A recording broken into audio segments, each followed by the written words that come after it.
it down racing. They both go deep into the corner.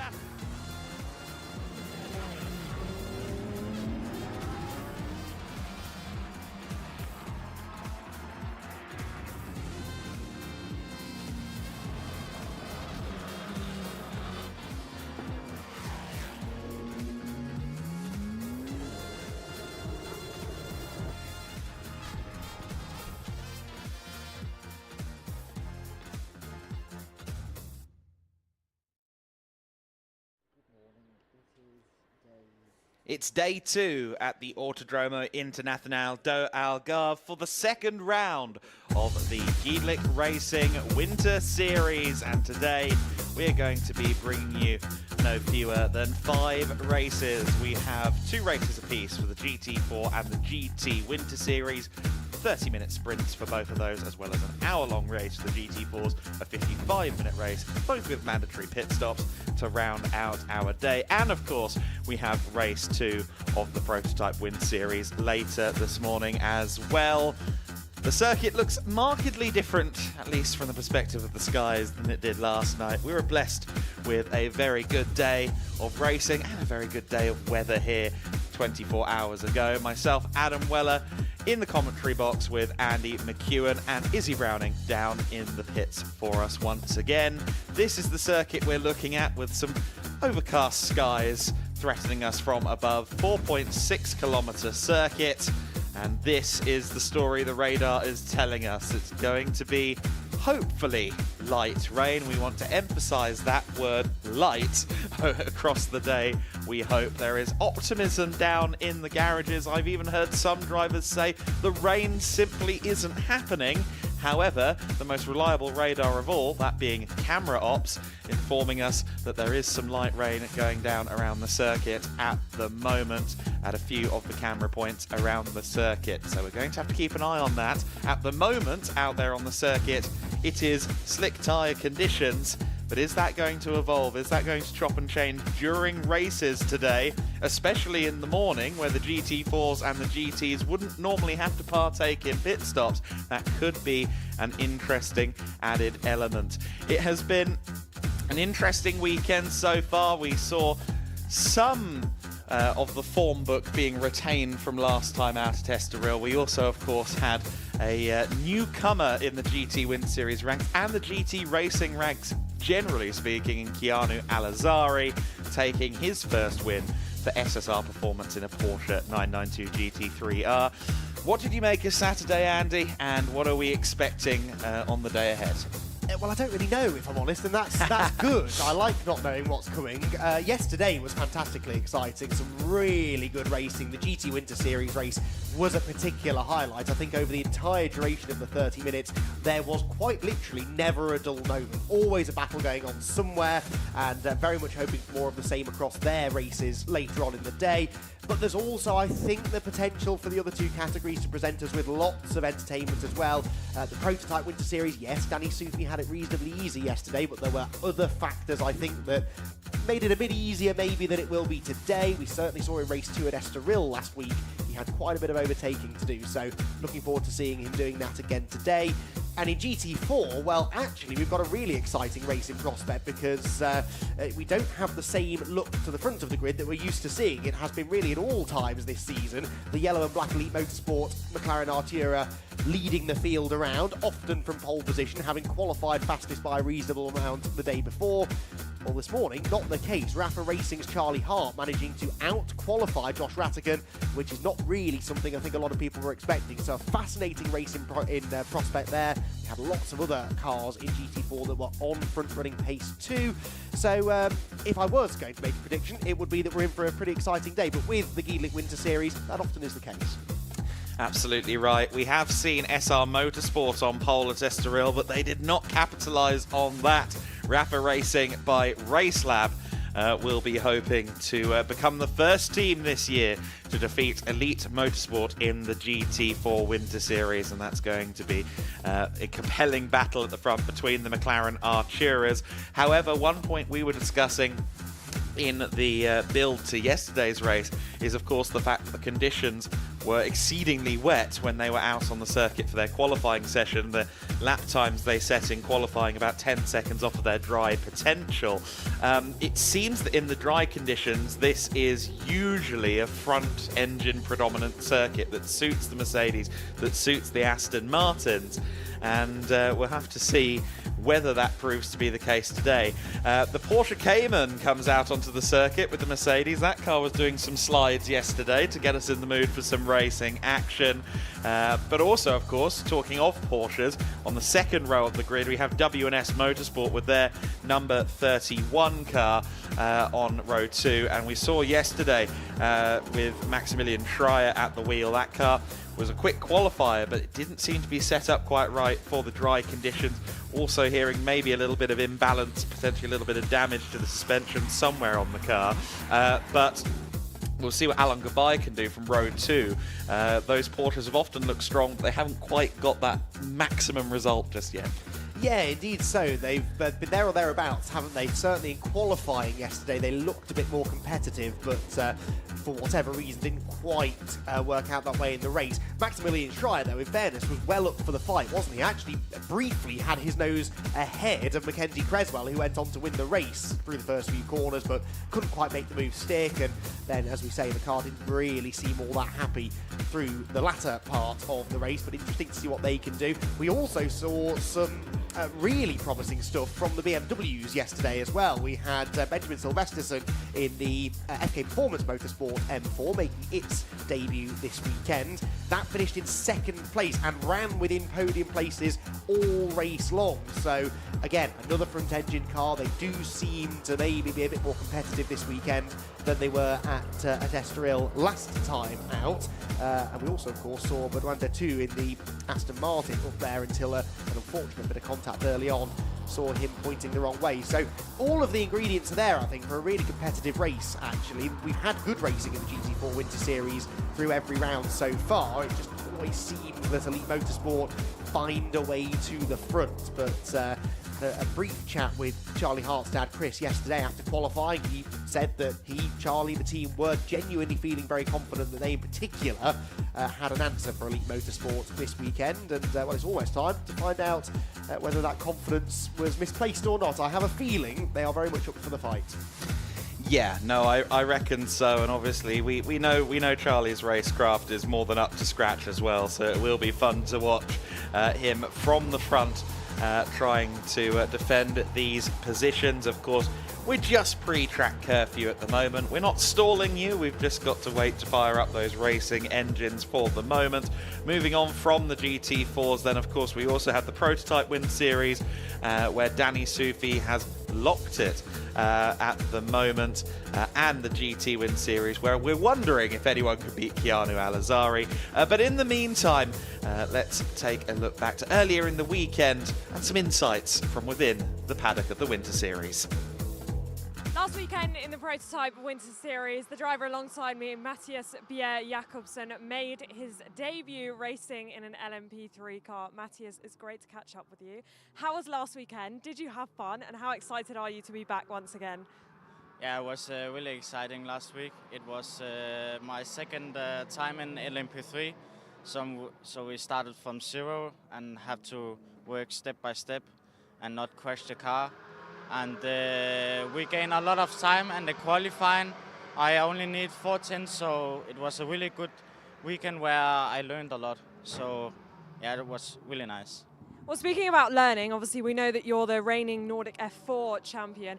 A lot of drivers say that an LMP3 car isn't actually that different to the single-seaters that they've driven before. Is that what you felt, or was it a big learning experience? It's completely different. You can compare a bit with the driving style, but it's 3 times more weight and more horsepower and much more weight. So it's completely different. You can't compare it so much, but it's nice to be here. And a second weekend this weekend, obviously you've done the ELMS rookie test here at Portimão, so you've got a little bit of experience on this track, but actually racing it here this weekend. How is it to be back in Portimão? Do you feel more confident because you've been here before? And what are you expecting for this weekend? Yeah, the first practice, the gap was really small. So from this weekend, we start to not need so much time as Estoril, so we can work closer to the big guys. But yeah, hopefully it's gonna be a good weekend. But I feel confident. And obviously, one of the things that you do in prototype racing is you're actually sharing your car with Wolfgang Peyer. So how has that partnership been, and how has it been having to share a car for the first time? It's nice. It's really different because normally it's only up to me, and now it's up to also Wolfgang. But he also do a good job. He's a good bronze driver, and he also works step by step and not question the car every time. He also go the same driving styles like me. So yeah, I think it's gonna be a good weekend. Okay, final question then. Of course, we've just caught you as you're warming up to go out on track. Take us through what you do in a warm-up. Like, what kind of things are you doing to get ready to go out on track? Yeah, first I ship a bit, and after I use this blaze pods like they do in Formula 1 and Le Mans to warm up the foots and warm up the hands a bit, just to be warm when I sit in the car and I not have to wait 5 laps to get warm. So yeah, that's it.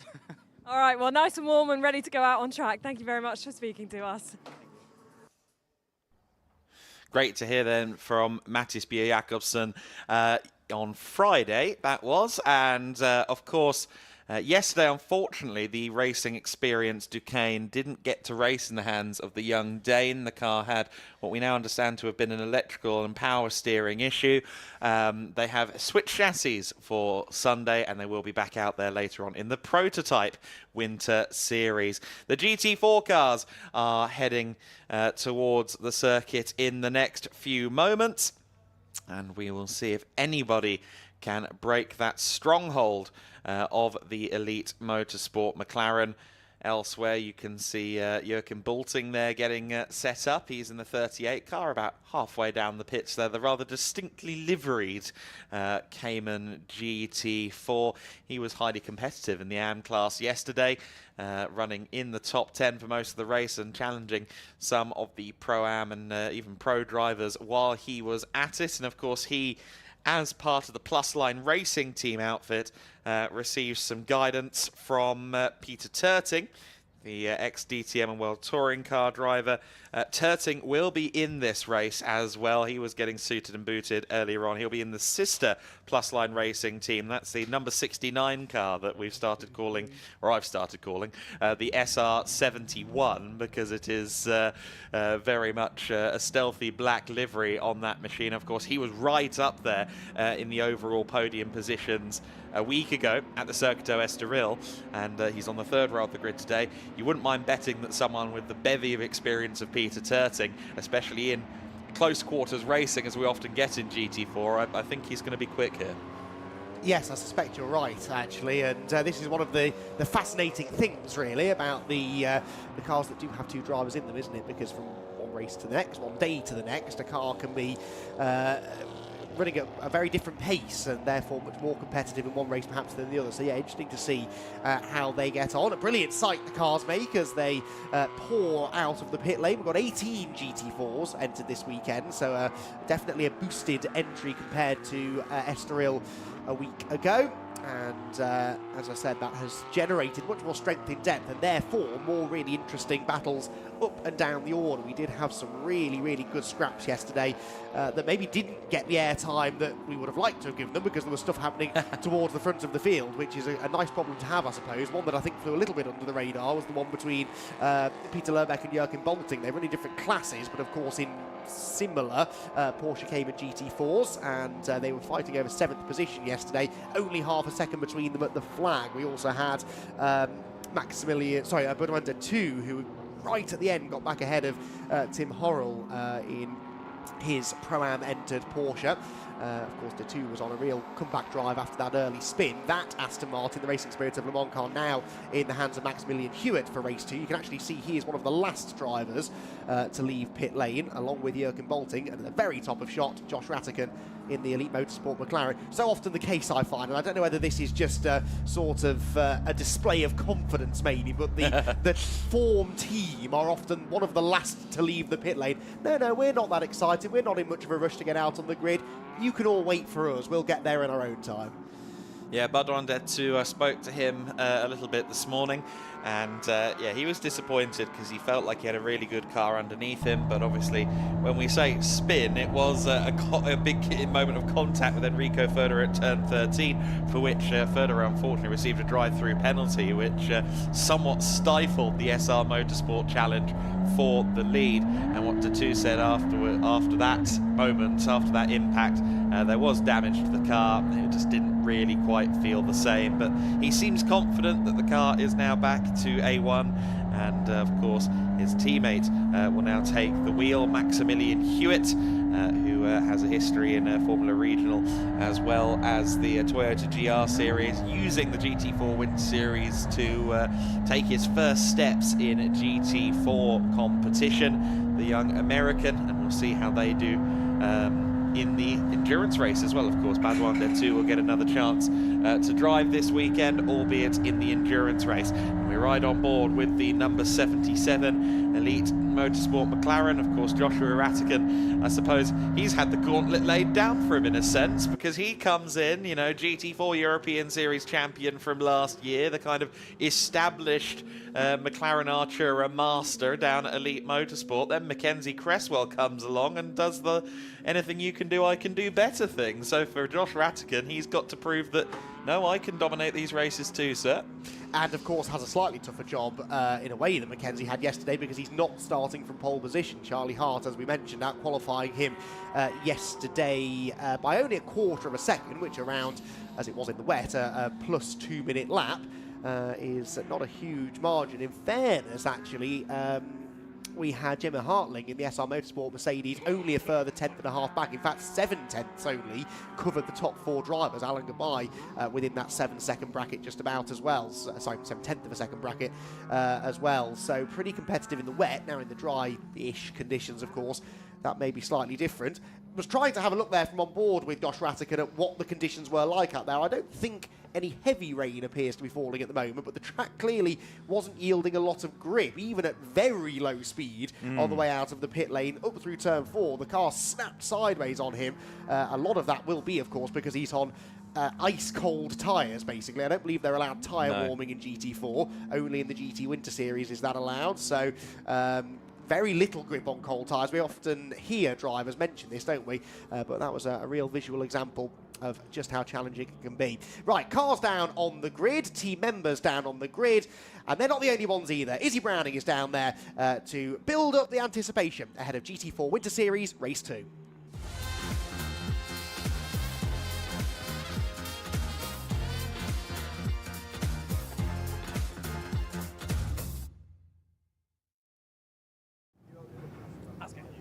I am indeed. Good morning, everyone. Welcome down to the grid for the first time today.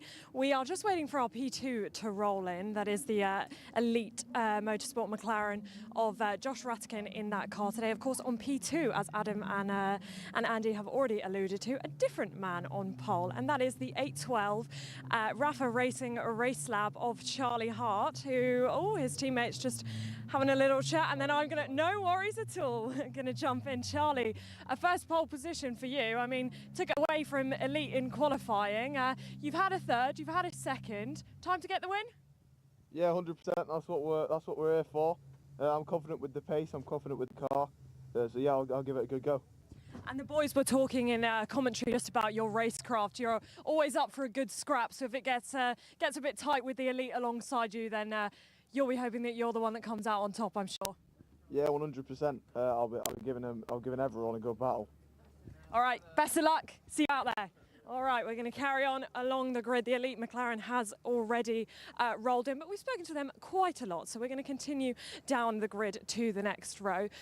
On the left of me, we got the number 31. That will be Alon Gabai in that car. Of course, they had a DNF yesterday with Max Schreier starting on the front row, but car all fixed and ready to go again today. And alongside them will be the number 11, Jamo Hartling in that car. It's been a tricky start to the GT4 Winter Series for the SR Motorsport team, but back fighting today, and I'm sure we will see them well in the mix. And then we come to the first of our Pro-Am entries as we see the 3-minute board go up. Of course, Peter Terting in that car. He is the pro entry for that car. And then the number 110. Now, this is Cedric Fuchs in this car, and he's the leading Cayman Trophy, and really he's been punching, as Adam and Andy have already said, well above his weight, the leading Cayman Trophy class. But we will continue back because I want to give you a little bit of an idea of this car. Now, this is the number 38 of Joachim Bolting, who's giving us a wave in the car. And look at this livery, because this is probably one of the most insane, amazing liveries that I've seen. We've got the Joker on the side. We've got the playing cards, one of the coolest liveries I have seen. But I am going to see just quickly, I think we've got enough time to just run over to the number 82 SVG car of Owen Hizzy. Owen, great to see you back in the car today. Mark obviously did a great job yesterday. You were up fighting at the very front last weekend. Are we going to expect to see the same again today? Hopefully so. Qualifying was, in other words, a disaster for us. So hopefully we can put that behind us and see where we can get through in this race. And we are expecting potentially a couple of spots of rain. I've already felt some on my head a couple of minutes ago. If that comes, how are you going to deal with that? We'll take it as it comes, but hopefully that your calculations are right, because that's what we would quite like to have. Yeah, you were flying in the wet last weekend. The boys alluding to the fact that you are very, very comfortable in those kind of conditions. So if you see that, there'll be a big smile on your face, I'm sure. Yes, hopefully so. 100%. All right, good luck, best of luck. We will continue up the grid. We're just about to get the 1-minute board. I can see they are just about to pull it out, but this is the number 39 car of Max Hewitt. Of course, they also rolling into trouble yesterday, but they will be back out today in this race that is going to get underway very shortly.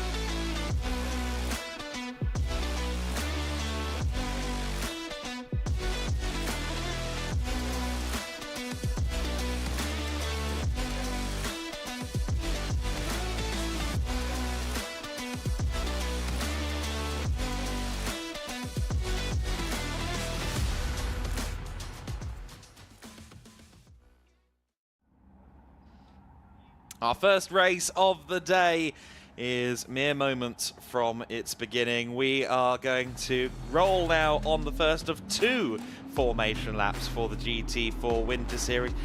I suspect that second formation lap will factor into the race distance. Charlie Hart leads an all McLaren front row of the grid for Rapid Racing by RaceLab.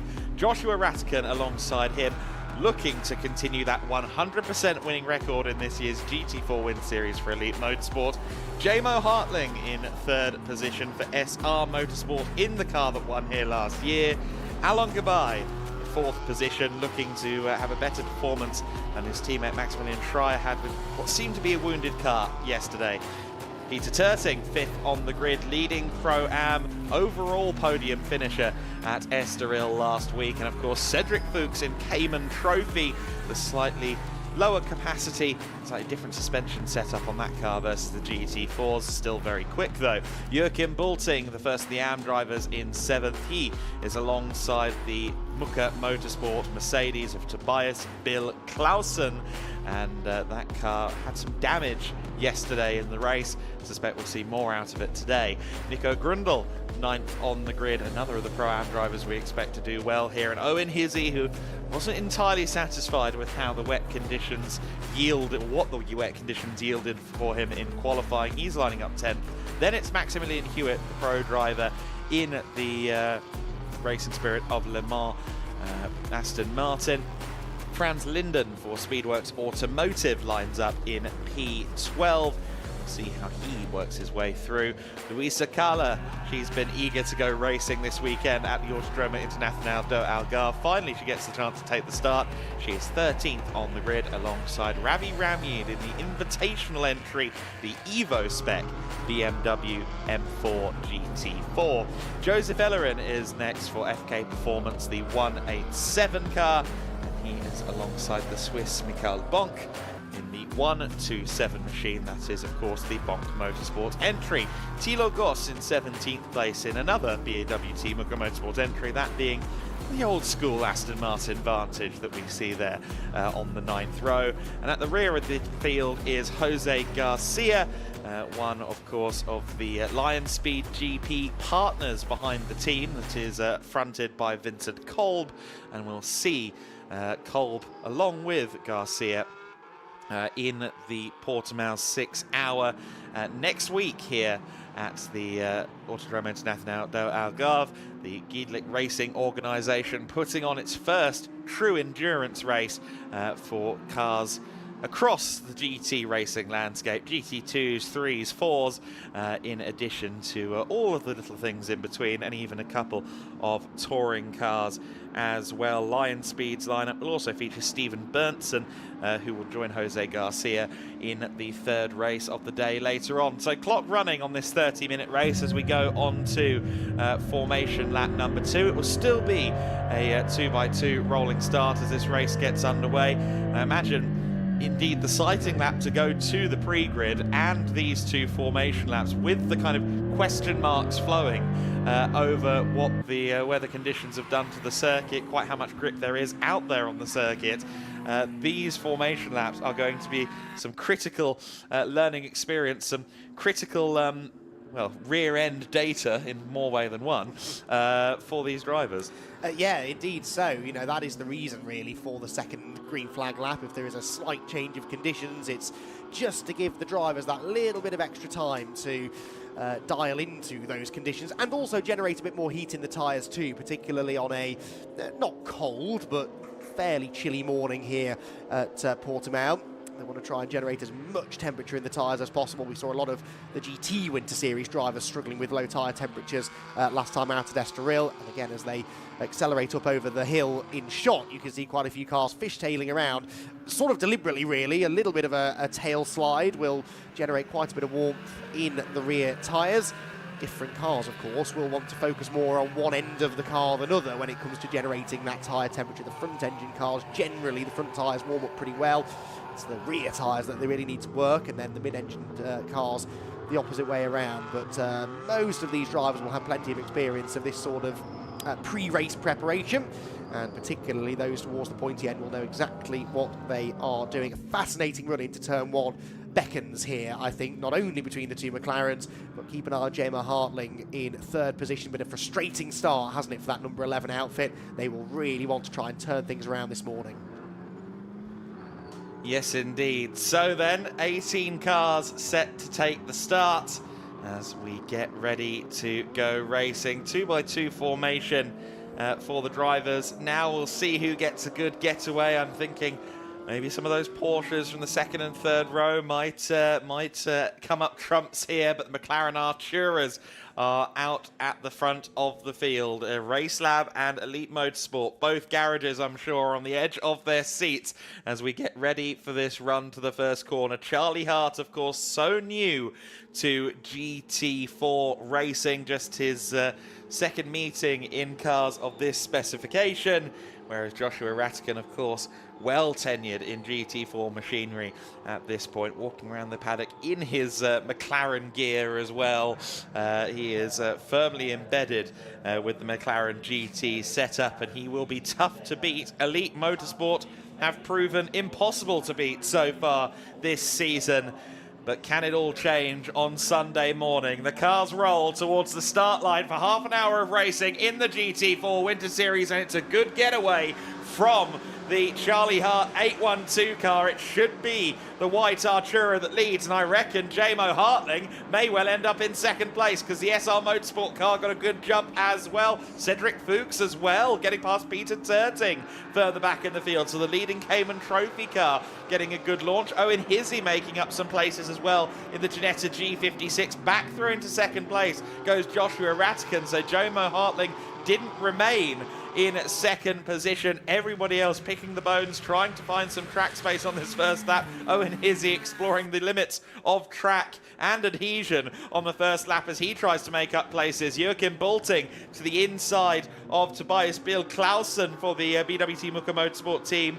The pink Mercedes goes straying out wide there. Maximilian Hewitt being given no room at all either by Franz Linden. But it is at the front of the order Charlie Hart that leads the way. Yeah, well-managed start to the race that from Charlie Hart, and J-Mo Hartling briefly breaking into second position, staying with the leaders though, even though he lost that second place almost as quickly as he gained it. Then goodbye. Peter Terting and Cedric Fuchs were having a decent battle for fifth position. That, so far at least, has gone the way of the all-black Porsche of Peter Terting. Cedric, remember, is the leading Cayman Trophy car, so a car running in a slightly different specification. Big move up the inside there for Joseph Ellerin. Now, that car was well out of position, you would have to say, on the grid. Bear in mind, it finished second yesterday. It started on, I think, the second to last row of the grid for race 2, admittedly in the hands of Joseph this time, so 2 drivers sharing the car, but already he is starting to move nicely up through the order. I think he was going past Nico Grundle there, so up into maybe 13th place by the end of the opening lap. The leaders then plunge down through the final corner,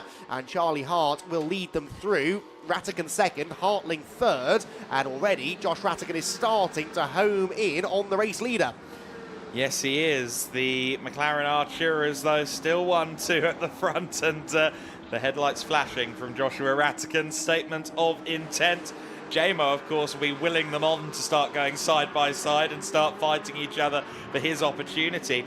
Does look as though there is some mist or some precipitation of some description hanging around down there at turn 3, and the circuit isn't fully dry around that section either.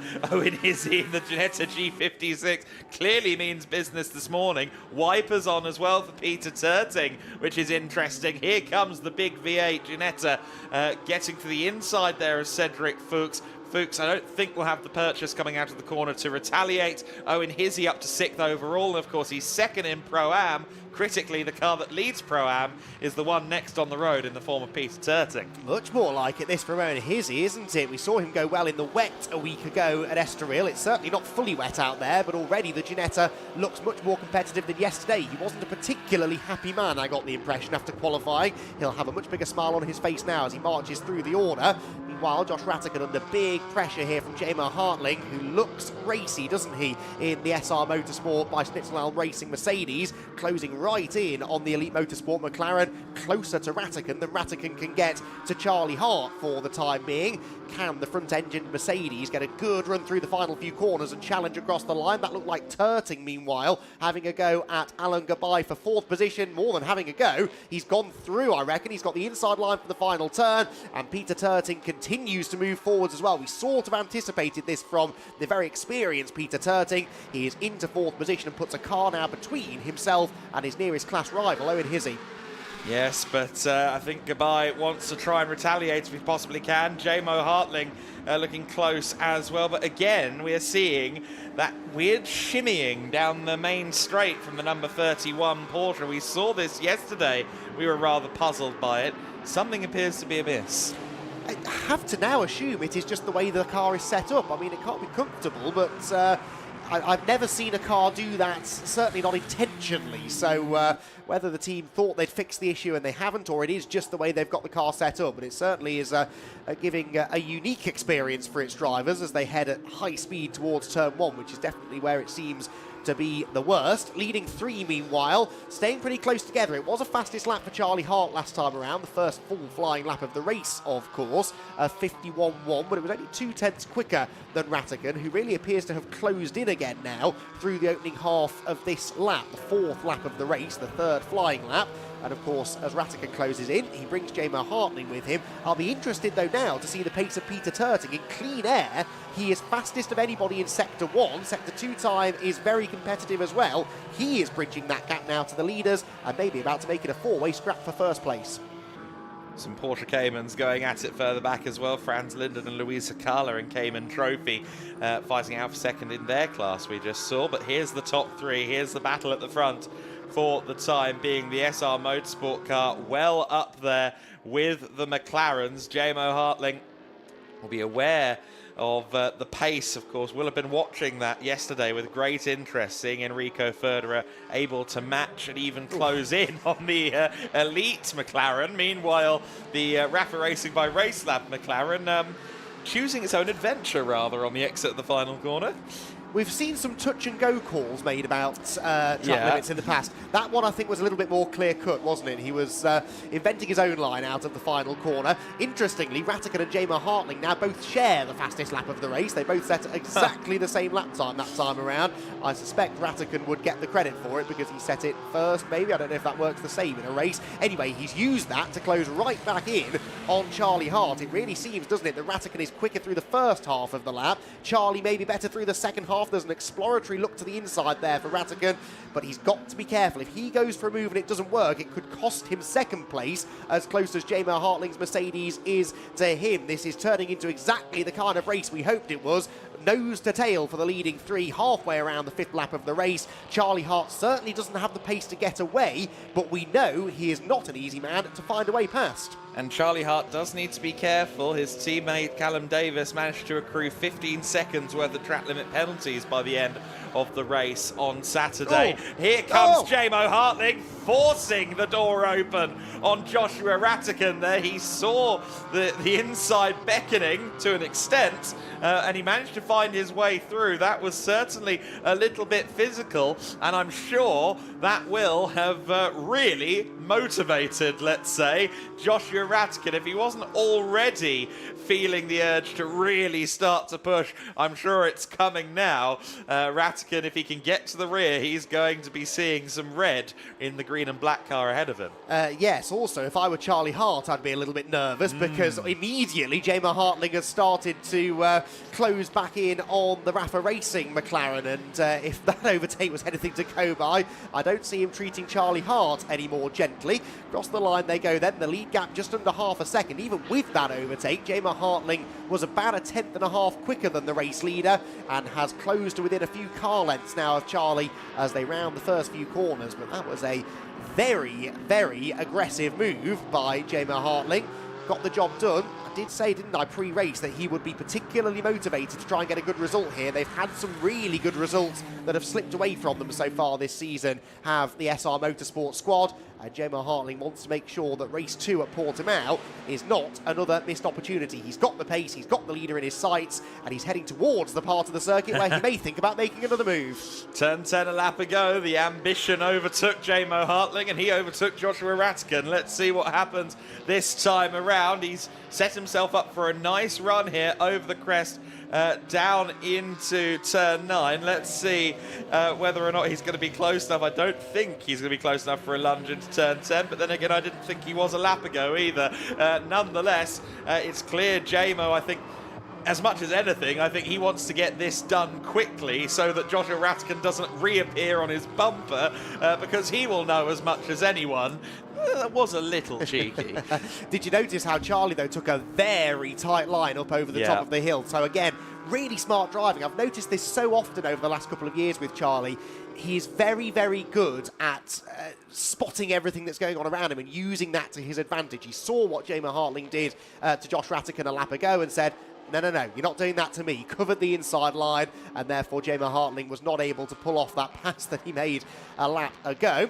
Up and over the hill they come again then. We're ticking towards half race distance. The lead gap has never really been more than half a second, whether it's been Rattigan or Hartling chasing down Charlie Hart. but all the while it has been the Rafa Racing McLaren which has held on to the advantage. Ratigan still third, Turting no longer closing really in fourth position, but still comfortably leading in Pro-Am. Owen Hizzy, though, has now caught Alan Gabai. So Owen Hizzy on the tail now of the only man standing between him and the class leader. The quicker he gets on with this move, the more chance he may have of snatching a class win for the SVG Motorsport squad. Interesting to see JMO there really kind of wrestling the wheel going into the braking zone there at the hairpin. He continues to put pressure on Charlie Hart and JMO Hartling. Joshua Ratkin, JMO Hartling putting pressure on Charlie Hart. Joshua Ratkin watching on through his windscreen, as we can see on the onboard there. Baudouin Detu's car with Maximilian Hewitt now at the wheel, pressuring, of course, Ravi Ramyeet in the 71 machine. We'll see Charlie Robertson share that car with him later on. It's a de facto Pro-Am entry, but since the car isn't formally homologated till March in Evo spec, it is running as an invitational. Hewitt there in amongst it with Joseph Ellerin just behind him as well. Here comes JMO Hartling. The door has been pried open and they're still side by side. Charlie Hart has the inside for turn 14. Turn 15, the McLaren usually is a bit more nimble on its feet, but by the time they get to 15, Hart will be still there in the lead. Now JMO wants to try and set himself up for an optimal run out of the final corner and down the main straight.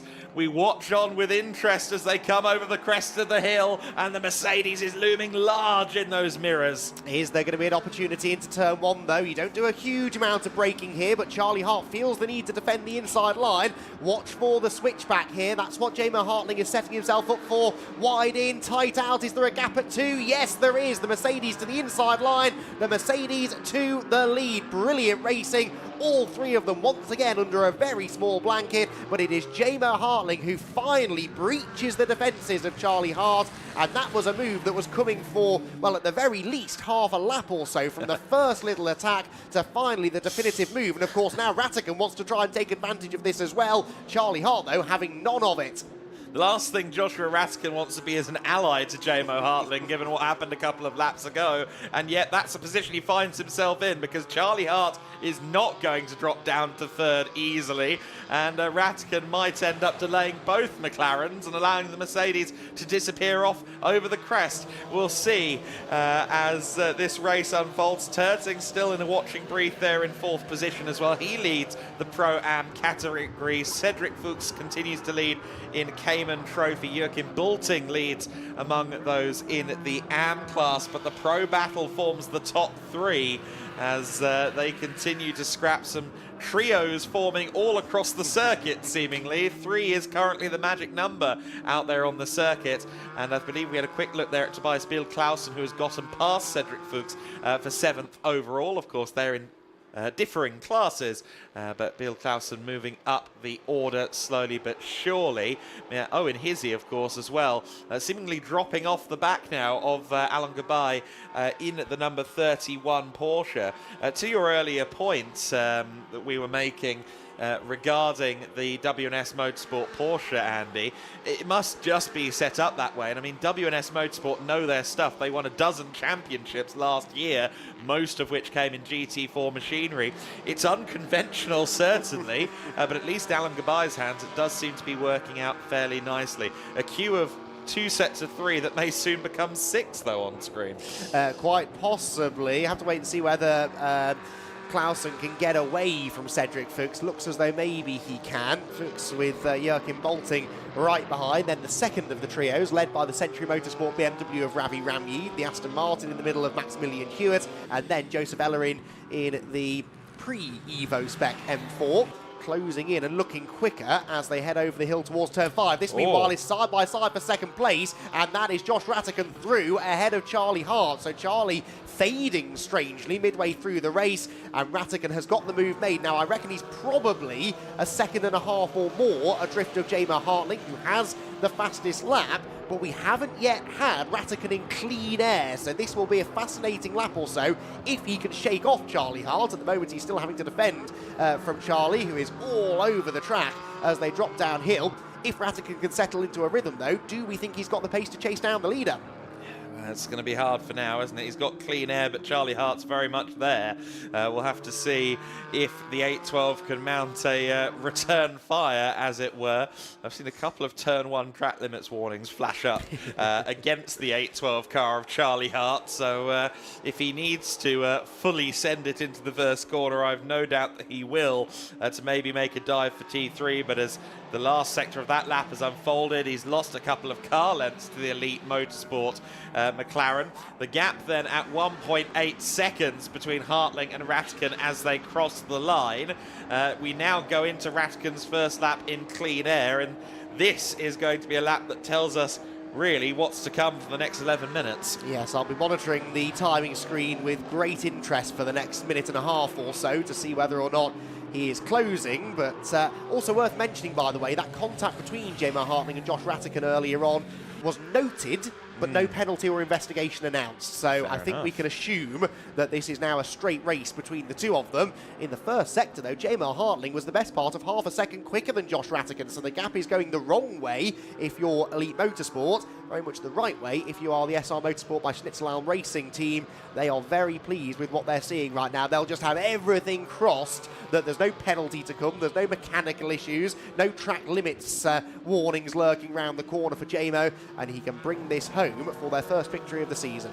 Of course, coming out of Estoril, Elite Motorsport had a lead of some 30 points over SR Motorsport, and that only went up yesterday, especially after Enrico Ferderer had to settle for 5th position in that first race.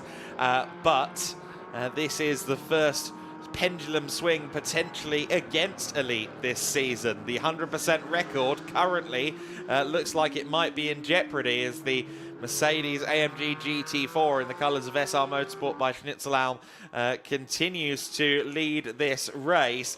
We'll see them across the line this time. 1.8 seconds was the gap at the end of lap Delta previously. Let's see where we are now in the gap between first and second place. Oh, Rattigan very wide through the last corner, so he's pushing on here, isn't he? There's no settling for second place here. The trouble is he's maybe in danger of overdriving slightly because he lost quite a chunk of time that time around. It was a 150.5 for the leader, a 51.2 for Rattigan, and actually, if anything, Charlie Hart now looks more of a threat to Josh than he did a lap ago. There's only a McLaren length or so between the two Arturas as they head for turn number 3, and Charlie Hart, I wonder whether maybe he's just given it a lap or so to cool everything down and maybe go for a renewed attack in the final third of the race. There are 9.25 minutes to go, and it looks now as though he's maybe shaping up for another attempt at reclaiming second place.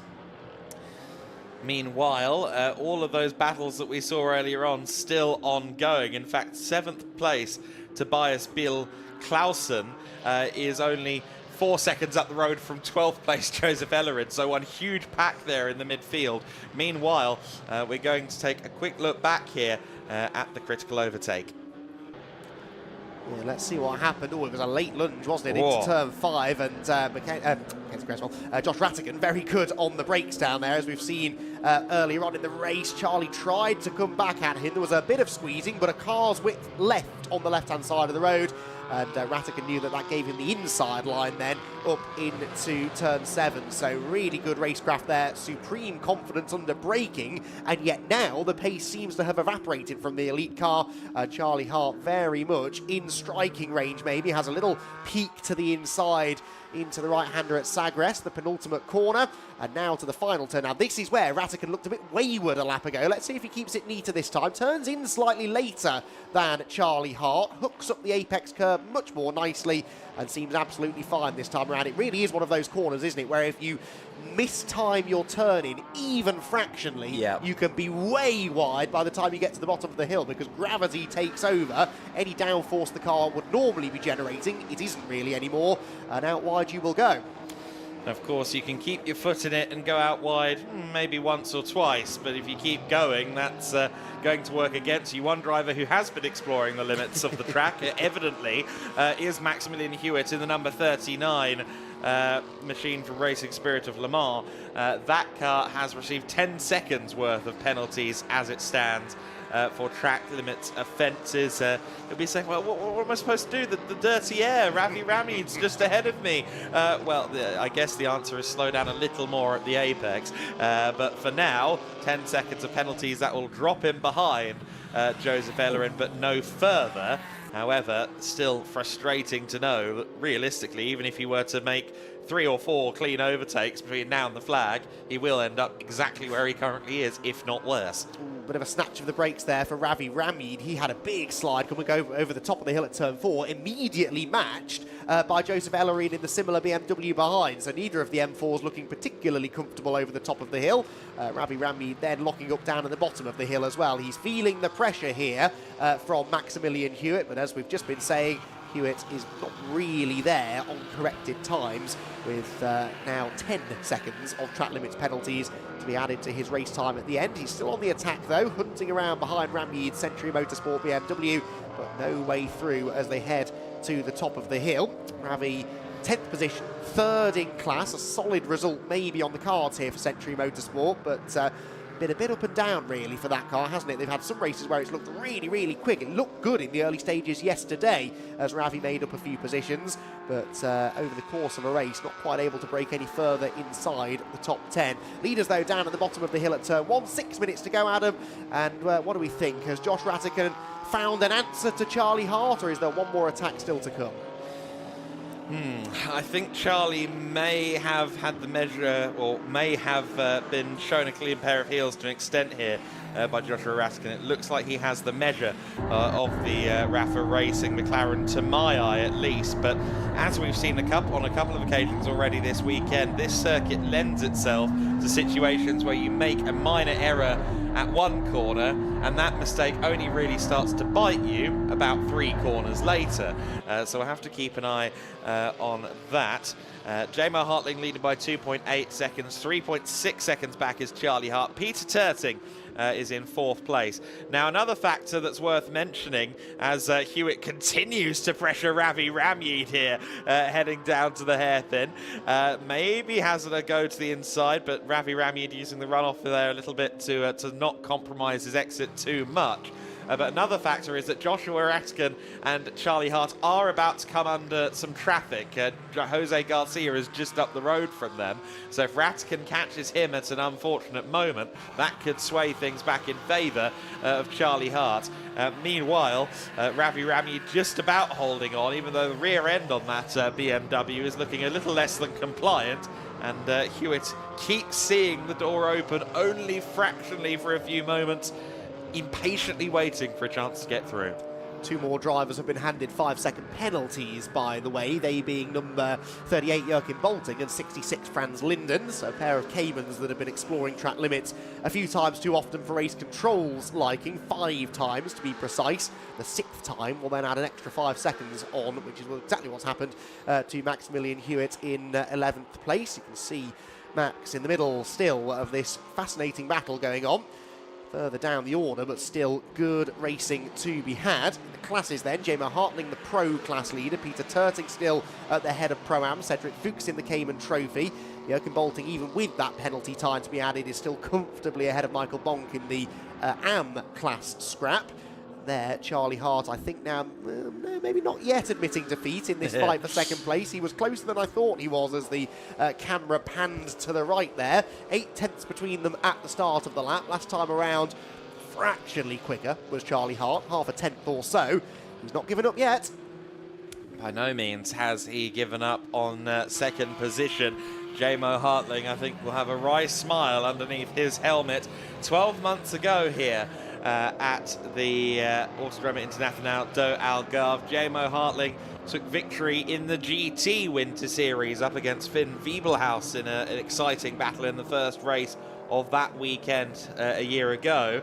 Obviously, he went on to win that championship in the GT Winter Series with Kenneth Ayer.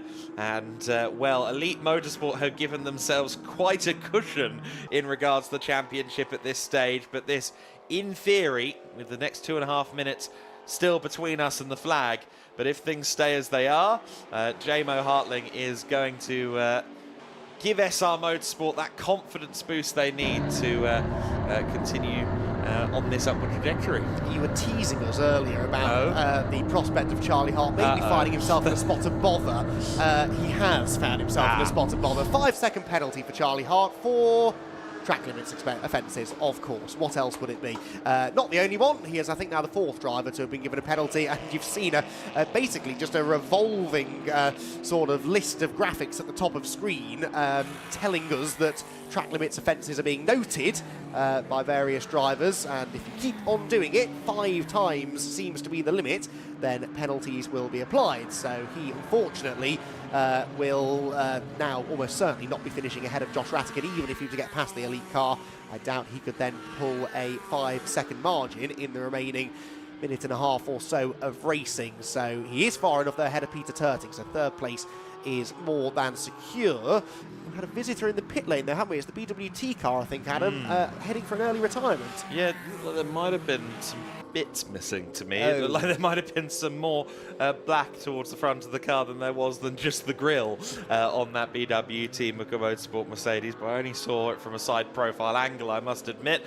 Nonetheless, that car unfortunately withdrawing from the race early, it seems. Meanwhile, Joachim Bolting has been overtaken by Ravi Ramjeed, so Ramjeed is up to 8th overall, and now Bolting will be the one under pressure from Maximilian Hewitt, who tempts the nose of the Aston Martin with the prospect of getting to the inside of the uniquely liveried Plus Line Racing Cayman. But for now, Ravi Ramjeed has bolted, and now it is Bolting under pressure. Very good. Yes, Didn't mean Bolting's car not handling quite as he would like, I don't think, at the moment. Of course, this is a battle on track. They're not really fighting for position. There are actually 5 seconds between these two cars, realistically, because Joachim Bolting has a 5-second penalty, Hewitt a 10-second penalty, and Bolting has now been noted for exceeding track limits again, as, I must point out, has Charlie Hart. After that initial penalty was applied, he was then caught doing it again down at turn 1, so he needs to be careful. A 10-second penalty could lose him an overall podium, and there it is, a 10-second penalty. So it was noted, and that information passed over to race control, and now a 10-second penalty added. That would not quite lose him 3rd place, but if he loses 0.2 of a second on this final lap to Peter Turting, it would. Turting's going to be told qualifying lap, please, as we go on to this final lap. We'll keep an eye on that delta between them once they cross the line, but we are down to the 0-0-0-0. No moments left of this race on the clock. It is the final lap for J-Mo Hartling. Joshua Rattigan, incidentally, has started to gap Charlie Hart. He's also started to close in on J-Mo Hartling, but it's a little bit too little too late. I think Charlie is just trying to control himself vis-a-vis track limits for these last couple of laps so as to not compound the damage to the race. But for J-Mo Hartling, this has gone about as well as it possibly could. From the 2nd row of the grid, he got a great start, was immediately in amongst it with Joshua Rattigan for 2nd place, and he's worked his way past the McLarens with surgical precision and a little bit of sledgehammer use down at turn 10. He rounds the final corner for the final time, and it will be the first race of the day and the first time anyone other than Elite Motorsport stand on top in the GT4 Winter Series. SR Motorsport and J-Mo Hartling secure victory ahead of Joshua Rattigan, ahead of Charlie Hart, who's 3.8 seconds back from J-Mo Hartling. Here comes Turting. Does he inherit the place? No. 10 seconds of penalties. Charlie Hart should be safe in 3rd position. Alan Gabai crosses the line for 5th place overall, behind our Pro-Am winner Peter Turting of Plus Line Racing. Here comes Owen Hizzy for 6th overall, and 2nd in Pro-Am for SVG Motorsport. Cedric Fuchs crosses the line to win Cayman Trophy in 7th. Ramjeed 8th. Joachim Bolting wins AM in 9th place. Hewitt in 10th position and Ellerin in 11th. However, those guys, Bolting and Hewitt, do have penalties. Bolting will be more than safe to win the AM class regardless of his track limits discretions. 15 seconds of penalty ultimately for Maximilian Hewitt based on track limits, so he is going to drop quite a way down. In fact, I think he'll be classified in P12 ultimately. Luisa Carla crosses the line in 13th place. She will be ahead of Franz Linden second and third in Cayman Trophy respectively. There's Linden for Speedworks Automotive. He'll be joined by Arne Hofmeister in the 60-minute enduro race later on in the afternoon. I suspect that car will start to fly somewhat with Hofmeister at the wheel. Only one car yet to take the flag, and that should be Mikael Bonk in the 127 car, but he is currently persona non grata at the start-finish line. Hopefully he will get the chance to take the flag before we head down to the pits, and Jamo Hartling will of course hopefully get there first, unless he's had a particularly leisurely cool down lap. There is Mikael Bonk crossing the line. It was the best part of a lap down as the checkered flag waved. But it is Jamo Hartling with SR Motorsport by Schnitzelalm who has taken the victory, the first of the year for the Mercedes-AMG GT4 in the GT4 Winter Series. The first team to beat Elite this year. That's been the question on everyone's lips. Can it be done? Can Elite's stronghold on the series be shook? And the answer on this day is yes. But of course, Elite were only second. They will continue to lead the points in the GT4 Winter Series by a more than comfortable margin. But for SR Motorsport, it is potentially the start of a good campaign, a great many things to come, possibly for Federer and Hartling. Looked like one of the strongest combinations going into the season. Enrico Federer last year in the GT4 Winter Series in Cayman Trophy was nothing short of spectacular. Of course, Jamo Hartling is one of our reigning GT Winter Series champions in a GT3 car. So it's a strong combination. And finally, that strength has been proven with a visit to the top step. Hartling pulls up in the P1 position. McLaren Arturas that locked out that front row, finishing second and third. The Pro-Am winner, Peter Terting, just being redirected in the background, but that number 69 car, of course, fourth overall and winning in Pro-Am as well. A good result for Terting. Jamo, often a very reserved young man. I remember last year there were occasions where he put in a brilliant race and he seemed almost a little critical of himself. I'm sure he'll be happy though with how that race went. And good to see respect there between Rattigan and Jamo. Of course, there was some fairly physical racing between the two of them at one point, but seemingly both A-OK. Meanwhile, I see there Burkhard Bechtel getting ready to interview Jamo down there. I'm assuming that's for our German audiences. Burkhard, one of the voices of German GT racing. Of course, we've got one of our voices of GT racing in the English language down there in the form of Izzy Browning. We will hear from Jamo along with Izzy shortly. And I'm curious to see how Jamo feels about that win, because it was certainly well deserved. He did a lot of work to get to that winning position. So the number 11 car on top for the first time this season. Of course, we have the podium ceremonies to come as well. Podiums for all of the classes. But in the overall standings, Elite Motorsport will still be well over 40 points clear in the championship. But it's a start. It's a foot on the way up the mountain for SR Motorsport and Jamo Hartling. And Jamo down in victory lane is with Izzy Browning. He is indeed our first non-elite winner of the season. Jamo, a first win of the season. You've just said to me that that was pretty hard. Just run us through it from your perspective. Yeah, from the beginning I was trying to carry the performance from the car. And after 4 or 5 laps I was trying to push a little bit. Yeah, it was possible. And we bring it with a good car to an end. Thanks to the team. It was very, very good. And you made some pretty aggressive moves to get into the lead that we saw, but once you were into the lead, you were just running your own race out there. Yeah, it was hard, but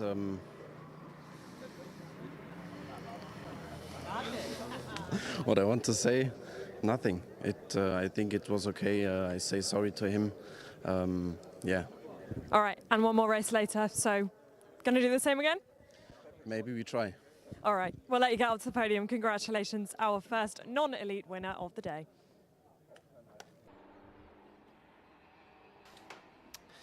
Yeah, first elite winner of the season for the GT4 Winter Series. The McLaren stronghold has been broken, not just from the front row of today's race, but also in terms of the entire GT4 Winter Series so far. Let's take a look back at that first race of our day.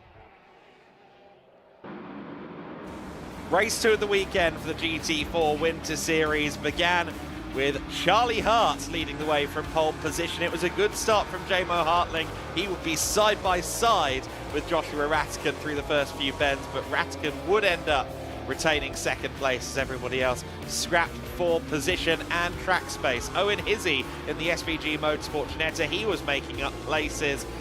Ditto, the number 39 of Maximilian Hewitt with a strong start as well. Some jostling further back in the order, the FK Performance BMW of Joseph Ellerin picking bones of some positions as well. But Hizzy really was on the charge earlier on. This was him moving up to 6th overall, and 6th overall is where he would stay from that point on. But it was a flying start again for the Englishman. Ravi Ramid was under pressure, but this was a critical moment in the race. Physical stuff between J-Mo Hartling and Joshua Rattigan. Hartling had his nose to the inside, and a couple of laps later, he got past the other McLaren. He moved to the lead at the expense of Charlie Hart momentarily. The nose was ahead at least, but on that occasion, Charlie would hold on. But the statement was clear, the intent was clear for J-Mo Hartling. He was pressuring, hounding the race lab McLaren, and eventually the door beckoned open. The number 11 shifted through into the race lead. Rattigan started attacking Charlie Hart, and after a couple of laps of fighting, he saw his opportunity to get past the other McLaren. Great scrapping between the two of them. Rattigan really leaning on the number 77 car, but by the time he did definitively move up to second place, J-Mo Hartling was already a couple of seconds up the road, and Mercedes, as quick as it was on this Sunday morning, was not catchable from that point. Some good battles going on further back in the field, albeit laced with track limits penalties, owing to some creative interpretations of the outer limits of this facility. Ravi Ramid there going out wide as he fought with Maximilian Hewitt. Tobias Bill Clausen seemingly had an issue with the car towards the end of the race, and looking at this shot that we didn't see on the live pictures, it looks like suspension and or puncture on the rear axle there for Tobias Bill Clausen. Unfortunately, Joachim Bulting, meanwhile, would lose a position to Ravi Ramid. Of course, Ramid running as an invitational car, Bulting on his way to winning AM, but losing an overall position there as they fought for those places. At the front of the order, though, it was J-Mo Hartling clear at the stern, and he won by 2.1 seconds ultimately over Joshua Rattigan. For the first time this year, Elite Motorsport has been beaten to the line, and it's by SR Motorsport. Let's take a look then at the results of that race. We will now get a clear picture as well of quite what some of those track limit penalties in the midfield did to the standings. Of course, J-Mo Hartling winning the race by 2.1 seconds over Joshua Rattigan. Peter Terting is in third place overall, so I think there was a further penalty to Charlie Hart after crossing the line, so 15 seconds of penalties for Hart demotes him to 5th place behind Alan Gabai. Owen Hizzy takes 6th position overall. Cedric Fuchs in 7th place and winning Cayman Trophy ahead of Ravi Ramid in 8th. Joseph Ellerin in 9th place, Maximilian Hewitt in 10th. But the big story there, Alan Gabai also taking 3rd in Pro with 4th overall ahead of Charlie Hart.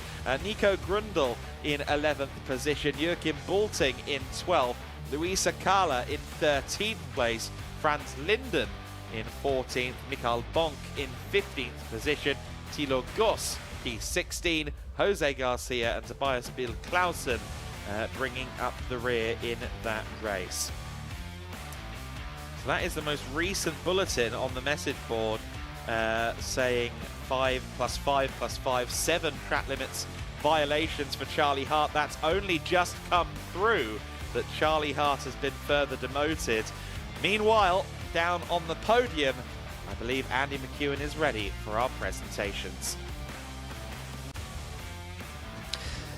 Thank you, Adam. First podium of day 2 here at Portimao, then the GT4 Winter Series. We will kick things off with our club class. Another victory in the club category for Thilo Goss. Congratulations, Thilo, the always popular Aston Martin, roaring around the track to great success again, and another victory for BWT Mucker Motorsport in the club category. Pirelli representative on hand today to do the honours of presenting the winner's trophy once again to the driver of car number 700. Thilo poses for the photographs and the big crowd of teams down below. And congratulations once again to Thilo Goss. We move on to the Cayman Trophy now, and a third-placed finish in the Cayman Trophy for race 2 of the weekend to Franz Linden. It was, though, another 1-2 finish in the Cayman Trophy for SR Motorsport with Schnitzelalm Racing. In second position, Luisa Carla.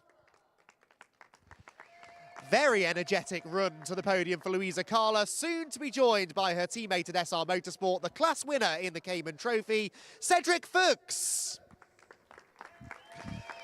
A big cheer from the SR Motorsport team down below as they celebrate what was a particularly successful race, not only in Cayman Trophy, but of course snatching the victory outright as well.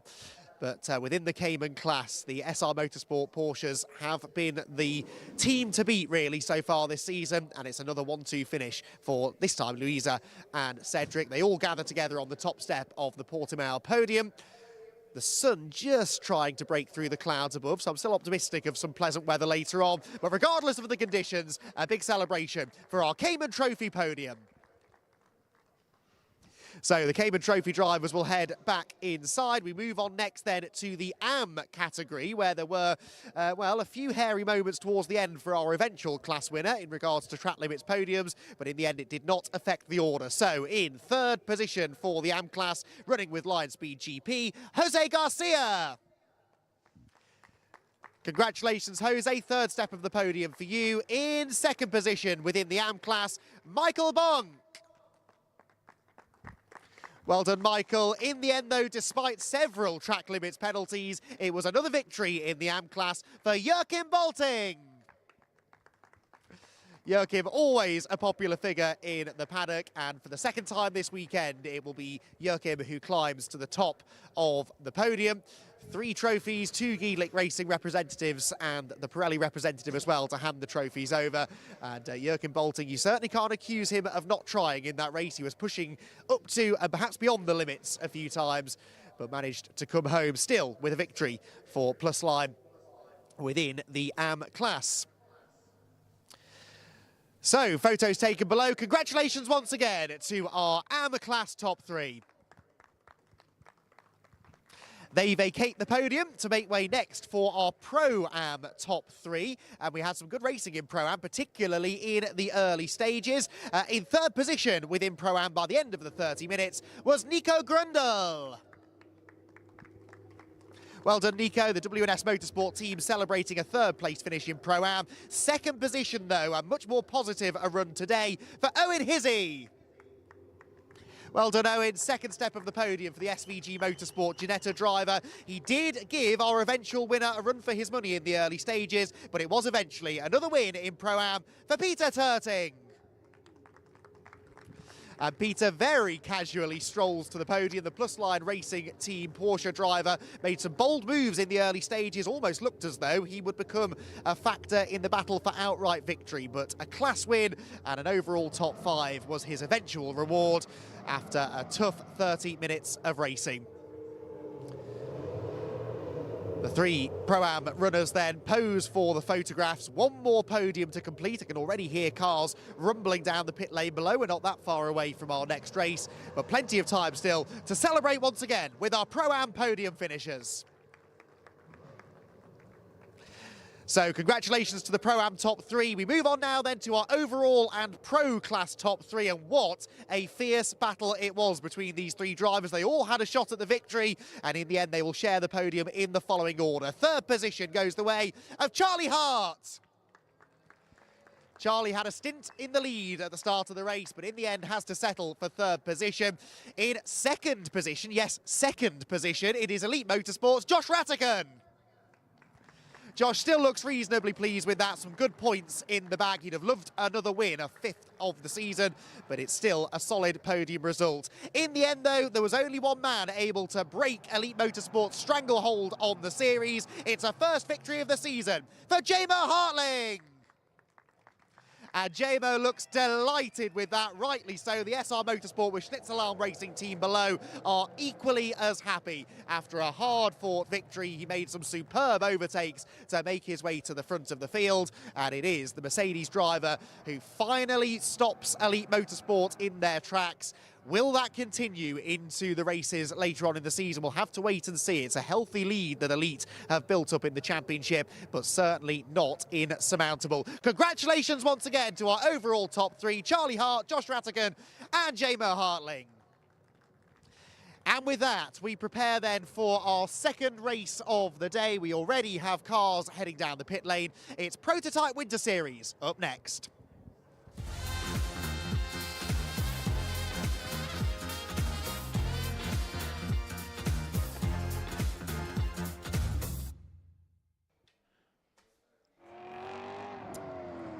So the LMP3s make their way out onto the circuit for the second time in racing conditions this weekend for the Prototype Winter Series. And we will see how this race unfolds. It is not Danny Sufi on pole position for this race. Lawrence Herr is going to be our pole sitter for this one. We're also going to have racing experience at the rear of the field because they have had a change of car going into today. The existing number 12 machine had a issue with power steering. I think maybe some broader electronic issues as well on that car. Looks like we've got some smoke billowing from the number 12 as it comes down the main straight. That car looking a little bit worse for wear as it comes down to its starting position. What is going on with the number 12? That is clearly not happy in some capacity. Liam Auer and the rest of the team jump into action immediately down at Racing Experience. This is not the drama they wanted. They were working hard fairly late into the evening yesterday before having a well-deserved few drinks at the Stefan Beloff bar down at the Algarve Race Resort. But unfortunately, they're having an unconventional morning barbecue by the looks of it under the Duquesne D08. That is really unfortunate for the hard-working and fairly small Luxembourger team. That, by any metric, Andy, is not a healthy-looking race car. No, I'm no mechanic, but I don't think that looks good, does it? But this is, unfortunately, often the case, isn't it, when we have a change of car? It was reported as leaking fluid, I believe, on the outlap to the track. So there may be some dressing of the circuit to be done before we go racing. We also, of course, must pay a visit to the grid, and there's only one person for the job. Izzy Browning, over to you. Yes, hello, welcome down to the grid. I'm just keeping one eye on that number 12 Racing Experience car. The marshals have got the fire extinguisher out. Lots of a flurry of action going on down there, so we will keep an eye. We'll try and run you down there in just a minute to go and get a closer look, but we have got a couple of cars still rolling in, so we won't jump across the track just yet. We've got the man on P2 today, Danny Sufi, just rolling in now. Of course, this Yeah, a little bit of a shake-up for Danny Soufi, still on the front row, but on P2. But we are right next to the number 10, which is the father-son duo of Vincent and Christian Gizzi. Vincent spoke to me yesterday. He'll be starting the race today. I'm going to jump in and have a quick word. Vincent, can we grab a word? Grab a quick word. Hello. We spoke to you yesterday before you'd shared the car with your dad. You have now shared the car, so how was it, and did you have fun? It was a lot of fun, yes. It was, as I told you yesterday, it's always nice to drive with your father, so had fun. And where can you improve today? Obviously took 5th place yesterday, feeling probably a bit more comfortable in the car today. So where can you improve, and how are we going to see you up at the sharp end? Hopefully, I mean, today we're going to aim to get no penalty. Joke aside.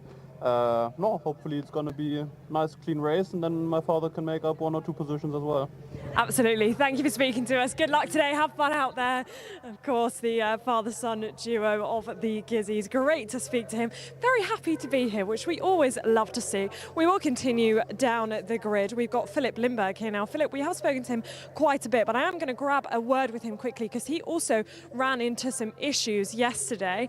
Philip, great to see you. I know a couple of issues yesterday. If you just want to explain to us what happened.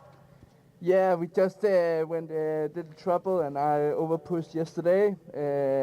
Yeah, then we had a damage on the front. Yeah, so hard race yesterday, but we will be there today. Yeah, you said to me yesterday when you were leaving the track, a couple of holes in the splitter, I think? Yeah, I just out of turn 10 was out in the gravel, so it had a huge damage on the splitter, so it was, just a crazy ride after that. Probably owes to the fact that this is a very tricky track, isn't it? Yeah, but a very fun track. I like the track, and it's difficult, but also fits great to me, I think. Yeah. Well, you're starting behind the man who has won every single race so far. I know I've asked you this before, but what's the plan going into turn 1 today? Yeah, the plan, to be honest, I will follow him because he was very fast yesterday. He took off. Today I just want to be right in his tail, but I will do my best. All right, good luck rather than congratulations. Right, we'll continue on. Maybe congratulations later on after the race. Right, we're going to continue down the grid. We've got the number 87 alongside Philip Lindberg. And one thing I will just quickly say, Philip last night said to me that he's got a lot of family watching back home who love our live stream. So a big hello to them. Hope you're enjoying our live stream today. And great to have your company, as always. Right, I am going to jump in and hopefully speak to Danny Soufi before they close the door. Hello, Danny. We didn't speak to you on the grid yesterday, but we spoke to you post-race. How is everything today?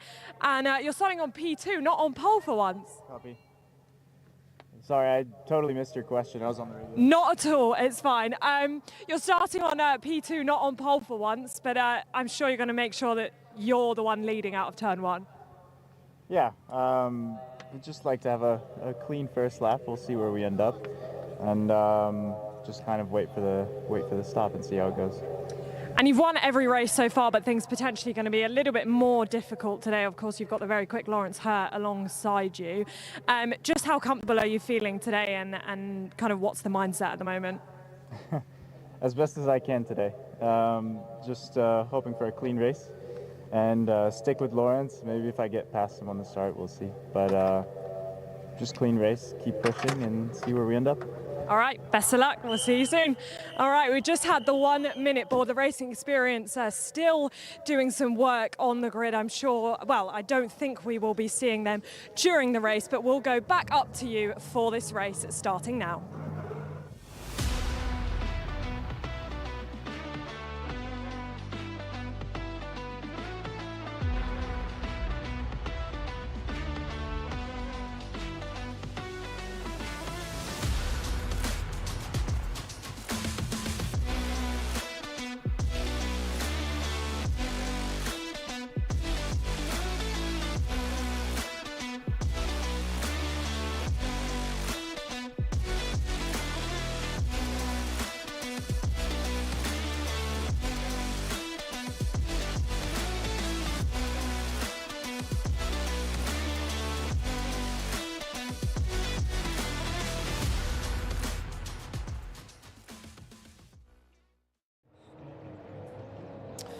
Well, unfortunately, one car is going backwards. The other 5 are going forwards at the moment. It seems as though Racing Experience will not be able to take the start here. We hope they do, for the sake of for Matthias Jakobsen as much as anybody, because of course he hasn't got a chance to race so far this weekend. Lawrence Herr is on pole position for this race, then 6/10 clear of Danny Sufi in qualifying 2 yesterday. Sufi lining up alongside him. It's Duquesne versus Ligier on row 1 of the grid. David Drew is next in the CLX Motorsport.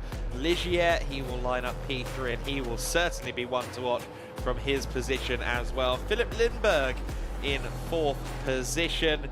He is in the number 20 high-class racing car, of course. 5th place, Vincent Gizzi in the number 10 Racing Spirit of Le Mans car. And Matthias Bjerre-Jakobsen, we were hoping to see from the rear of the field also, but it does appear that the Racing Experience Duquesne is ailing on this Sunday morning. The spare Racing Experience Duquesne, I might add. They were testing the car this week. It was running, I think, on Thursday, but unfortunately, you leave a car dormant for even a few days at the back of the garage, and sometimes things can pop up, and you don't really know what issues you might have to combat until the car fires into life. Yeah, as I started to say before, that's so often the case, isn't it, when you have a mid-event change of car. Of course, the teams all know what they're doing, and they operate to a very high standard of preparation. They know that there are certain checks that will need to be made regardless, but it's just always that risk in the back of your mind, isn't it? It's such a shame, though, if they don't get the car out there. Matthias was really entertaining to watch a week ago in Estoril, and we were really sort of hoping that he might get up there and mix it with the front runners here today as well, but alas, it seems that is not going to be the case. We do, though, still, I think, Adam, have an interesting racing prospect here. You've sort of mentioned a couple of times now, Danny Sufi not on pole position. You know, that is a fairly big story given his dominance so far this season, but actually not a huge shock really, because every time he and the likes of Lawrence Herr and David Drew have been on track together, he's very often been a bit slower than them. So, you know, he wins the first race of the weekend very often by just absolutely disappearing into the distance at the start of the race. And of course, in clean air, he's able to really, really push on and build a gap pretty easily. In race 2 last time at Estoril, though, he did have some overtaking to do after the pit stops were done. So now that he's not got the track position advantage at the start of the race, this could prove to be an even bigger challenge for him. And I'm kind of relishing that, because we want to see Danny have to work for this, and it would be nice to see a few other drivers up there giving him a hard time. He's a supremely talented driver, definitely still has everything in his locker to get the win, but may have a bit more of a fight on his hands. Yeah, maybe so.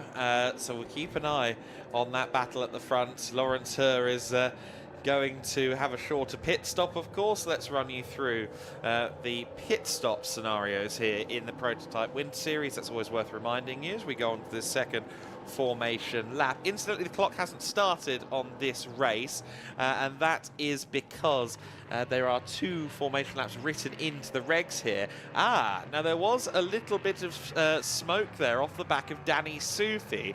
It looked to me more like a brake drag than anything, but it was on the apex of the fast right-hander. It didn't look like a conventional place to be on the brakes, so I'm a bit worried there about quite what that was on Danny Sufi's car. Nonetheless, as the Racing Experience team continue to work on their Duquesne and fire it up, potentially. Okay, we might see it out there at some point. So 151 seconds is the handicap for Danny Sufi, 122 seconds for Lawrence Herr and John Brownson. So the pole-sitting car has a 30-second, effectively 29-second difference in pit stop in their favour.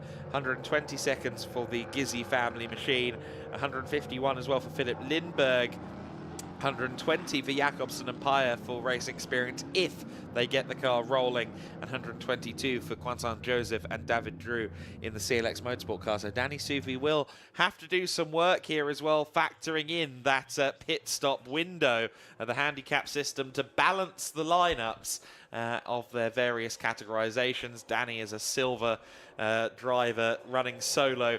Has a rather harsher handicap than Lawrence Herr alongside him, but of course Herr will hand over to John Brownson, the vastly talented driver, or vastly experienced driver and a talented driver, but he will tell you, I'm sure, that Lawrence is the hair in that machine.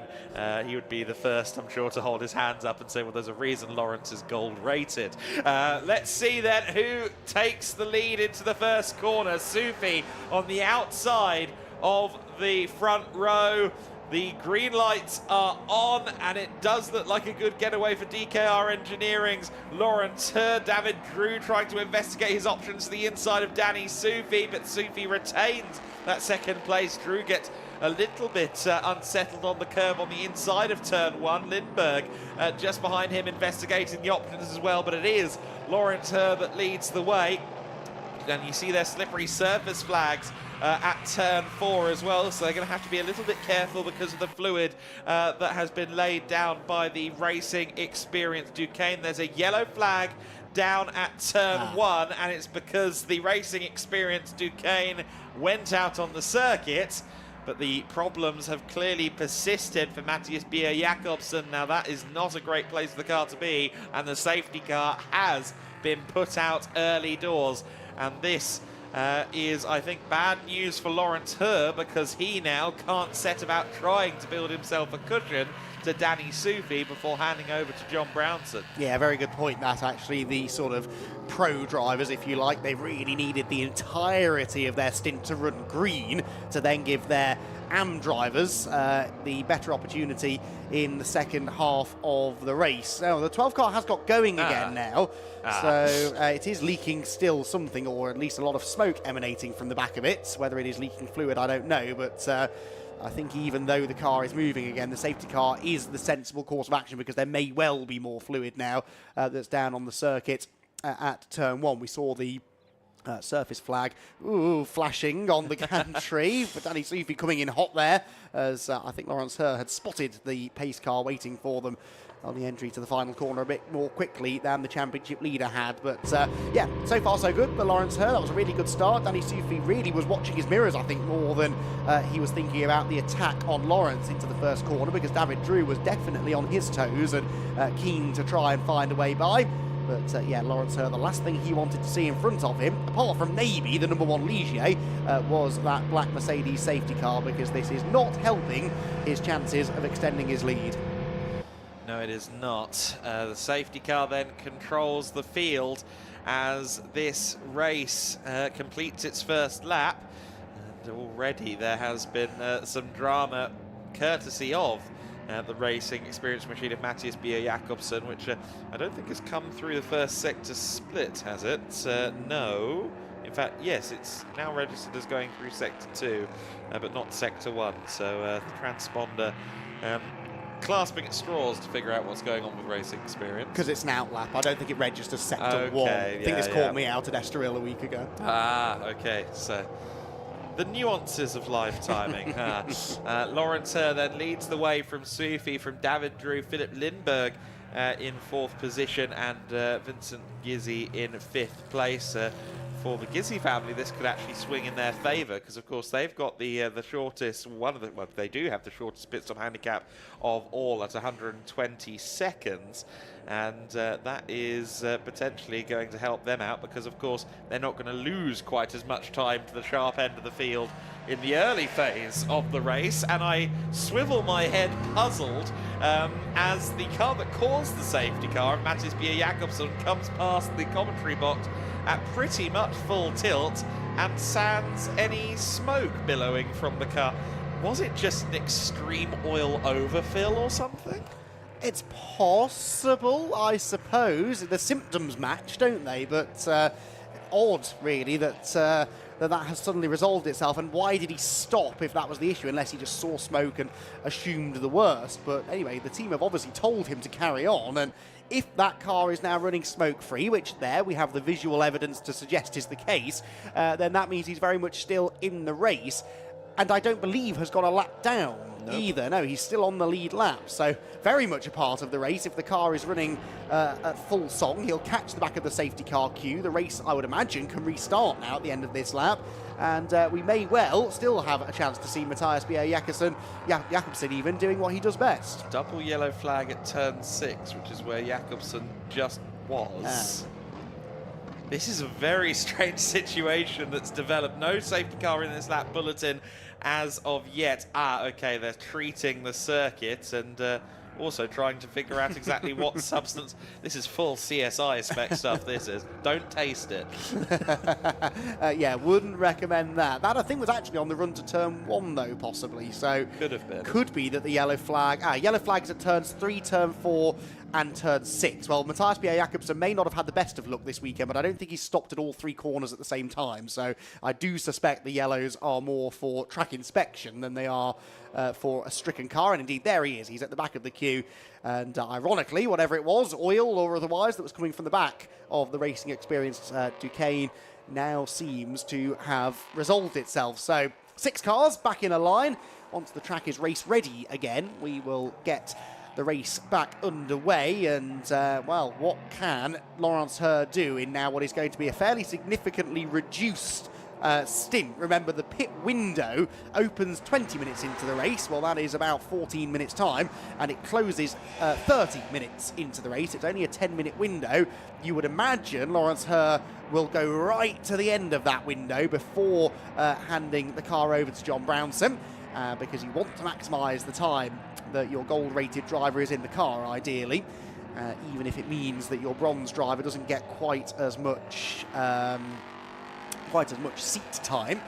But yeah, that would be his plan, I would imagine, and the safety car needs to get out of the way in order for him to try and build a bit of a margin. Danny Sufi, of course, just needs to stay as close as he can to Laurens Herr for as long as he can. Right then, Mechanic Adam, what are we seeing here? When have I ever imparted any mechanical knowledge? No, I'm not good for that stuff, unfortunately, but I think there must have been some oversight, something that needed to be rectified after their work to get the car ready yesterday. They were certainly adding fluids to the car. It was smoking before they took it back into the pits and added fluid, and then it continued smoking, and now everything's fine. I'm honestly at a loss, but regardless, racing experience and Matthias Jakobsen will, I'm sure, all collectively have their fingers crossed, as will Wolfgang Payer, that the dramas have been rectified. And, well, now Jakobsen has an opportunity, of course, to do what he was originally expecting to do on this Sunday morning, and that's trouble some of the drivers ahead of him from the rear of the field. It will be single file, of course, as the safety car comes in at the end of this lap, but that apart, we do effectively have what was originally billed, the originally scheduled programming for this prototype Winter Series race will persist, and we'll see whether Matthias Jakobsen can do what he did last time, and that was showing that his relative lack of experience in LMP3 is no barrier. Of course, he was exchanging positions with Pierre Caffer in the wet conditions a week ago here at Estoril. Pierre Caffer, a former Le Mans class winner, and the young man, the Danish Talent of the Year, as he was named at the end of last year, Matthias Jakobsen. It can only be a positive sign that he is quite so strong already at the wheel of this racing experience car. But it's going to be Laurens Herr who immediately sets about restarting the race, takes the throttle down early. DKR Engineering leads the way with the number 3 at the front. Danny Sufi just about managed to go with him there in second position. We all keep an eye as well on the rear of the field. It looks like Bia Jakobsen's car is up to pace and okay, but we resume the race, and it's Danny Sufi in second place still, and we will now watch to see how quickly Matthias Jakobsen can dispatch Vincent Gizzi and potentially give chase to his fellow silver and gold rated drivers at the front.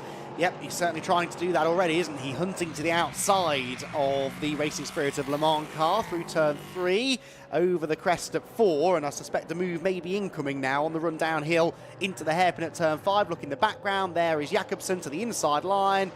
Yeah, no, actually, and in fact takes a very odd line over the entry curve into the corner. I think maybe just driving a little bit cautiously here. Doesn't want to end up damaging the second car of the weekend. Not that he damaged yesterday's, but there's work to be done to the first one, and doesn't really want to give the team anything else to be doing at the end of the weekend. So needs to make sure this is a clean pass. He's clearly quicker than Gizzy, but just can't quite find a way through for the time being. Meanwhile, at the front of the field, Lawrence Herr doing his best to scamper away from Danny Soufi. Danny, in fairness, has gapped David Drew, and Philip Lindbergh not quite able to go with them for the time being either. So it's as you were at the front of the field. I suspect for the leaders, it's really going to be a case of monitoring the gaps and the lap times. The overtaking, if there is to be any, will be between these two, but still no way by for Jakobsen.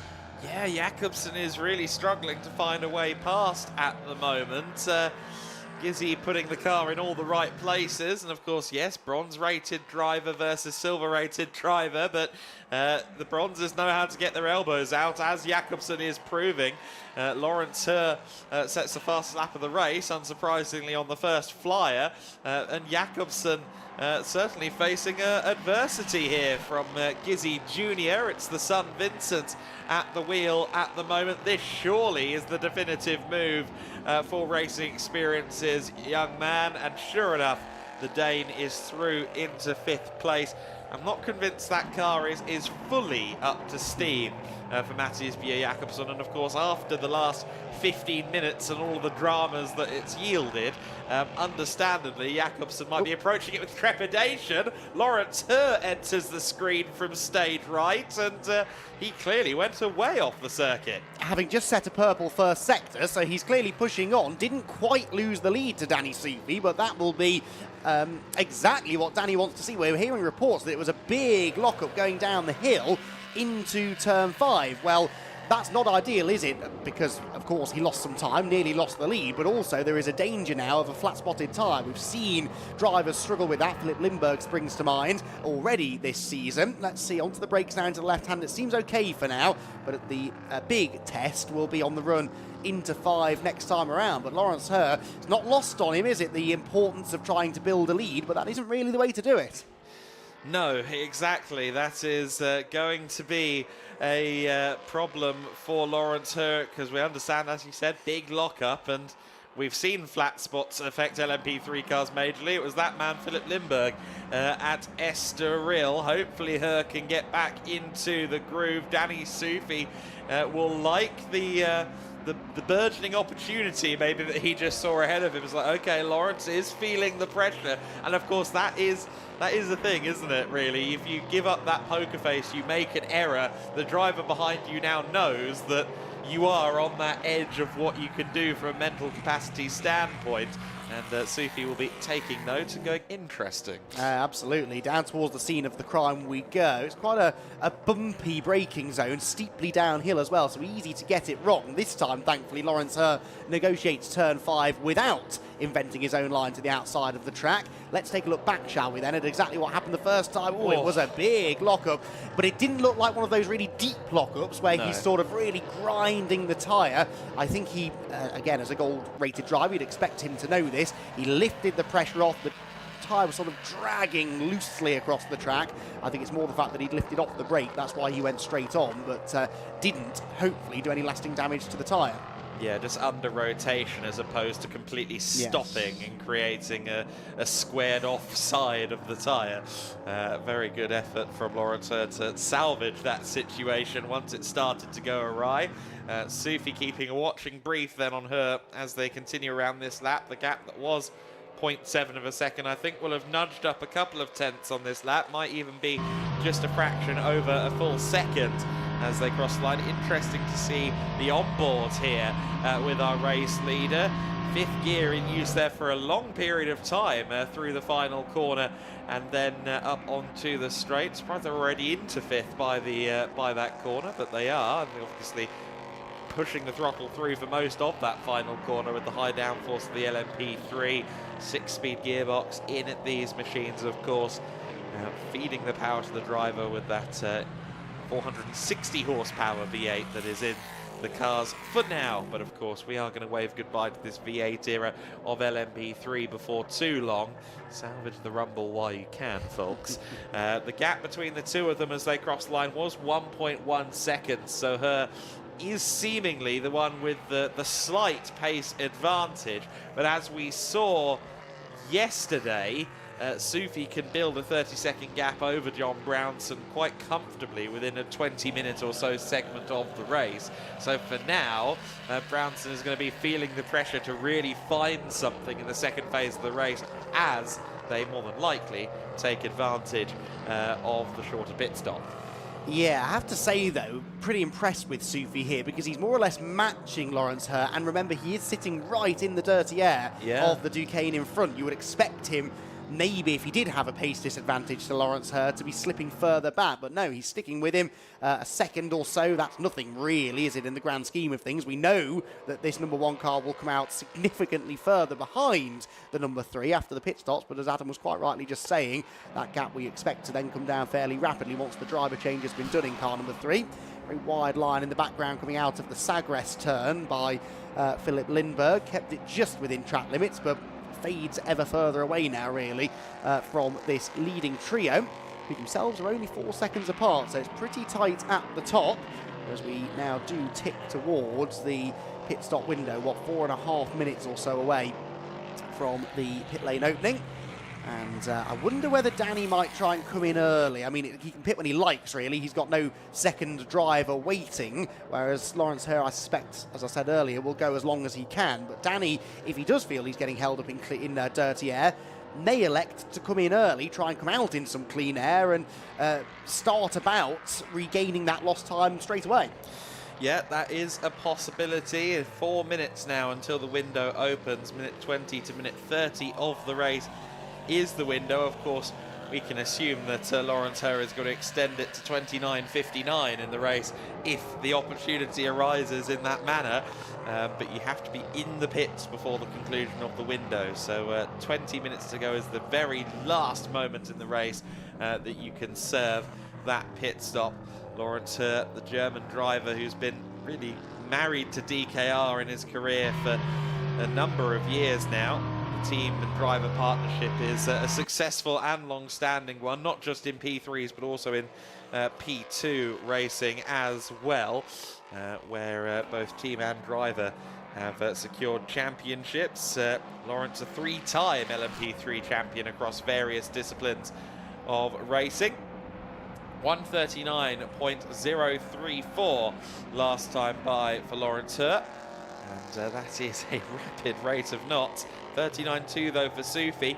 Again, as you said, Andy, in the dirty air, doing a really good job of matching, and realistically, so long as he's got that DKR engineering car in his eye line by the time he swings in to make his pit stop, I think that is effectively stint 1 mission accomplished for Sufi. Yeah, I think he's doing very well at the moment, to be honest, and not really, you get the feeling, desperately trying to go after Lawrence Hurt and put the pressure on and make an overtake, because that will just cost them both time that he doesn't really need to lose. He knows he'll have the pace advantage in the second half of the race, and barring any dramas, should hopefully be able to close in and reclaim the lead. So he's doing everything he needs to do. And yeah, with that turbulent air washing over the front of his Ligier, I'm sure he will tell you that is costing him more than 0.2 of a second a lap, but he only was 0.2 slower than Lawrence Hurt in the Duquesne on the previous lap. They've gapped David Drew now to the tune of nearly 4 seconds. David is then 6.7 ahead of Lindbergh, who is 6 ahead of Jakobsen. Now, Jakobsen continues to put in, though, personal best lap times, and is now within the same second, lap time-wise, as the race leaders. He did a 39.8 last time around, so getting faster and faster with every lap that goes by, and actually was 1.4 seconds quicker than Philip Lindbergh. So that's the gap that is coming down the most rapidly as Jakobsen now begins to gel with this second car that he's driven this weekend. Yeah, very good point, of course. It will be a different frame of reference. I don't know whether he was in it at all when they were doing testing in the week. I think it might have been, as you alluded to, a completely different driver lineup in that car. So yeah, it might well be his very first time in that particular chassis. and they all have their own quirks, of course, even though they come out of the factory in identical spec. There is David Drew, who has somewhat fallen off the back of her and Sufi in this first phase of the race. Of course, Quentin Joseph will be taking that car over, and he has the same 122-second pit stop as the race leader, so he will more than likely come back out into the race ahead of Danny Sufi, and will be hunting as well to try and maybe claim a position off of John Brownson. It may well be a very compelling, I think, last 5 or so minutes of the race as Sufi bounds up on the 2 bronze drivers. We'll have to see how this one plays out, but for now, Lawrence is doing everything that he needs to do. Sufi is doing everything that he needs to do also, and at one time I think there was the consideration, the possibility that Sufi would be doubling up this weekend, since there's an errant Lamborghini GT3 car in the paddock as well. At least I was trying to sell him on the idea, and he seemed to think it might happen, but no, he is just doing the prototype winter series. Of course, he ran most of last year solo as well, as the pit stop window now opens. However, he did actually have a little bit of assistance at Aragon in the 2024 season from Glenn Van Berlo. We'll see whether or not Sufi runs solo the entire year. I do understand that Conrad Motorsport are working hard to get a second car on the grid for the latter phase of the season, and that we might see them beyond the prototype winter series later in the year as well, going into the Spanish leg of the GEDLICH Racing winter series calendar. So the famed team run by the Austrian racing legend Franz Conrad. I think we're going to see plenty of them as the season goes on. Philip Lindberg is maybe going to have to start using those rear view mirrors pretty soon, because Mattis Bjerre-Jacobsen, as he continues to bed himself into the new quote-unquote car, he is less, or just over 3 seconds back at the moment, and bounding towards the rear of the high class this year. And not only that, but was quicker than both David Drew and Danny Sufi on the previous lap. So this is pretty impressive from Matthias Bjerre-Jacobsen, not only to wrap his head around this new chassis, but just to put everything that happened at the start of the race out of his mind. Drivers do often take a lot of time pre-race to get themselves mentally into the zone, as they like to refer to it. All of that, I'm sure, was undone by the visit to the pit lane, stopping out on tracks, smoke billowing from the back of the car, yeah, that certainly, he's done well, I think, to get himself back in the right mindset. Danny Sufi, meanwhile, has pitted, so Danny Sufi does do what I thought he might do, pits early, gets himself, hopefully, out of that dirty air, and as he pulls towards his pit box, he'll be hoping for a nice clean stop. We thought, didn't we, yesterday, he might have lost some time over the pit stop window. Don't think we quite got to the bottom of what that might have been, but anyway, he'll be hoping for no hiccups this time. He pulls into the pit box. The team will service the car, tyre pressures, clean windscreen, maybe just give him a quick thumbs up to check that he is happy, and once that minimum pit stop time has elapsed, he'll be back on his way. I was talking to Dexter Muller of the GT Win Series grid earlier in the week, and he said, you know what, it's not good to be sat there. As much as he likes driving solo this weekend, as much as some drivers really do enjoy just doing the whole race themselves, it's that bit where you have to sit there and wait for the pit stop clock to tick down, and you're just in a warm race car, cooking a bit in your race suit. It's not a pleasant experience, I'm led to believe. No, I can well believe that for sure, where you only have to go and stand near one of these cars at the end of the race, and you can just feel the heat sort of billowing out from the car.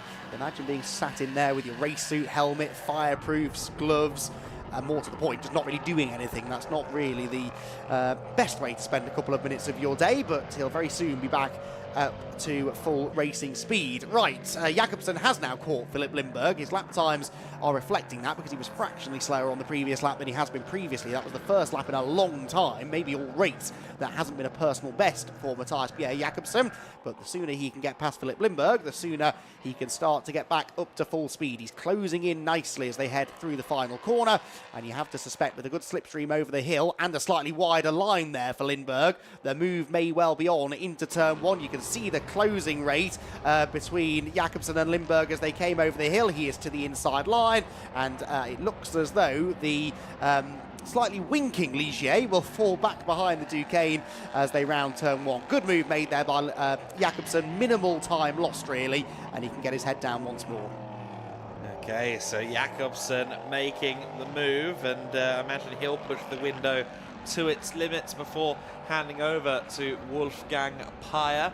Meanwhile, Danny Sufi should be rolling in at the next few moments, and indeed there he goes. Nice spirited departure from pit lane for the driver of the number 1. And the Texan, the former drifter, we can always rely on him to go a little bit sideways at some point, will continue on his way, and we suspect, all things being mathematically sound and all things going well in the pit stops, that he will not be race leader once everybody has cycled through, of course, with David Drew being shorter pit stops, and indeed Matthias Bjerre-Jakobsen, who's only 20 seconds off the lead at the moment. All 3 of those pairings might end up ahead of Sufi for at least some period of time in the second phase of the race, depending on how far they go into the window here.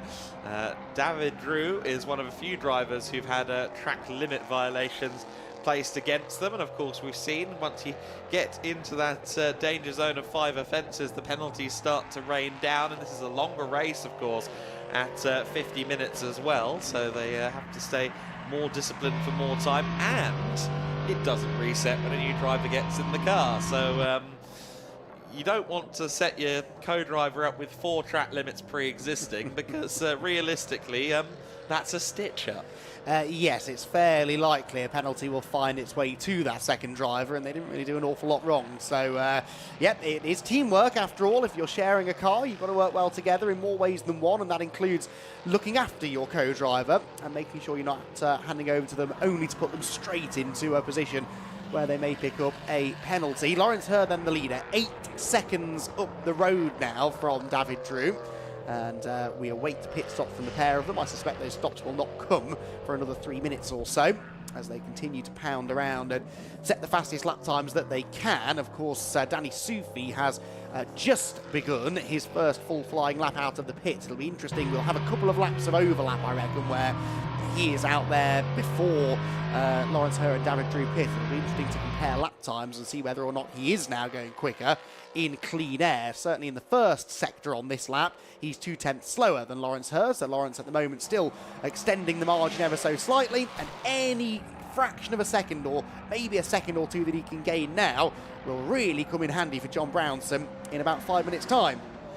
Yeah, Lawrence still pressing on. I also want to give a nod to Vincent Gizzi, whose progress has continued during the race. Just set his personal best to 1:42.063 in the Racing Spirits of Le Mans car that he will pass over to his father, Christian, in the next few moments. Good to see that progress as the weekend has gone on, and I think they've gotten back into the swing of racing again after the festive break.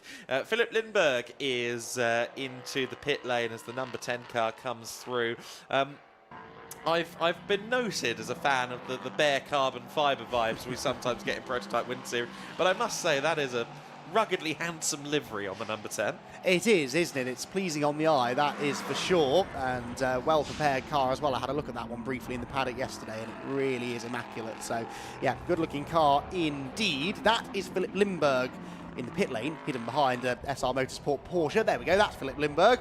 Oh, and they're investigating something underneath the car. Was this the winking car? It was, wasn't it? So there is some loose connection in the left-hand side headlight, and perhaps they're trying to tighten that up because that's the corner that the mechanic was looking at. The high-class racing team scurrying around, looking very, very busy. Actually, they've handed a drink, I think, to the driver as well inside. Philip Lindberg, of course, another solo driver, so a quick little refuel for him, even though the car doesn't need any extra fuel to make it to the flag. The driver would quite like some. They're continuing to look underneath the car. but I suppose if it has to be stationary there for a little while, they may as well make most of that time. Lawrence Herr is in, by the way. Didn't quite have enough time, did he, to get round and do one more lap, so actually that's not ideal. He's missed out on potentially a minute or two of running there, but he's in. The pit stop begins, and in a few moments we'll have a slightly better idea of what the picture will look like heading into the second part of the race. Yeah, Bjerre Jacobsen also comes into the pit lane, and so any moment now, Danny Sufi is going to come blasting down the main straight. He's going to unlap himself after spending the lion's share of 2.5 minutes in pit lane a few moments ago. And then the question is going to be, where do these three cars who have just pitted come out in relation to the Conrad Motorsport car, which crosses the line now to come past the pits. And, meanwhile, David Drew I think has already been uninstalled, and Quentin Joseph getting himself ready to go now in the 87 car. Meanwhile, I believe we just heard Philip Lindbergh spin up the rears as he heads back out in the high-class racing car. He will come out quite a way behind Danny Sufi, of course, the same pit stop delta for them, so both as solo driving silvers, and so Lindbergh continues on, and we'll see where he factors in. Of course, later on in the race, he'll be hoping to come across some of those bronze lineups that have had shorter pit stops. There's the number 10. Getting adjusted at the moment, the Racing Spirit of Le Mans car. Pit stop window has now closed. Everybody has been into the pits before the window closes, therefore they are safe. Now, is it getting damper in the pit lane, or am I hallucinating somewhat? No, you definitely saw water falling. I think it might have been dripping down from the roof, possibly. It seemed a very concentrated bit of water falling. Pit stop's complete then. I tell you what, David Drew and Lawrence Herr were both very aware that that was their in-lap. They both put in really quick middle sectors, but Danny Sufi also just did his personal best. So number 3 hasn't left the pit lane. So the number 3 is still there being worked on. And yet, the two cars that were behind resume the race. So for John Brownson, I've said a few times, DKR have not been able to get that race win yet. And there you can see what's happening. The engine seemingly refusing to play ball. They've got a water bottle.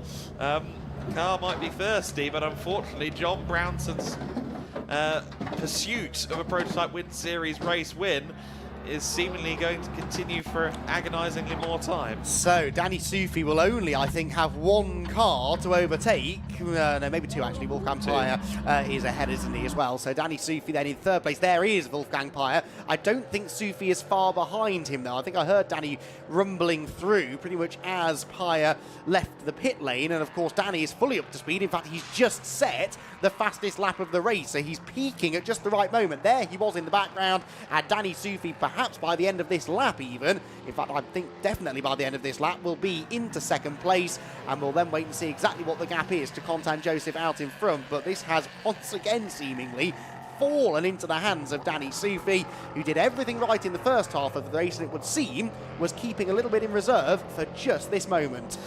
Yeah, exactly right. He's on the back of Wolfgang Peyer now. We'll go around the outside here at turn 13. Nicely done, and Wolfgang, I think, aware that he wasn't going to be able to defend from Sufi. The number 3 DKR engineering car heads back out onto the circuit now after they seemingly topped up some fluids, among other things, on the car.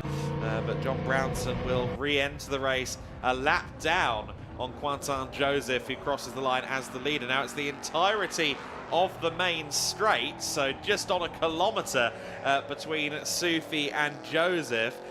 Based on the pace we've seen off of Danny Sufi so far this weekend, it is going to take quite something for Quentin Joseph to remain ahead for the duration of this. But the question is going to be, how many minutes does it take to now effectively make up a kilometre for Danny Sufi on Quentin Joseph? And then once he gets there, can he pass? Well, let's see. I mean, obviously that was Quentin's outlap, so we've no times to refer to just yet, but in Sector 1 on this lap alone, he's lost 1.4 of the 13.5 seconds that he had in hand. There is Sufi. closing in on John Brownson, actually a little bit sooner than we expected him to be, but unfortunately not for position after the lengthy stop for the DKR engineering squad, who have fallen now right to the back of the field, which is a real shame. And so Danny Soufi will surely dispatch of that car pretty quickly. There, the Racing Spirit of Le Mans car comes through, so that's Christian Gysi. Philip Lindbergh was not a million miles behind, was he? So we'll see whether Lindbergh's going to be able to close in. Again, sector times suggest that he probably will. This, though, is the race leader, Quentin Joseph, and momentarily we'll have a look at what the gap has become. But definitely, Adam, it is coming down, and it's coming down rapidly in the sectors. It is indeed. Quentin Joseph with quite the task in his hands. It's one that realistically the form book says isn't going to happen, but we'll see. Quentin still fairly new to his racing career, having done a few races in Midjets, then a couple of races in LMP3 last year. This is still a very new thing to him, the racing game, and we'll see how he improves. Currently a 1:44.5 last time by, so he lost effectively 5 seconds to Soufi on a 39.6, and that is not going to be enough as it stands to retain the race lead, but Soufi continues to press on in second, and we simply don't know until he's got to the rear and indeed gotten past Quentin Joseph. Anything can happen, and we actually saw last year the Ligier had a drama for Danny as well, and that might live in his memory a little bit. He's like, well, I was pretty sure I was going to make up the time last year, and it didn't happen for me. But I must say, a year later, a year more experience for Conrad Motorsport with the Ligier that they bought at the tail end of 2023. The more time you spend with the car, of course, the less these kind of niggles appear in the machine. Yellow flag at turns 7 and 8, which is the section of the, well, now just turn 7, the section of track we're heading towards here. Yellow flag's now in, but I'm not entirely sure who or what that would have been about. Anyway, whatever it was, it's sorted itself out fairly quickly. That's the exit of turns 7 and 8. And not entirely sure who it would have been that caused that brief yellow. But anyway, everything seems okay again now. It was quite a slow sector for Wolfgang Peyer, maybe. Here's a replay. It was John Brownson. Yes, that's the exit of 7. So John Brownson has, by the looks of it, looped it through the high-speed right-hander at 7. And has lost quite a bit of time as a result. So Brownson already a long way back, driving maybe a bit frustrated. Danny Soufi is driving like a man who is at one with his machine. He is now only 3.5 seconds behind Quentin Joseph. He's taking more than that a lap out of the Ligier ahead of him. I suspect a lead change may be imminent. 1:38.999 last time by, so within half a tenth of his own fastest lap of the race, as he continues to hustle the Conrad Motorsport Ligier. The gap was 3.5 seconds. Visually speaking, you can see it's now somewhere around 2. And by the end of the lap, Quentin Joseph is going to have company. Philip Lindbergh has had a moment down at the first corner. Yellow flag at turn 1, double yellow flag at turn 1, because the longer he spends there, the more it implies to the marshals that maybe he's not able to move the thing. Yes, now if that car has stalled, it will require outside assistance, and that, you would imagine, would require the appearance of a safety car. Yes, please, says Quentin Joseph, because right now he is really feeling the heat from Danny Soufi, and of course overtaking into turn 1 will not be allowed, so Danny isn't going to be able to make a move at the end of the pit straight here. I doubt he'll have an opportunity before that. Are we, though, about to go safety car? Well, out wide goes Joseph. There is an opportunity into the last corner. Danny Soufi has his nose very much cut up there by Quentin Joseph. They are side by side for the race lead, up and over the hill, but Soufi needs to get this move made before the yellow flag zone. They were 2/1000ths of a second apart at the line, and Danny has to back out of it. The yellows are out. No sign yet of a safety car, but we have to assume there's still a car in the middle of the road at turn 1. And for now, Quentin Joseph holds on to the race lead. There is Lindbergh's car. This has to be safety car, surely, but when do they call it? Full course yellow was up on screen for 1/10 of a second or so, and then it's lifted, and Danny Soufi, Okay, so there was a full course yellow on screen for the shortest of moments. It's now back to green flag, but full course yellow is being abided by on the circuit. Full course yellow now confirmed again on the timing screen. That's a confusing one. It seemed as though someone pressed the button and then it went off and then it came back on. That's going to be hashed out somewhere in the next few moments, but Quentin Joseph is back in the lead of this one as we await the resumption of this car, the number 20 high-class racing machine. We saw there the spin, I think, just getting a little bit cut up there. I think that was the Racing Spirit of Le Mans car he was with, wasn't it? And unfortunately, in the process of that spin, the engine said, are we done? And unfortunately, Philip hasn't convinced it otherwise. Yeah, that was a battle for position. 4th place they were scrapping over there, Christian Gysi and Philip Limburg, and Limburg had the inside line, but it's a difficult place to make a move. That it's a very tight corner, but still quite a high-speed one, so you don't do a lot of braking into the turn, but you don't really want to be on that tight inside line. It's a sharp right-hander, so yeah, easy for that to go wrong if you end up going in there on the inside line. That's obviously what happened to Philip Limburg, whose car, we believe, is still stuck in the middle of the road. So, Quentin Joseph continues to lead from Danny Soufi. 2 1,000ths of a second he was ahead by at the line, and that was his saving grace because Danny wasn't therefore confident enough that he had his nose ahead going into the yellow flag zone and did the sensible thing, really. Didn't want to run the risk of getting a penalty. He's now latching onto the rear bodywork of Quentin Joseph in anticipation of a resumption of racing at some point. We know not when that will be, but he wants to be as close as he can to Quentin, because presumably when the full course yellow came out, this is about how close he was in the first place. Bit of an adjustment made there to something above his head, and 10 minutes of the race remain. How much of those 10 minutes, though, will take place at racing speed?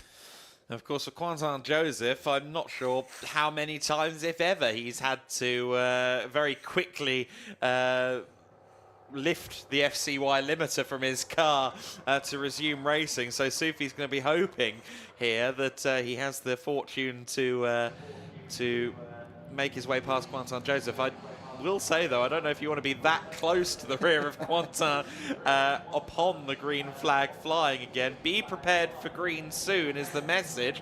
Now, when will the green flag fly? And who will be first on the button as they come past our commentary position? Danny Soufi really threatening in the rearview mirror of Quentin Joseph. It's still yellow out there on the circuit. At what point will it go green? We'll let you know, and you'll hear it, of course, as the cars accelerate away. Philip Limburg is out of the car at the first corner. But we should surely have the car out of the way if we're being told to prepare for green flag.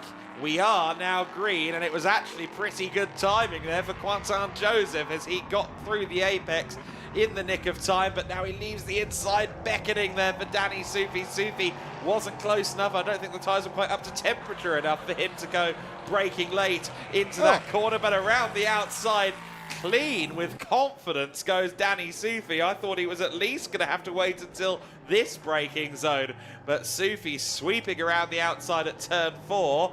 That is the definition of aero plus confidence.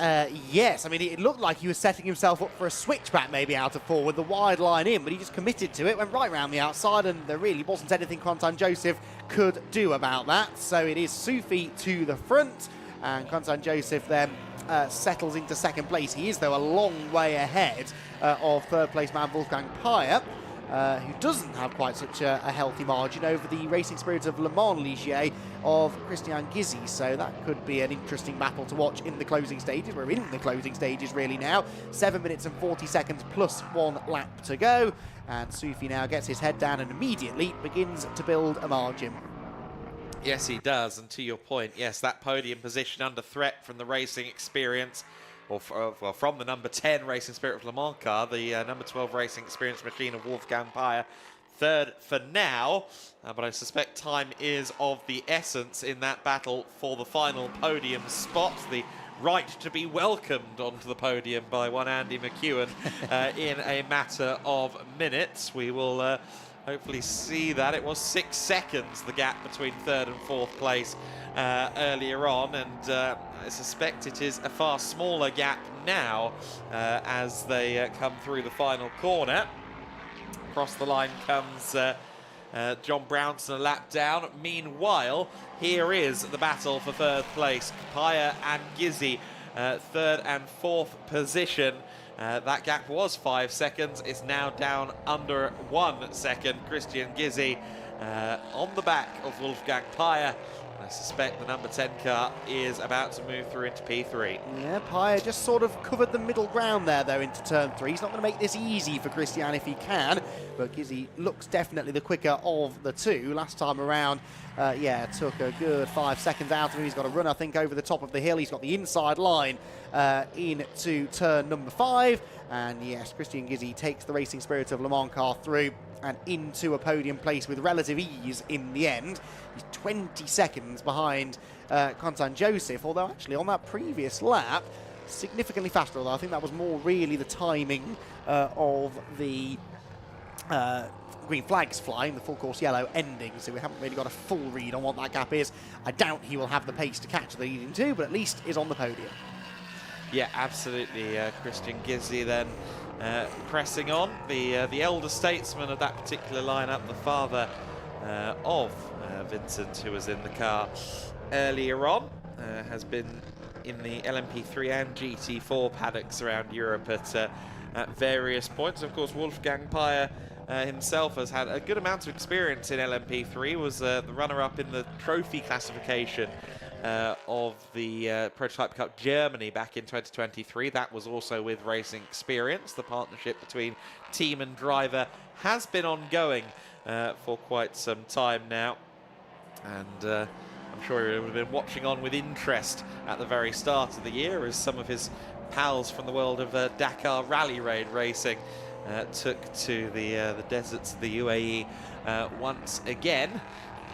And I think Wolfgang Paya might have hung up the helmet in the two-wheeled Rally Raid world, but he has competed in Dakar several times previous, and I think also done some of the Rally Raids in Portugal. Portugal with quite a healthy Rally Raid scene, so I'm sure he's familiar with the region as a whole, but this new challenge, or relatively new challenge of prototype racing, certainly a big departure from navigating the desert, and it's always interesting to see guys like Wolfgang, who's, you know, he's a 60-year-old man. He's done quite a lot of stuff over the course of his life. I really need to sit down with him and get a full scope of it, because the nuggets you can find online, it sounds like he's lived quite a fun one. And at the age of 60, or I think he was probably about 57, 58 when he started to race LMP3s, that's quite the challenge to take on at that stage.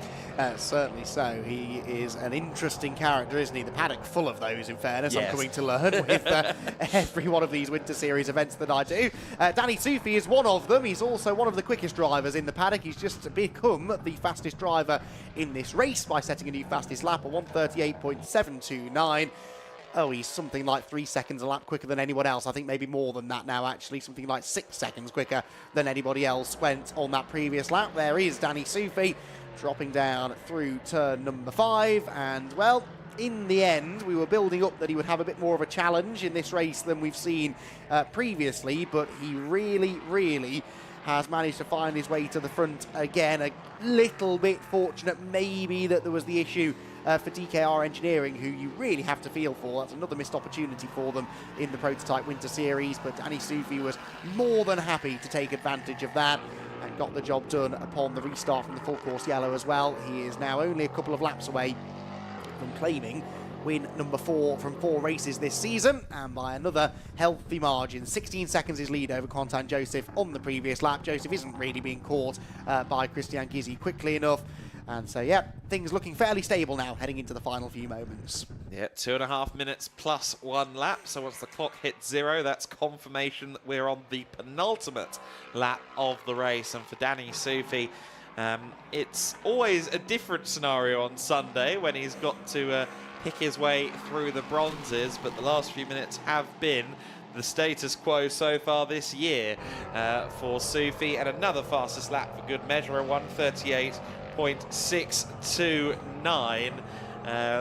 The young American means business. I was lucky enough to commentate on Danny's first ever P3 race back in 2022 in a Conrad Ginetta, as it was at the time, and came in with, you know, low-level regional US racing experience, the drifting experience, and the development curve in the 3 years that I've been commentating on him has been plain to see. The fact that he can now match and surpass the pace of someone like Lawrence Herr is, I think, as much as anything, a testament as well to the Conrad operation. They often take on these young, ambitious drivers and develop them into something special, and I think that's exactly what they've done with Sufi. Indeed so, and he has just set another new fastest lap as well, a 38.6 now as the fuel load burns. The car gets lighter, but these cars reasonably light on their tyres, really, and Danny certainly has proven he's got the long-run pace and going faster now than he was in the first part of the race. And I do wonder how much of that maybe was him just pacing himself. I think he was reasonably satisfied, having not got past Lawrence Herr at the start of the race, probably reasonably satisfied to just sit behind him in the early stages. Got 2 more chances now to try and improve upon that lap time, and in fact, based upon his middle sector, he might be about to do that. A fastest middle sector of anybody. Oh no, not quite.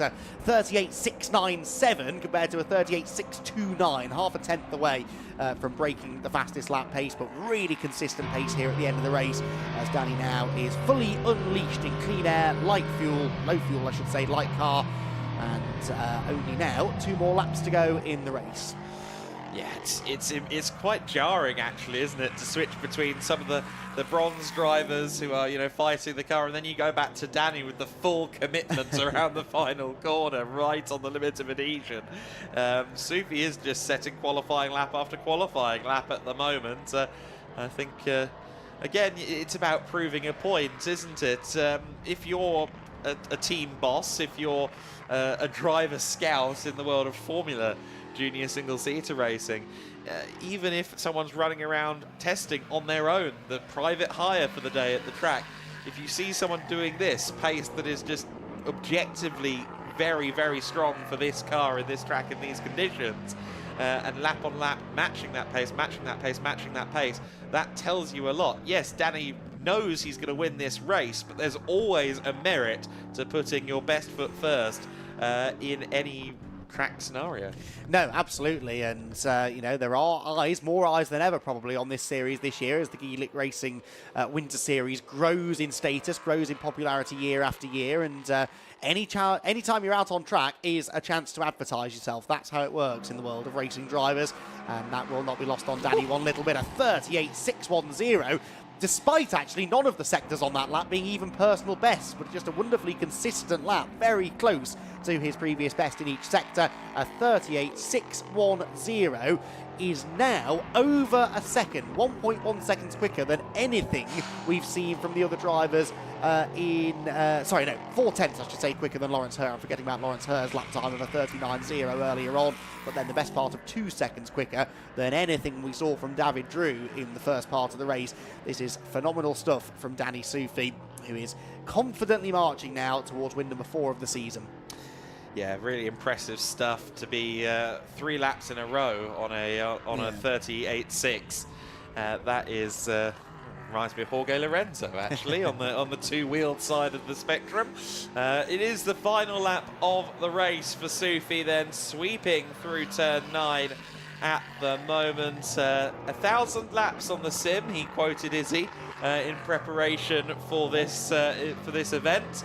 And I'm sure that as fun as it was to be preparing on his platform of choice at the wheel at home, the thrill of driving this car around this circuit must be unparalleled. It's a well-sorted beast, the Ligier JSP 320. Conrad Motorsport have done their part magnificently this week here at the Autódromo Internacional do Algarve, and Danny Sufi has matched their efforts every inch of the way. The 100% record continues for Danny Soufi in the Prototype Winter Series. Win 4 of the season. He has now surpassed the number of victories he took in 2024 when he secured the inaugural Prototype Winter Series Championship. Quentin Joseph, it will be next across the line in second position. Then it will be Christian Gizzi in third place, Wolfgang Peyer fourth, and John Brownson fifth in theory, so long as everyone gets to the flag in good time. Here comes Quentin Joseph now to take second position. A good effort from him in the second phase of the race, building upon what David Drew did earlier on. I think Christian Gizzi should be across the line third. And I think for John Brownson down in fifth place and a lap down as he crosses the line, it's going to be a race of missed opportunity for him, given that lengthy pit stop.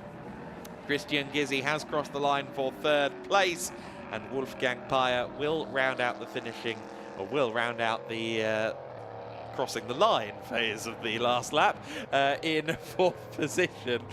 Me forgetting there that John Brownson was a lap down when he crossed the line. But Peyer now comes across the line and missing out on a podium for now. But we'll see how the Racing Experience team take to the second phase of the season. Of course, we won't see the prototypes in Valencia. They will join us again in Aragon on the first weekend of March. That allows some of the teams to potentially go and join the Asian Le Mans series.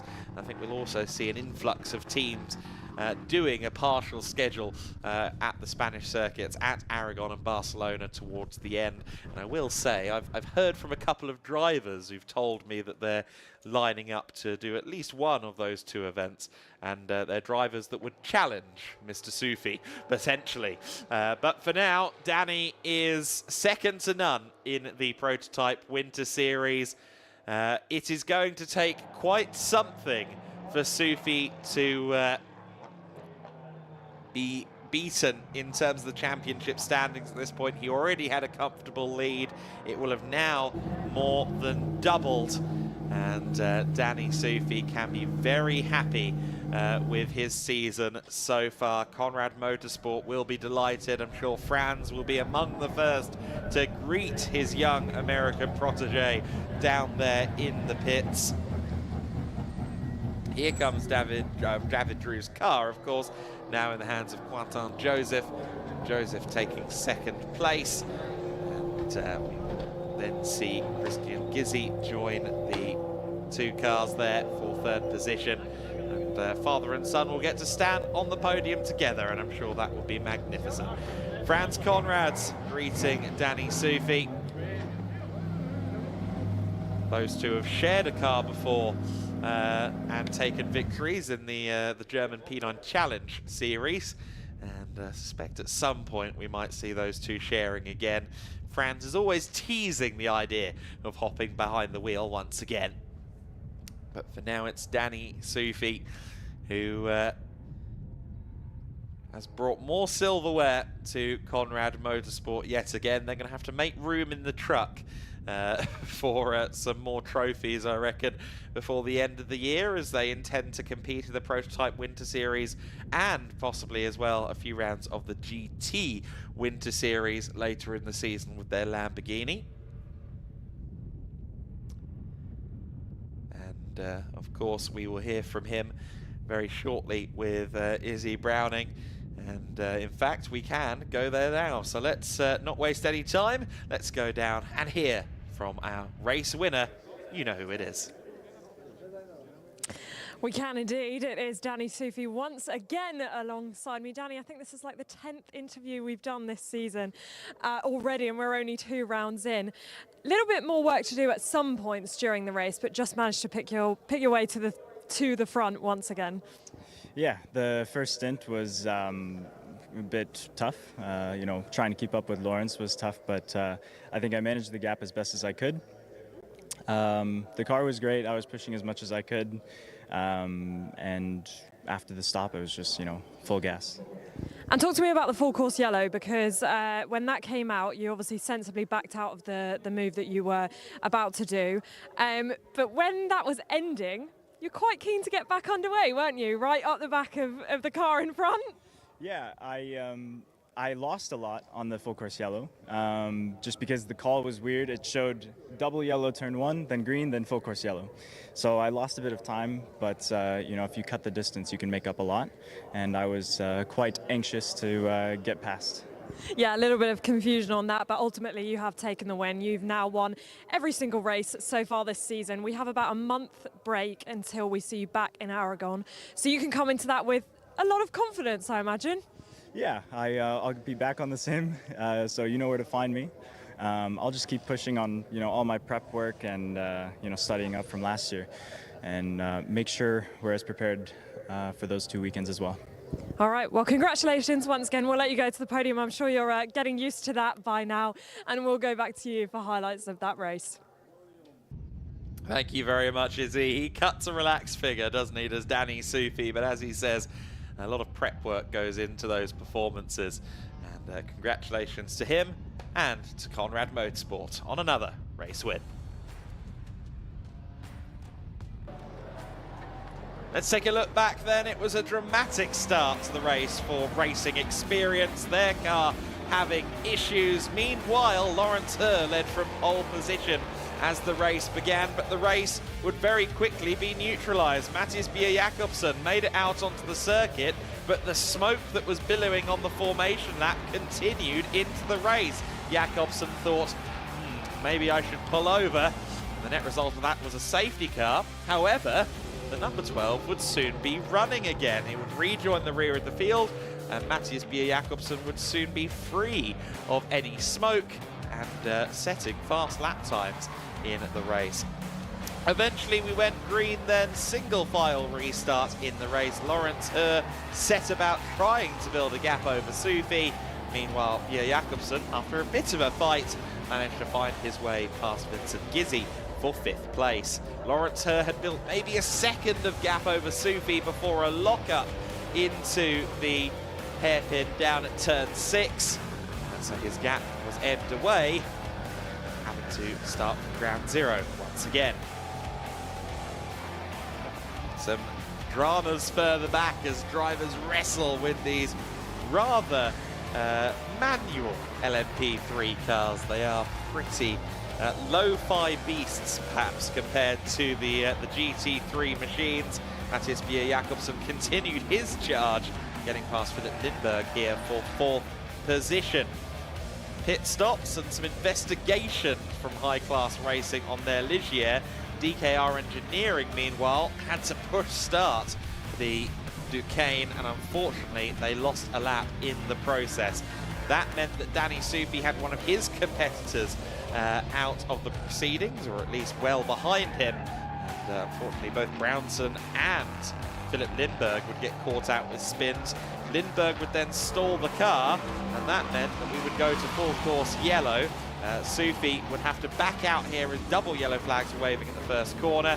He got past, but then the full course yellow board came out, and he said, okay, I'm going to give the position back for the time being. But Sufi was showing his intent aggressively behind Quentin Joseph throughout the full course yellow period, and just a few corners into green flags, Sufi would be through. Wolfgang Peyer demoted by Christian Gizzi. That was for 3rd place, about 10 minutes from home. Danny Sufi started doing qualifying laps, and ultimately he would win the race by more than 30 seconds. 4 from 4, the 100% record remains for Danny Sufi and Conrad Motorsport in the Prototype Winter Series. Very impressive driving from the American racer. 38.2 seconds clear of Quentin Joseph. Christian Gizzi, 54 seconds back in 3rd place. Racing Experience's Wolfgang Peyer can be happy with his performance in 4th. John Brownson will again be disappointed that an opportunity to potentially fight for a win was lost in 5th place, and Philip Lindbergh unfortunately not reaching the flag for high-class racing. We'll see them all back out there again, of course, at Aragon for the third round of the season. But for now, we can see the drivers up on the podium with Andy McEwen. Our second podium of the weekend for the Prototype Winter Series about to get underway then. And we welcome, first of all, our third place finishing team, a first appearance on the podium in the 2025 Winter Series for Racing Spirit of Le Mans, Vincent and Christian Gizzi. Congratulations, on to the third step of the podium they will go. You can tell it's their first time here. They didn't know where they were going. It's the one with number 3 on it, guys. There we go. Congratulations on their first podium of the season. It is, though, a fourth appearance on the podium for our second place team, High Class Racing's David Drew and Quentin Joseph. Congratulations, second position for them, and they have been very consistent. A fourth, a second, a fourth, a second in their 4 races so far this year. Even more consistent, though, was our race winner for the 4th time in 2025. It's Conrad Motorsport celebrating for Danny Soufi. On to the top step of the podium he goes, handshakes with the rest of the podium finishers. Very shortly, he will pose for the photos on the top step of the podium, fast becoming his second home this season. As Adam said in commentary, he has now eclipsed his win tally from 2024, and we are only halfway through the season. It is an ominous look for the rest of the field if they're going to have any chance of beating him to the title. Trophies handed out. They will gather together on the top step of the podium, and they have been given strict instructions that on the Sunday, indeed this applies to all of our classes, the bottles of champagne supplied by Quinta das Arcas have to be sprayed. So there will be celebrations momentarily. But once all of the photos are done down below, that will also be my cue to hide. Big congratulations once again then to our top 3 teams. And now time for the champagne to fly. Danny Soufi is quick on the cork. And celebrations begin in style on the podium. Some, I think, have had more practice of this than others. But the champagne does fly on the Portimão podium for the first time this weekend. We have one more race to go before lunch, though, and it is the GT Winter Series up next. If yesterday's opening race of the weekend is anything to go by, this should be a good one.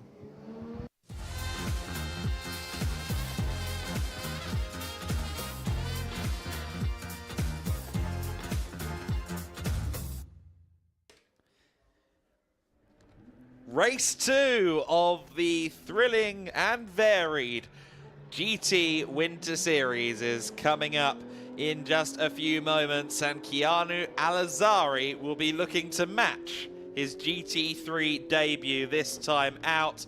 Very intrigued to see how this one pans out. The GT Winter Series has been thrilling so far this year. And we've had some changes, I believe, to the grid since I last saw a published copy, because Pelin Racing are currently listed to be at the very rear of the field. I understood that Paolo Roberti was going to be up at the sharp end on the second row, but that's seemingly not the case if the car takes the start at all. It's not even listed on the grid at all. But I know that Paolo and Torhaugen are here, so hopefully that car is on the grid. What we do have is a pair of Porsches at the front, and I think all the makings of a particularly compelling race by 2 young talents. Of course, Keanu Alazari is driving solo in that SSR Performance Porsche, and in the Resoon More Than Racing sister car, well, identical car, the Porsche 992 GT3R, it is young Simon Birch, who is very experienced in GT cars in general, more experienced in GT cars than Keanu Alazari, and is typically one of the hottest of hot shoes in some of the Pro-Am GT racing that he and Thomas Anderson have done in recent years. There's also, and I hate to be all British weatherman about it, the factor of those grey clouds sitting over the Algarve race resort, which give me pause and reason for slight concern. We did see that light rain was anticipated on the radar at various points throughout the early morning, throughout the morning into the early afternoon. We'll have to see how that affects things, if it affects things at all. There is, of course, that other X factor as well. if you say the name of the KTM wrong, it's the X-bow factor, of course. It is a crossbow. But nonetheless, the MZR car there on the second row of the grid, also, of course, its neighbour on the second row, Jerzy Spinkovic. We've seen those Cup cars, those 296s, those Huracan Super Trofeos, and indeed the KTM crossbow, all very quick out of the gates in a straight line. And that is another storyline to watch out for. We didn't see it yesterday after we hyped it up so much, of course, but those cars on the second row are a threat, certainly going into turn 1. So then, I am excited for this one, Andy. The buzz around the GT Winter Series paddock. Some drivers are a bit frustrated with the GT3s that they don't quite have the raw firepower of the Cup cars, but in general, I think everyone's been having a great time, as have we, witnessing it all. Yes, certainly I have. It's been some fantastic racing, hasn't it? Great way to dust off the cobwebs at the start of the season and get straight into some proper hard racing, and it really was some proper hard racing yesterday, particularly in the early stages. But Keanu Al-Azhari, perfectly managed race. Of course, part of the reason, really, that he made that race so exciting was the fact that he started a lot further back than he should have done. He had qualified on pole position for that first race of the weekend by about a second and a half, but then had that fastest lap time disallowed for exceeding track limits. So now he has managed to get himself back on the front row. Of course, didn't have a great start actually to the race. I think he was 8th going through the first couple of corners in yesterday's opening encounter. He'll be hoping he's significantly closer to the front this time around, and in theory, that should make his life a little bit easier. His second fastest lap time, his fastest lap time in Q2 was only a few tenths quicker, though, than the number 14 car. So actually, Simon Birch might be able to give him a little bit of a run for his money at least in the first part of the race. And then you've got Jerzy Spinkovic, who was a little bit further back on times, but we know that Lamborghini is a rocket ship off the line, as Adam was saying. So just at the front of the field, there's an intriguing battle to be had. I, though, particularly enjoyed Cup 1. That was my highlight of the day yesterday. The Cup 1 battle was a fascinating one. Oscar Rindzovic, in his first drive in the 296 Challenge car, started at the front of the grid, led much of the race in Cup 1, only to lose out right in the dying moments to Cristiano Maciel in the AF Corsa car. That was a fascinating scrap, but Andreas Berg Sorensen and John Dillon were both very much a part of that battle as well. So looking forward to a resumption of that. There are lots of storylines to enjoy over the course of the 30-minute race, but first we need to head down to the grid and catch up with Izzy. There are indeed lots of storylines. I'm wondering if one of the storylines is going to be those clouds that seem to, I think, be heading towards our way. I'm not a weatherman, but you can see there's some very ominous looking clouds that are potentially heading our way. I think we were expecting a little bit of rain today, so we'll see if that happens in this race. But first race of the day for the GT Winter Series, we have got Keanu Al-Azhari on pole once again. Actually, I should say not on pole once again, because yesterday, of course, he was on pole, but then pole taken away from him for the penalties. But we will try and grab a quick word with him. Keanu, great to see you. I mean, you'll be happy to be starting on pole. Obviously, yesterday it got taken away from you. This will probably be where you would have preferred to start yesterday's race, but ultimately you did end up with the win yesterday. Are you thinking that you can do the same again? Yeah, I mean, I had a really lovely race yesterday. A lot of overtakes, a few crazy moments, but I was really happy with the end result, of course. The pace was really nice, and I think today should be a bit easier starting from pole. But yeah, let's see. Maybe tire management has to kick in at some point, but I'm feeling very confident. And we've got some ominous looking clouds just ahead of us. If there's a bit of rain in this, is that something that you're going to be comfortable dealing with? Yeah, I mean, we've been solidly quick through all the testing when it was wet especially. So I'm feeling really relaxed, and yeah, I'm very excited to get this going. All right, best of luck. Have a good race. Very Great to speak to Keanu Alazari. He has got another Porsche starting alongside him. That's going to be Simon Birch. This is a new entry for this weekend, of course. So he will be hoping, I think, to get the jump on Keanu Alazari. The door is closed, so I won't go and bother him. We will continue down the grid. We've got the 3-minute board already. I think we'll be getting the 1-minute board very shortly. So a quick flyby to see the number 889 GT2 that Adam was just talking about.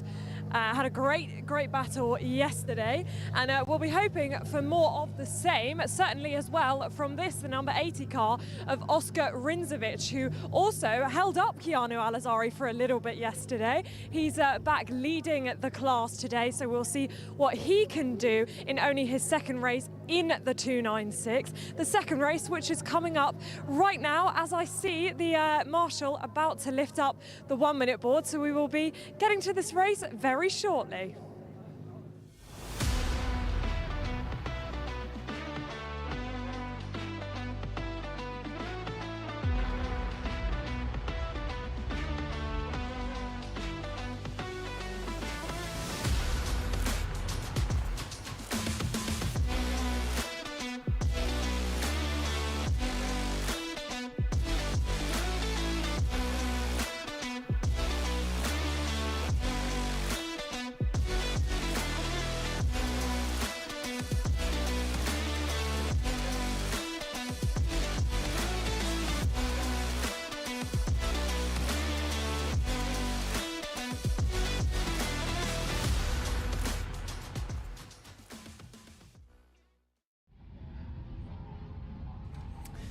So then, the GT Win Series grid waiting eagerly as we are to set off on this race. It will be a 30-minute sprint.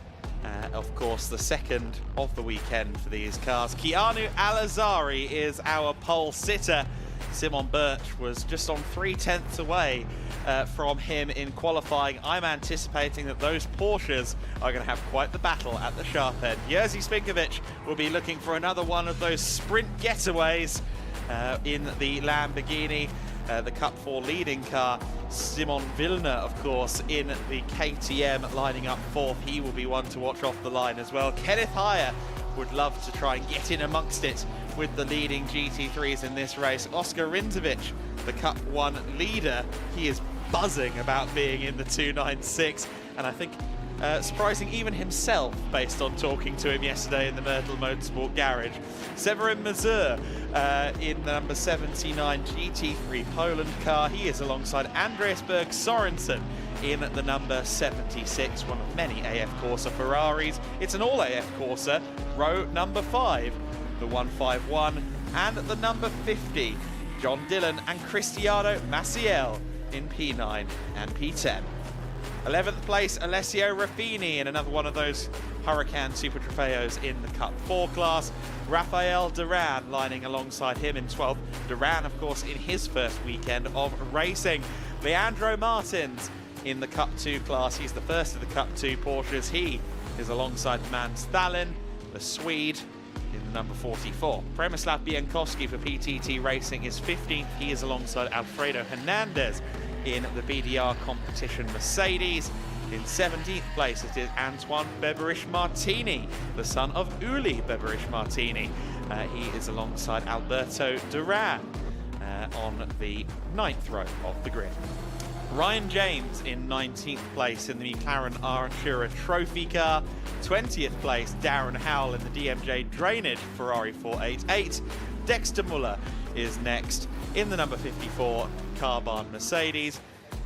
Autosport Racing, Alexander Bijatovic in 22nd place. And unfortunately, no Pellin racing car. We're expecting to see Paolo Roberti in this race, but it has not been entered into race number 2. We're not quite sure of the reasons why, but it was retired from race 2. We should be seeing Haugen and Roberti out there on the circuit for race number 3. So then, 2 Porsche GT3s at the sharp end of the order. Simon Birch, I think, will be eyeing the scalp of Keanu Alazari. Yes, Simon Birch has a lot more GT experience, but Keanu is one of those drivers that's being hyped up quite a lot in the motorsport world, be it his Formula 4 results, be it how well he adapted to the prototypes in Prototype Cup Germany with Molnar Motorsport in an LMP3. There's a lot of smart money being placed on Keanu Alazari's career, and if Simon Birch can take the fight to the green Porsche, that is a great advert for himself. Well, like I said, in qualifying, he really wasn't a million miles away from Keanu's pace, certainly closer than anybody else was in Q1. So this is one of the interesting things, isn't it, about, you know, the two driver cars versus the solo entries. Just because Keanu was the class of the field yesterday does not mean that he automatically will be in race number 2. So yeah, Simon, if the challenge will come from anywhere, you would imagine it will come from Simon. An identical car, of course, run by a different team, so there's no reason why there should be a car advantage. It's all going to be down to who has maybe the best commitment into the first corner, and then the long run pace from that point onwards. It's a 30-minute race which has started already at the beginning of this second green flag lap. So at the end of this, they'll line up 2 by 2, and we'll have that rush to turn 1, and keep an eye to some of those cars further back, the quick Lamborghini and KTM lining up together on row 2. The Cup 1 cars, we know they get off the line well, but they're all sort of together, aren't they? The Cup 1 leaders, they'll have their own battle on their mind heading into turn 1. And Kenneth Heyer, of course, 5th on the grid in the SR Motorsport by Schnitzel Mercedes, which was quick yesterday. What can Kenneth do in it now for race number 2? Lots of questions to be answered, and hopefully, Adam, another really entertaining round of the GT Winter Series beckons. Well, it was a very compelling scrap in the mid-top 10 that we had yesterday among the Cup 1 cars, and I can't help but notice that 5 of them are within 7 spots from 6th down to 12th. So I'm expecting a Cup 1, again, kind of Ferrari Challenge sub-race going on among the 296s further back in the top 10 in the standings. But the overall battle in the early doors is, of course, what counts. Surviving the first few corners is certainly what counts, and perhaps exploiting the advantages that you have at the wheel of your car. For the row on the for the second row, that means getting the hammer down at the very moment the lights go out, and you could end up in an overall lead. For those Porsches, they're going to need to be made even wider than they are, potentially, if either of the 2 cars on the second row gets a good jump. Kenneth Heyer also, of course, will want to try and utilise that vast experience that he has at the wheel of Mercedes GT3 machinery. The 30-minute race is going to be more like 26 and a half here. I'm sure, though, that each minute will be enthralling. It's Keanu Alazari on pole position on the inside of the front row. The SSR Performance Porsche, Resoon More Than Racing's Porsche 992 GT3R is alongside him. The red lights are on, the red lights are off. We are underway and racing. Will we get a lunge from the second row of the grid? Jerzy Spinkovic is having a look to the middle of the 2 Porsches. Will Birch hold on around the outside? Yes, he does. And in fact, Birch may well be challenging for the lead. He is. There was some argy-bargy further back in the top 10, I think, involving Kenneth Heyer. But Simon Birch made a bid for the lead there, albeit unsuccessfully. Everybody else picking the bones through the first few corners. Fairly rough stuff there. Everybody trying to get through turn 1. But I think everyone's still running. Simon Birch again forcing a defensive move out of Alazari as they head into turn 5. It is Wilner up into 3rd and charging round the outside. Is that John Dillon? I think it is, in the leading Cup 1 car. So John Dillon, who was 9th on the grid, is in the top 5 overall. He was only, I think, about 3rd of the Cup 1 cars on the grid, and he is now a reasonably comfortable class leader. Kenneth Heyer behind him, then the white Lamborghini of Severin Mazieu, who runs wide and almost opened the door for Andreas Berg Sorensen, but he had a moment and dropped down a little bit further. Rindzovic, the pole sitter in Cup 1, only 4th in class, so immediately that class has been turned on its head in the opening half a lap or so. Dive up the inside, that's actually Duran, isn't it, sorry, who is in behind Severin Mazieu. The leaders, though, latched together, so far Simon Birch has been up for the fight, tried to make a move through the first few corners. Despite that not being successful, though, he is not letting Keanu Alazari get away. They'll be nose to tail heading towards the end of lap 1. Yeah, I think this is going to be a very fun race between the top 2, the GT3 spec Porsches, and Simon Birch really wrestling it there, trying to turn it in on the dirty air, and I also think maybe on the lip of the curve as well, getting a little bit caught out. pressing every inch of the way, just a car length back, flashing those headlights. I'm sure Keanu is very much aware of your presence. Also moving through the field further back is Dexter Muller, who started from the rear of the field. He made 14 places yesterday, and obviously with both qualifyings being a write-off for Muller, having an issue very early in Q1, he's got to do this each and every time this weekend, which he was disappointed about, but he was also talking about with a wry smile. I think he enjoys the overtaking. Simon Birch would love to get some overtaking done here, but Keanu Alizari in identical machinery, it is going to be a very compelling scrap, and I think it is going to take some serious hustling from Birch. Ooh, he's hustling the car there, isn't he, up through turn 7. But yeah, we've spoken a lot already this season about battles between a GT3 car and a Cup 1 car, perhaps, or maybe one of the Cup 4 Lamborghinis. And on each of those occasions, we've discussed how one car might have a certain advantage or disadvantage. That's not going to be the case with the Porsches. There is one of those such battles. Severin was here dicing away with Kenneth Heyer. Severin was briefly into 6th position, but ran a bit too deep on the brakes into turn 1 and gave the place back. But yeah, this is a kind of unique battle in a way this year. 2 GT3 cars battling for the overall race lead, and not only 2 GT3 cars, but 2 identical GT3 cars. It will be tough to separate them. Severin Mazur tried that move yesterday, of course, as well, down at turn 1. He likes the turn 1 lunge. We saw that on Saturday, and we are now seeing more of it again, albeit it wasn't successful. Kenneth Heyer is now back ahead of him. And in fact, Rafael Duran is pressuring Severin Mazur. There go the top 2 through our shot. Then it's Villeneuve, then it's Spinkovic, the leading Cup 4 car. John Dillon with a healthy Cup 1 lead at the moment, courtesy of his strong start. Then Heyer, Severin Mazur. He's followed by Rafael Duran, who again is making great headway so early in his racing tenure, P8. One driver who did lose out a little bit is Oscar Rinzovic, down in 12th position. He lost places in the early stages of the race. He has some work to do now. He's had a fair share of defending. He's now going to have to do some attacking here in this race. So then we continue to focus in on some of these battles a little further back.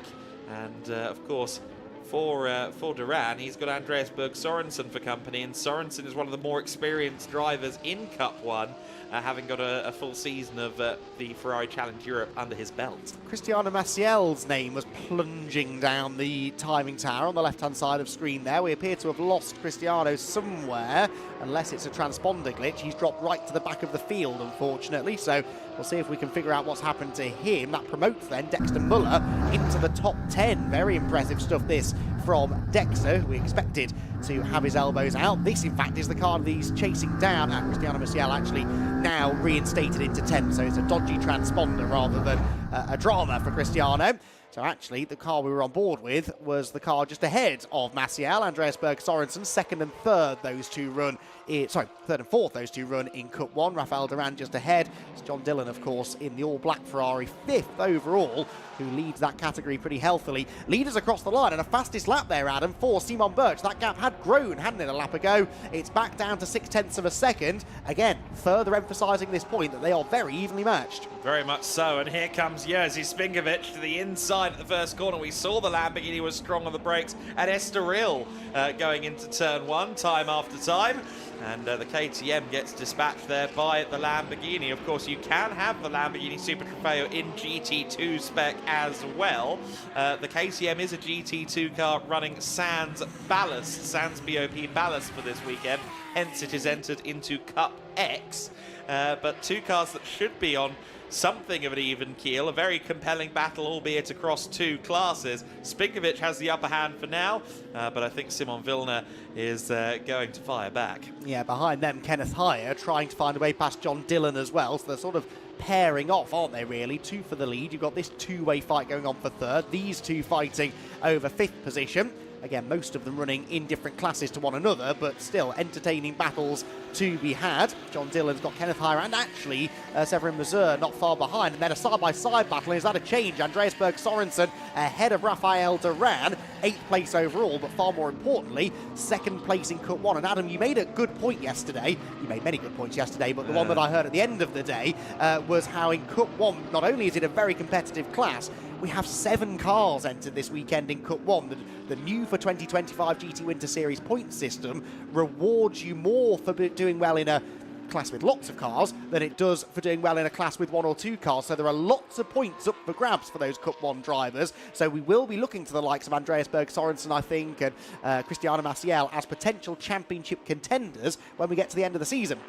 Yeah, absolutely right. And I believe we're going to have an even stronger contingent of Ferrari 296 Challenge cars come Valencia, which is part of the Ferrari Challenge Europe calendar, I believe. And Dexter Muller, meanwhile, we catch up with him. He made up about 14 places yesterday, just got himself into the top 10. Well, he's done that in 10 minutes this time, actually. So he's had a very good start indeed. He's ahead of Cristiano Maciel, and now also potentially on the back of Duran. He's only 4 or 5 seconds away as well from Kenneth Hire. So if Hire can't dispatch John Dillon, continues to have this scrap for overall position with the Cup 1 leading Ferrari, who knows, the podium in GT3 may yet be under contest between the 2 Mercedes, that 3rd step. Indeed so. Hire then right on the tail of John Dillon at the moment, but can't quite find a way through. They turn through 7 and 8, then clambering up and over the top of the hill, and then you plunge back down the other side. The world sort of drops away at your feet,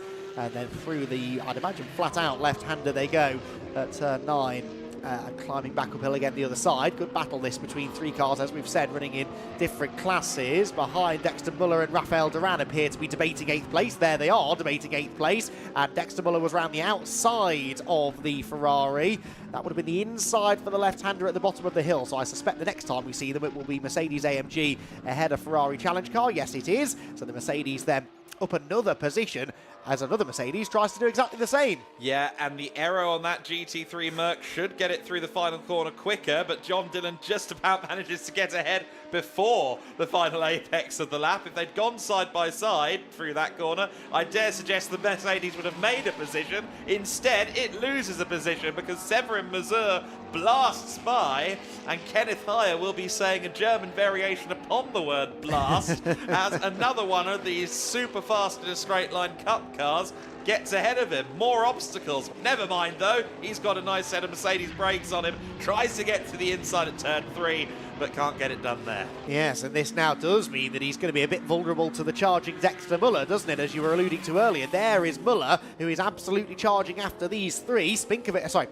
Mazur now to the inside of John Dillon, and that just sort of frightened Dillon away from the apex slightly. He missed his braking point a bit, ran over the exit curb, but had the traction on the exit to keep the Lamborghini behind. I totally understand the frustration of the GT3 drivers, I really, really do, but I thoroughly enjoy this multi-class racing and the fact that it is a bit of a free-for-all, really. If you're battling someone for position, you are entitled to battle away, and it is massively entertaining to watch. It may yet cost Kenneth Hire a podium place, but he certainly will have a few stories to tell by the end of this one. Yes, indeed. John Dillon doing a great job in this race. Severin Mazur now getting involved as well. We saw the Lamborghini looked a bit stronger under braking than the Ferrari at Estoril, at least, albeit that was also in damp conditions, so data may not transfer here to Portimao in the dry. But that Lambo really hustling the rear of John Dillon, and Dexter Muller has joined the party. And a Dexter Muller party can sometimes go for quite a long time. So let's see how long Kenneth Hire can hold off Muller. And this is compelling. Here comes Dexter. Severin Mazur, I think, just slightly tripped up Kenneth Hire there. And that's a move for 3rd place in GT3. Kenneth will say, you know what, fine, Dexter. You try and get past them. I sure can't. Oh, big lunge by Mazur. Can he get it stopped? Not really. And here comes Dexter up the inside of Dillon. There's a bit of wheel banging maybe. And John Dillon's just lost 3 places in 1 corner due to another late lunge from Severin Mazur. Dexter, who does break through then into the top 5, but for how long can he keep Dexter Muller at bay? No one so far has been able to do that in this race, and Dexter already, I would say, is looking like he's sizing up a move. Won't be an easy thing, though, will it, to outbrake the Lamborghini? We've seen how strong it is in the braking zones.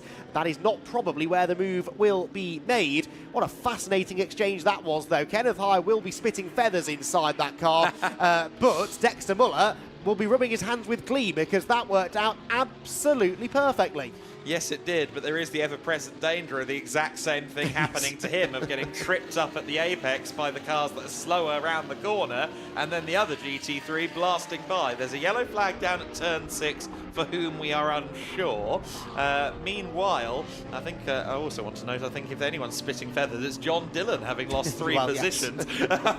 But John still leading Cup 1. He does have to be careful of Rafael Duran, who's only a couple of seconds up the road from him as well. We check in on the lead battle. Yes, the 2 Porsches are still out there, and Keanu Alazari is 9/10 clear at the moment of Simon Birch. Birch still has the fastest lap at the moment. They've exchanged it a couple of times over the course of the race. The best currently a 141.777. That would do you well in Vegas.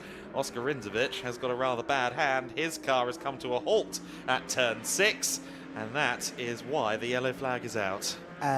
He is pointing the right way, isn't he? So that's mechanical, I'd say, rather than driver error, but that's not really a good thing because it means I don't think he'll be able to drive that car away under his own steam. You've spotted something at the side of the road there.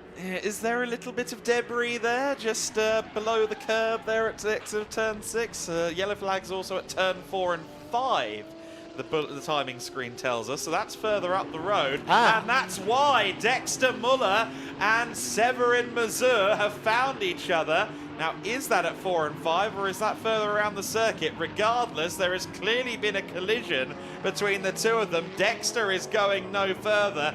He will be searingly frustrated, as will Severin Mazur. Mazur has had a good race in the top 10. Dexter's had a good race up into the top 10, and it's not really fair for either of them that their race ends in this manner. Safety car is out, much to the confusion of some of those on the main straight, I must say, at the moment. Some negotiations going on there, but that is an unfortunate end to the race for both parties.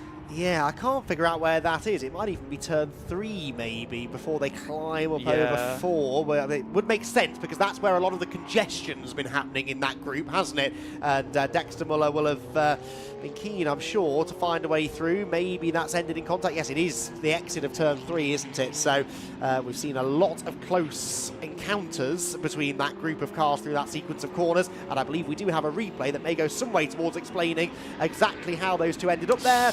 Dexter was up the inside, door closed, and then a secondary bit of contact. They might have got away with it if it hadn't been for that second bit of contact as the rotating Lamborghini found itself back in the path of the Mercedes.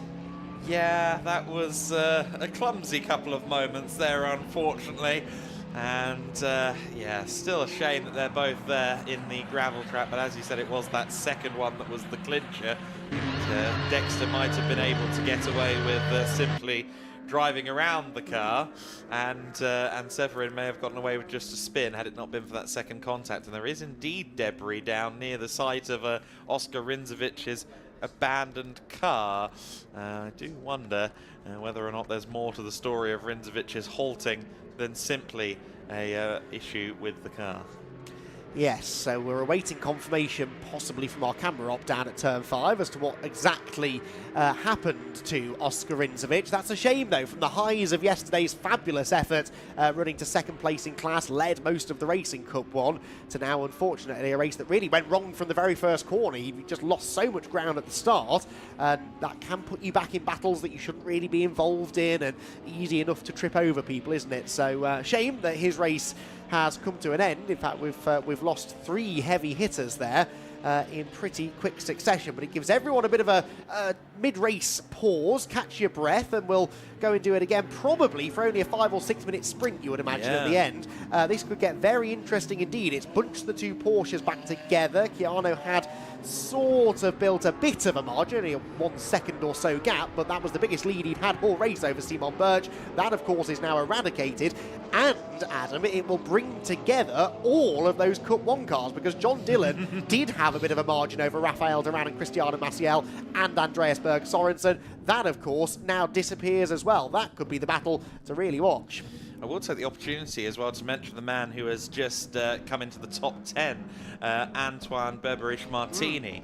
I needed to run down there yesterday and do a little bit of work to investigate something. He is actually the son of Uli Berberich-Martini, who runs the quite famous Martini garage in Germany.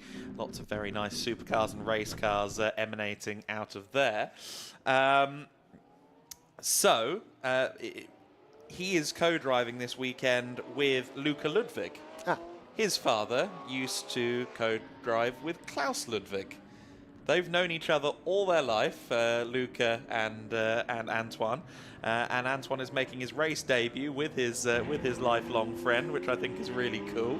And the partnership between the Ludwigs and the Berberich-Martinis has now spanned multiple generations, which you don't see very often in the world of motorsport. So Martini he's done one race. He's done BMW 318 Cup in Germany at the Nürburgring, but he said, this is basically my race debut. Let's face it, the 296 Challenge is quite a lot faster than what I've dealt with previously, but I love stories like that where you see, you know, someone with the passion for motorsport running through their veins, and again, you look to your almost your dad's contact book and say, right, well, who can I have as a co-driver? Luca.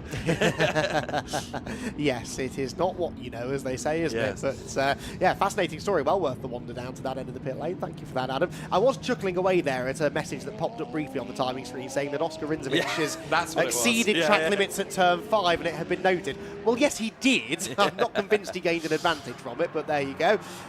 It has been noted, and we will pass that information on. Right, the scene down at turn 3 has almost been cleared. We saw, whilst you were chatting there, Oscar Rinzovic's Ferrari very much exceeding track limits, albeit with the assistance of a tow truck at the exit of turn 5. I'm hopeful we may go racing at the end of this lap, if not one more at most. And yeah, the stage is set here, isn't it, for a fascinating battle. That really is the group of cars I'm most interested in, those 5 Ferrari Challenge cars right in the middle of it all. That has fireworks written all over it, doesn't it? It really does, yeah. That's going to be a compelling scrap, I dare suggest. In Cup 1, the entire second half of the top 10 is now Ferrari 296 Challenge cars.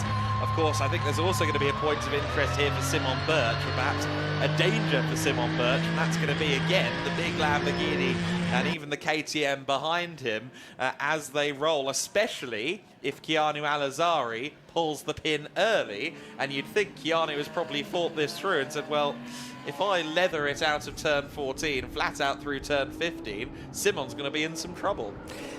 Yes, I would imagine that thought has very much gone through his head. So, yeah, this could be a battle of tactics on the run, not even into turn 1 really, but through the final few corners of the lap before the restart. Incident between cars 79 and 54 to be investigated after the race. That's Severin Monsieur and Dexter Muller. That's not the most shocking bit of news we'll hear all day. We will await information on who was apportioned, the blame was apportioned to, a little bit later in the day. Not yet, though, seeing any sign that the safety car is heading in this lap, I'm afraid. So I think we're going to have one more lap. There'll be some gravel and carbon fibre that needs... Oh, there's also a big Mercedes that needs to be moved out of the way as well. There's more damage to the front of Dexter Muller's car than I realised, actually. So that probably has complicated the recovery process. And this is all good news if you're Keanu Al-Azari. Good news, really, as well, if you're John Dillon, I think, because this is now going to be fewer racing laps that you have to defend your class lead through. And I'm sure we will get a bit of racing done, but maybe now only a couple of laps or so. Yeah, exactly. And obviously that we mentioned Dexter Muller's qualifying earlier on, that it was rather affected by some incidents. Now that was front-end damage that took him out of qualifying at the very start of Q1. So I do wonder as well quite how much spare Mercedes front-end bodywork is left for Carbahn Raceworks by SPS. Severin Mazur has driven into the pits, having been recovered by the truck. So GT3 Poland will receive the car, possibly for a checkup. Maybe they'll send it out there again, but failing that, at least the car is back and in running order, which is good news for the team as they continue to work away. Dexter Muller's car is in a precarious airborne position, but very shortly it should be on the flatbed and ready to be removed. Now, if they get this done quick enough, hopefully we do get to go racing this time, but it is going to be tough. Maybe they can... I don't think...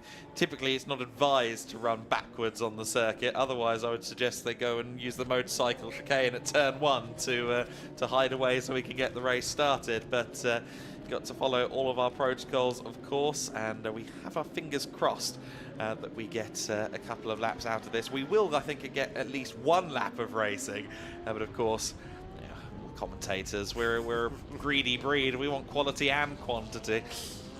We've had certainly plenty of the former, haven't we, in this one, but yeah, hopefully we'll get a couple of laps in at the end. Just give the drivers a chance to settle into their various battles. Caught a glimpse there of Ryan James in the McLaren Artura Trophy spec car, the Cup 3 entrant. He yesterday just wanted to quietly pick up his trophy and walk away with it. Didn't want a big fuss. He's very much here just to do a bit of testing, I think, really. And, you know, he's running well enough in 16th position, running some good lap times as well earlier on. But good to have that car out there.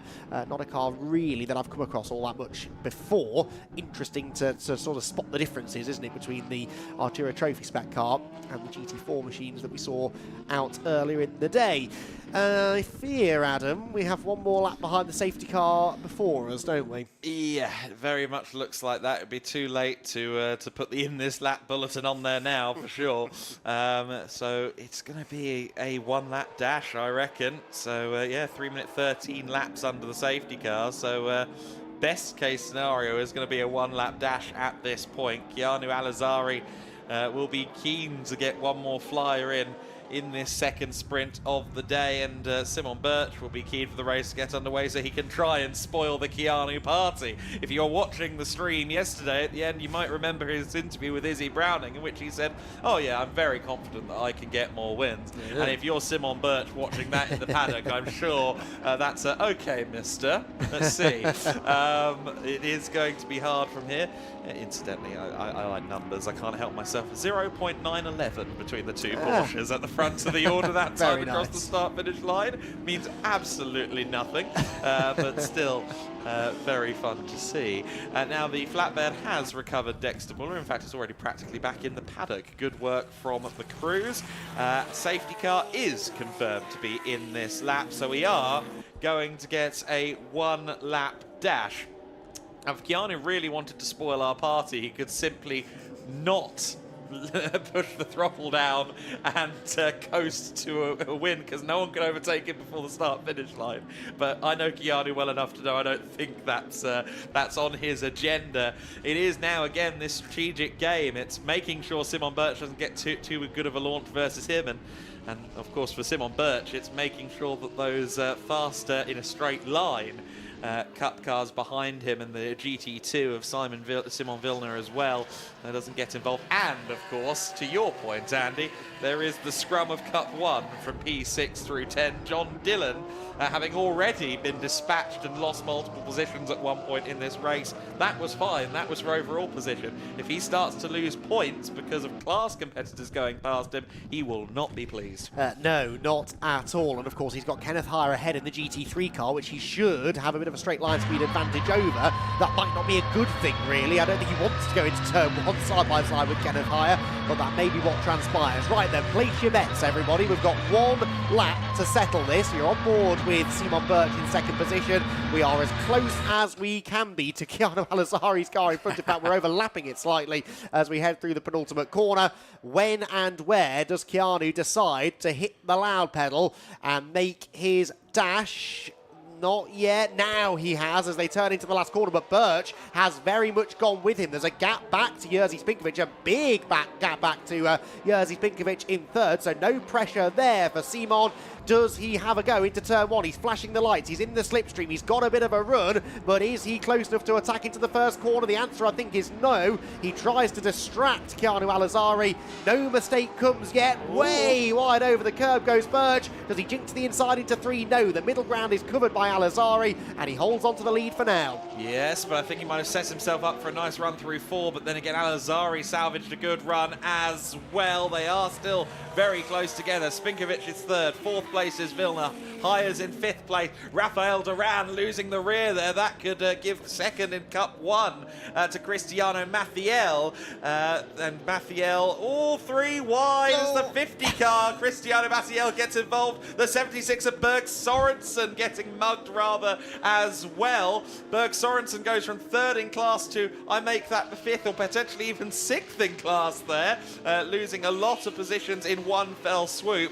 Meanwhile, as the clock hits 0 now, Keanu Alizari is still there in the lead. Simon Birch is putting in a very good effort to try and take that win away, and it looked like Simon Vilna was trying to take away 3rd overall from Jerzy Spinkovic, not for class position of course, but for pride and overall podium, hypothetical podium, there isn't an overall. And Simon Birch has a look to the inside there at 14. Keanu had a moment at 13, but I think he's safe. Alizari is going to come around the final corner with the other Porsche shadowing him every inch of the way, but it will, for the 2nd time in as many races in his GT3 career, be Keanu Alizari that wins the race, and he is relieved about that one, I think. Simon Birch takes 2nd, Spinkovic 3rd, 4th place to Vilna, Kenneth Heyer 5th overall and 3rd in GT3, and John Dillon resisted the heaps of Ferrari metal behind him to win in Cup 1, and I think more positions lost ultimately by Andreas Berg Sorensen. In fact, yes, he's not crossed the line, so I think something is amiss with his car, unfortunately. In fact, coming into the pits on the very final lap will be registered and has now crossed the line in 19th position, but that is not quite what we thought the scenario would be. So Alizari has won it from Birch, Spinkovic 3rd, Vilna 4th and Heyer 5th, as I've already said. Leandro Martins in 10th overall was the Cup 2 class winner. The Cup 2 class, I feel sorry for in a way, because there's so much going on at the sharp end. We haven't seen quite as much of the Porsche Cup cars in the broadcast this season, but Leandro Martins with another full haul of points along with Dieter Speps. Of course, they were the runners-up last year in the GT Winter Series, so as they keep quietly doing well in that class, that could swing things in their favour as well. Simon Birch, 2nd position. I think you'll be pretty happy with that. Of course, that was his first race in the 992 GT3R. He was racing a 992 Cup car for the last couple of weekends in the Creventic series, but the big GT3 is a different beast. What a race that was. That was a lot of fun. One-lap dash proving to be very compelling stuff. There were some track limits violations. Ryan James, who of course is the only competitor in Cup 3 in the McLaren Artura Trophy, he had a penalty, 10 seconds worth of track limits penalties, but that won't affect his standing, of course, since there is only the one Cup 3 entry. Darren Howell managed to finish 18th place as well. He won in Cup 5, of course, the only 488 Challenge Evo car there. Keanu Alizari taking a very aggressive approach to picking up some debris, some tyre marbles to make sure the Porsche is overweight. And I'm sure we will see that car in the final standings as the race winner. I doubt that they are lacking the ballast required per the BOP. Impressive stuff from SSR Performance and Keanu Alizari. Of course, this chassis that they've used previously in the GT World Challenge Europe. It's a car they're familiar with, the 992 GT3R, of course, also running Lamborghinis in DTM. And SSR Performance, who have Keanu Alizari on contract, who may well be called into action should they ever need a spare driver in any of their mainline GT programs. Certainly, he's proving himself to be more than worthy of a GT3 seat thus far. Jerzy Spinkovic as well had a great race there in P3 overall, dueling with Simon Vilna. but it will be the green Porsche on top once again in the GT Win Series. Jerzy Spinković's father there greeting him, and I'm sure congratulating him on the efforts in that race. The Unique Racing team have fostered Spinković's talent since his tenure in go-karting. They really have kind of grown up together as team and driver, and great to see them succeeding here on the GT Winter Series stage. The winning car pulls up underneath the podium, and Keanu Alizari once again has done it. Big pressure all race long from Simon Birch.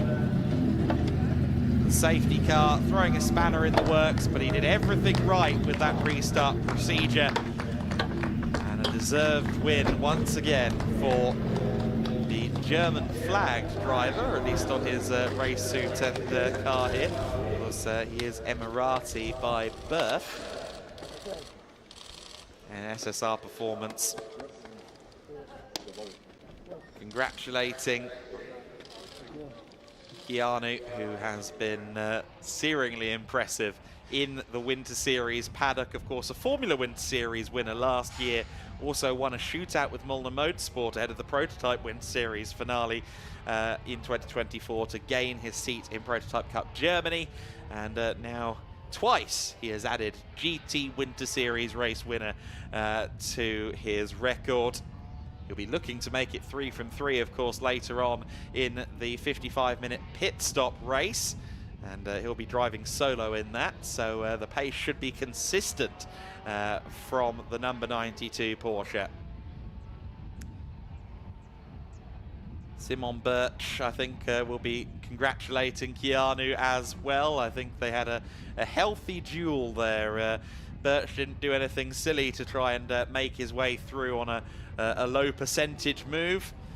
The opportunity didn't quite come for the Resume More Than Racing driver, but I think for Simon it is very cool to see him fighting Alizari, and seeing that those two drivers are able to match each other in GT3 machinery. I suspect we haven't seen the last battle between those two. Keanu Alizari, probably not the last interview we're going to have with him this weekend, based on his own projections, but for now, he's down with Izzy. Yeah, I suspect you might be right, Adam. Probably not the last time we'll speak to Keanu Alizari this weekend, but we will speak to him now. Keanu, 2 for 2. One lap dash at the end, a little bit of pressure in your rear view, but you handled it perfectly. Yeah, I mean, it was a great race. I led from lights to flag. Another great milestone in my GT career so far. I mean, I couldn't really have asked for a better debut. You know, I'm extremely grateful that SSR gave me the chance to enjoy myself in this lovely car, and I was able to show them what I can do as well. Yeah, well, you say a milestone, but it's only your second day of racing in that. Yeah, exactly. I mean, yeah, it was great. I can't really be disappointed with it. It was a little bit tougher today. You know, I had a used set of tires, and I was a bit compromised speed-wise because of it. But I mean, I handled the pressure really well and just drove consistently. It was a bit hard to keep the pressures. Again, something I'm not used to under safety car conditions, to keep them at optimal point. But I think I handled it well, and I'm very happy with the result. Well, you say compromised on speed. Certainly didn't look like it out there. You're still absolutely flying. Of course, I'm sure that the other drivers up and down the paddock will be looking at you for the race later on, one final race. So we're going to see the same again? Let's see. Okay. All right. I think we might just be speaking to you once again later. Congratulations. We'll let you go up to the podium. Keanu Alizari, our winner once again.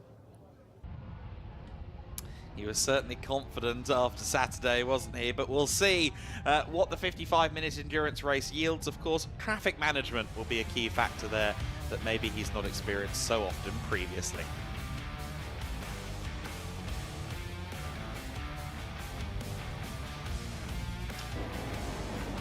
The GT Winter Series race number 2 kicked off with Keanu Alizari holding the fort at the front, albeit Simon Birch tried to move forward. John Dillon got a good start as well. He would lead Cup 1, as well as Kenneth Heyer in the GT3, who fell back a position or two. They would have a great scrap Meanwhile, at the front, the two Porsches got away. The KTM of Simon Vilner was running in third position. Spinkovic in fourth place, leading the Cup 4 class. The hordes of Ferraris gave us great entertainment. Andreas Berg Sorensen trying to find his way around Rafael Durand, who did a fabulous job in, remember, just his second motor race. Severin Mazur tried to replicate what he did yesterday with a lunge at turn 1. Kenneth Heyer knew better than to leave that door open and managed to slide right back through as they continued to duel. Jerzy Spinkovic and Simon Vilner also exchanging positions. The Cup 1 battle was intense in the midfield.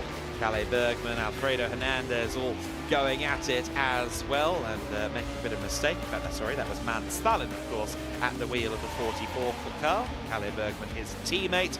John Dillon slightly tripped up Kenneth Heyer at this juncture around turn 15.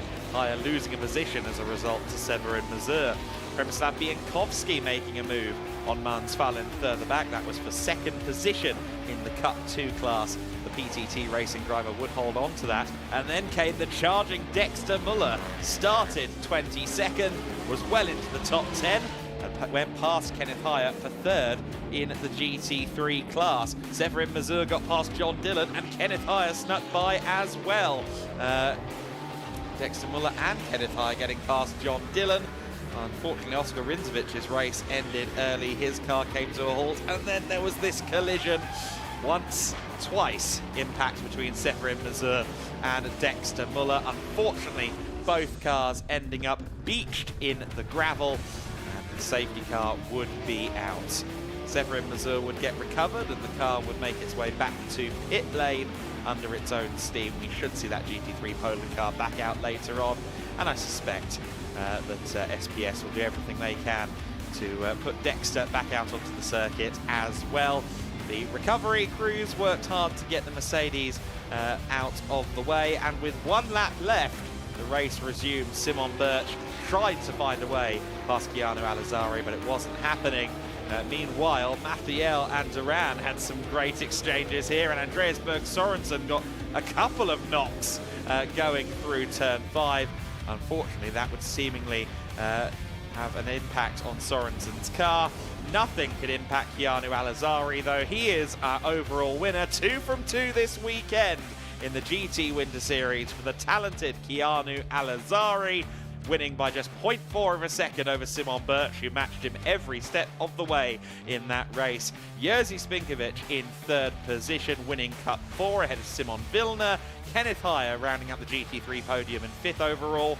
John Dillon, lights to flag win in the Cup 1 class. Rafael Durand, second on that Cup 1 podium in just his second race. Cristiano Mathiel there in third within that class, ahead of Antoine Beveridge Martini. And Leandro Martins rounding out the overall top 10 for Racar Motorsport and winning in the Cup 2 class.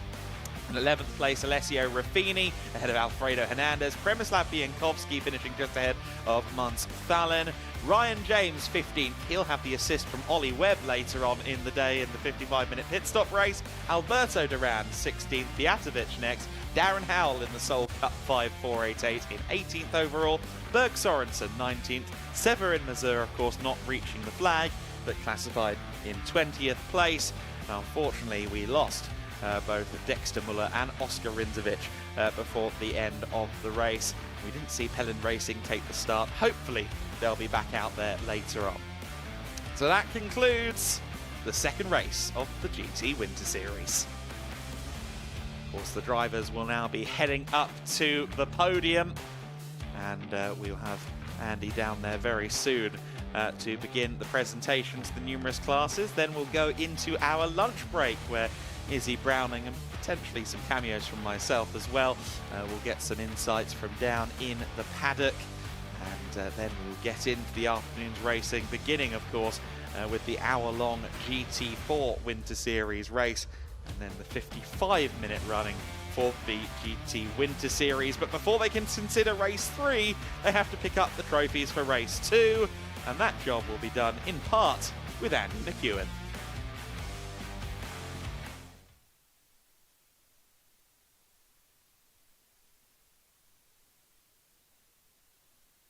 Another thrilling race in the GT Winter Series comes to its conclusion. We've got a big group of drivers ready to go on the podium, so we'll crack on straight away with our Cup X podium, and our Cup X class winner once again was Simon Wilner.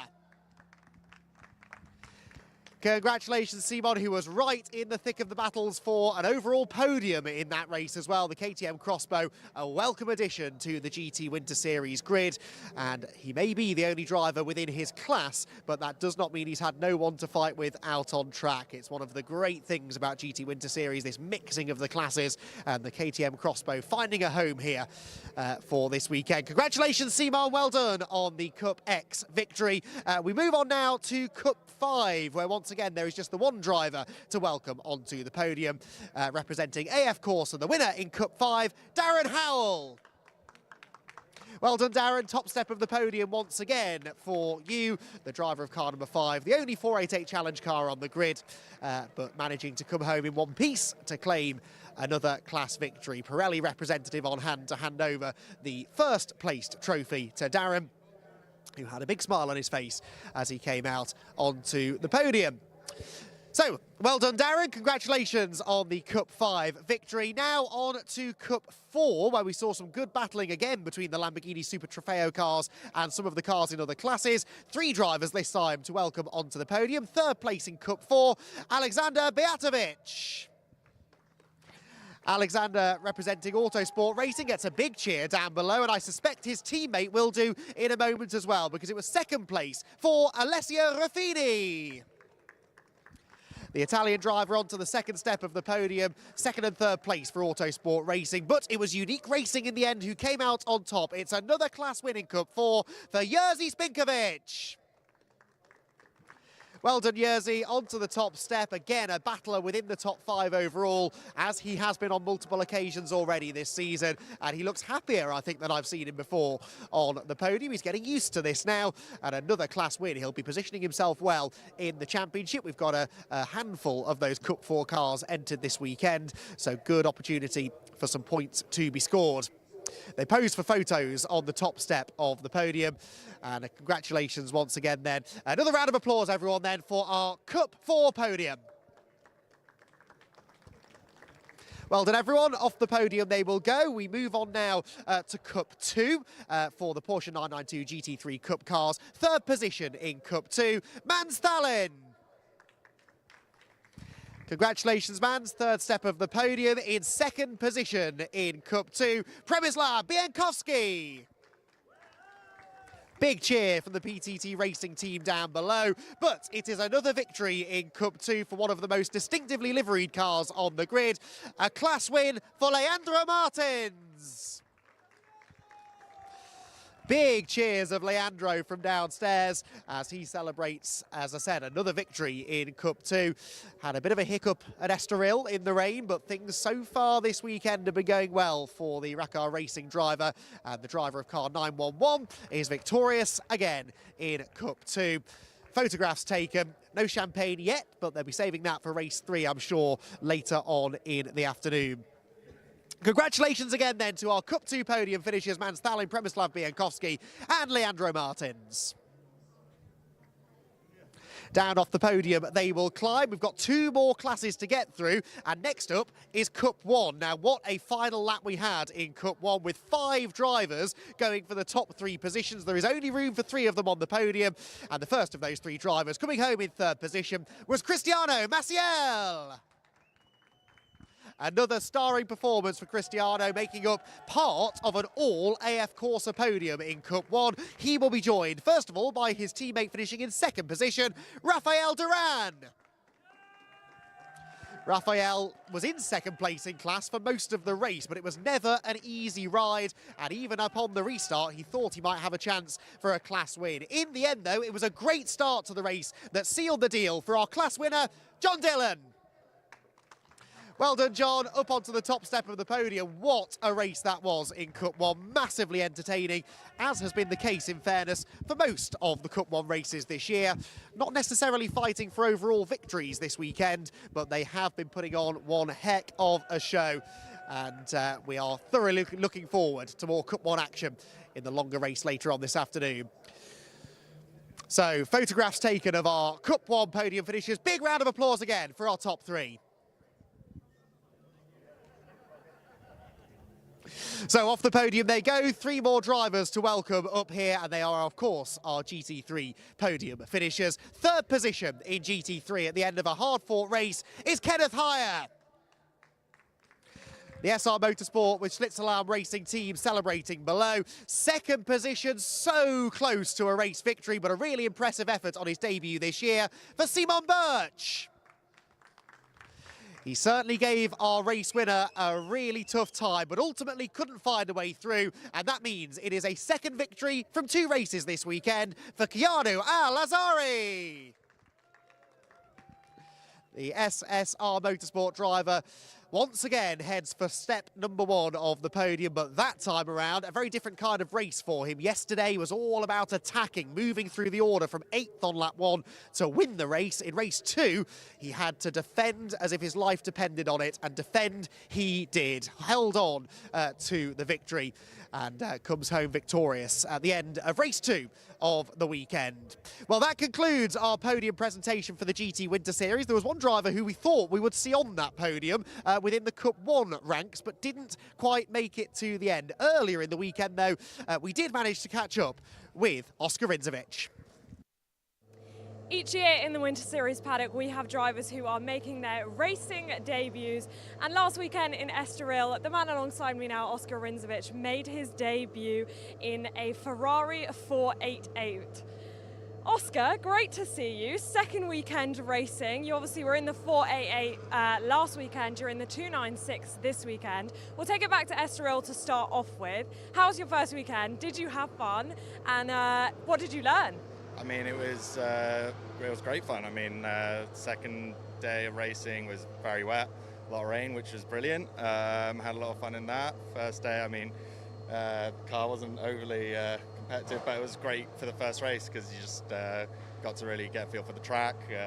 Actually, I think we had safety car, we had everything there, so it was good to even be able to practice in the first weekend. So loads of fun, and looking forward to this weekend.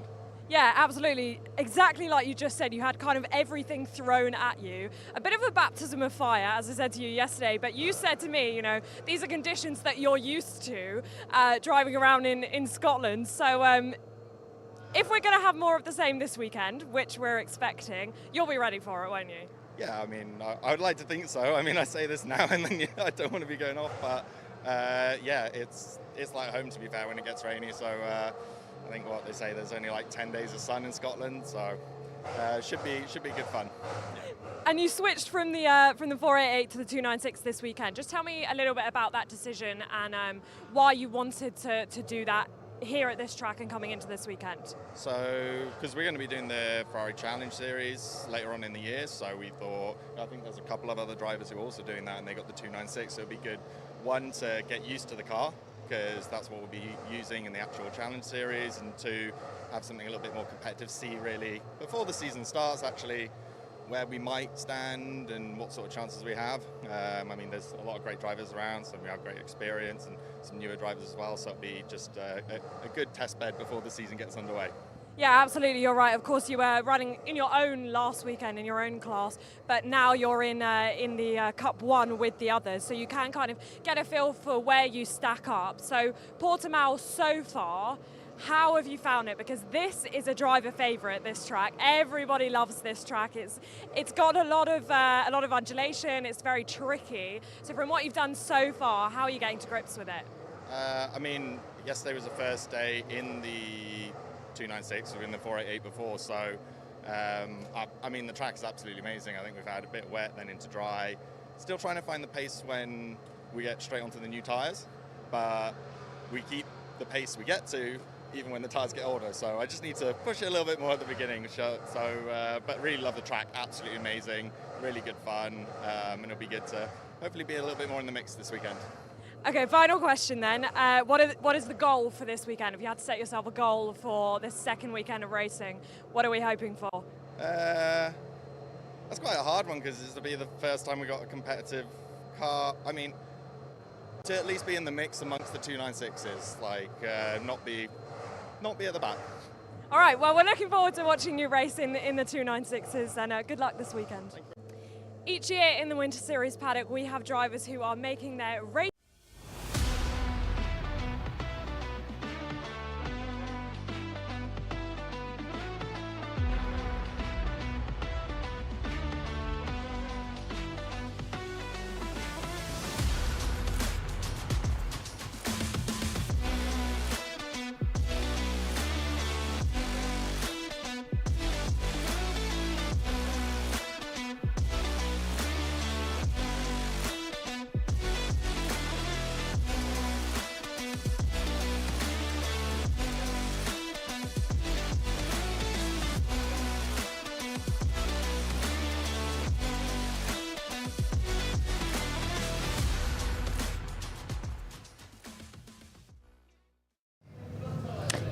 Hello everyone, welcome back down to the pit lane where we have got our lunch break going on at the moment. And I'm delighted to say that I've come down to Rafa Racing by Racelab and I've managed to grab their two drivers, Charlie Hart and Callum Davies, who are going to give us a little bit of a chat round the car in a minute. But first of all, we'll talk a bit about this morning. Charlie, couple of track limits issues. Callum had the same yesterday.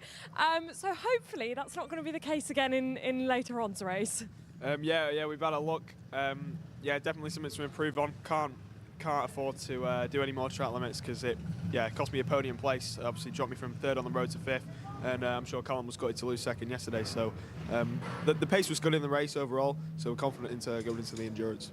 Yeah, absolutely. Pace has been good all weekend, so definitely hopeful for the race later on. I have to mention this because your media guy Will's just told me that there's actually a punishment for every track limits. Do you want to just tell us about that, Callum?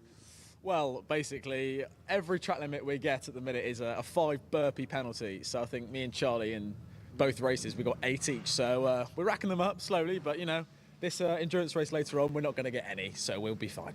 All right, we'll hold you to that. Okay, boys, I'm going to hand over to you. I'm going to do the dangerous thing of handing the driver the microphone and let you talk us around the McLaren that you've been racing all weekend. Okay, so if you would like to come with me here to the cockpit of the McLaren, and I'll show you a few buttons on the wheel.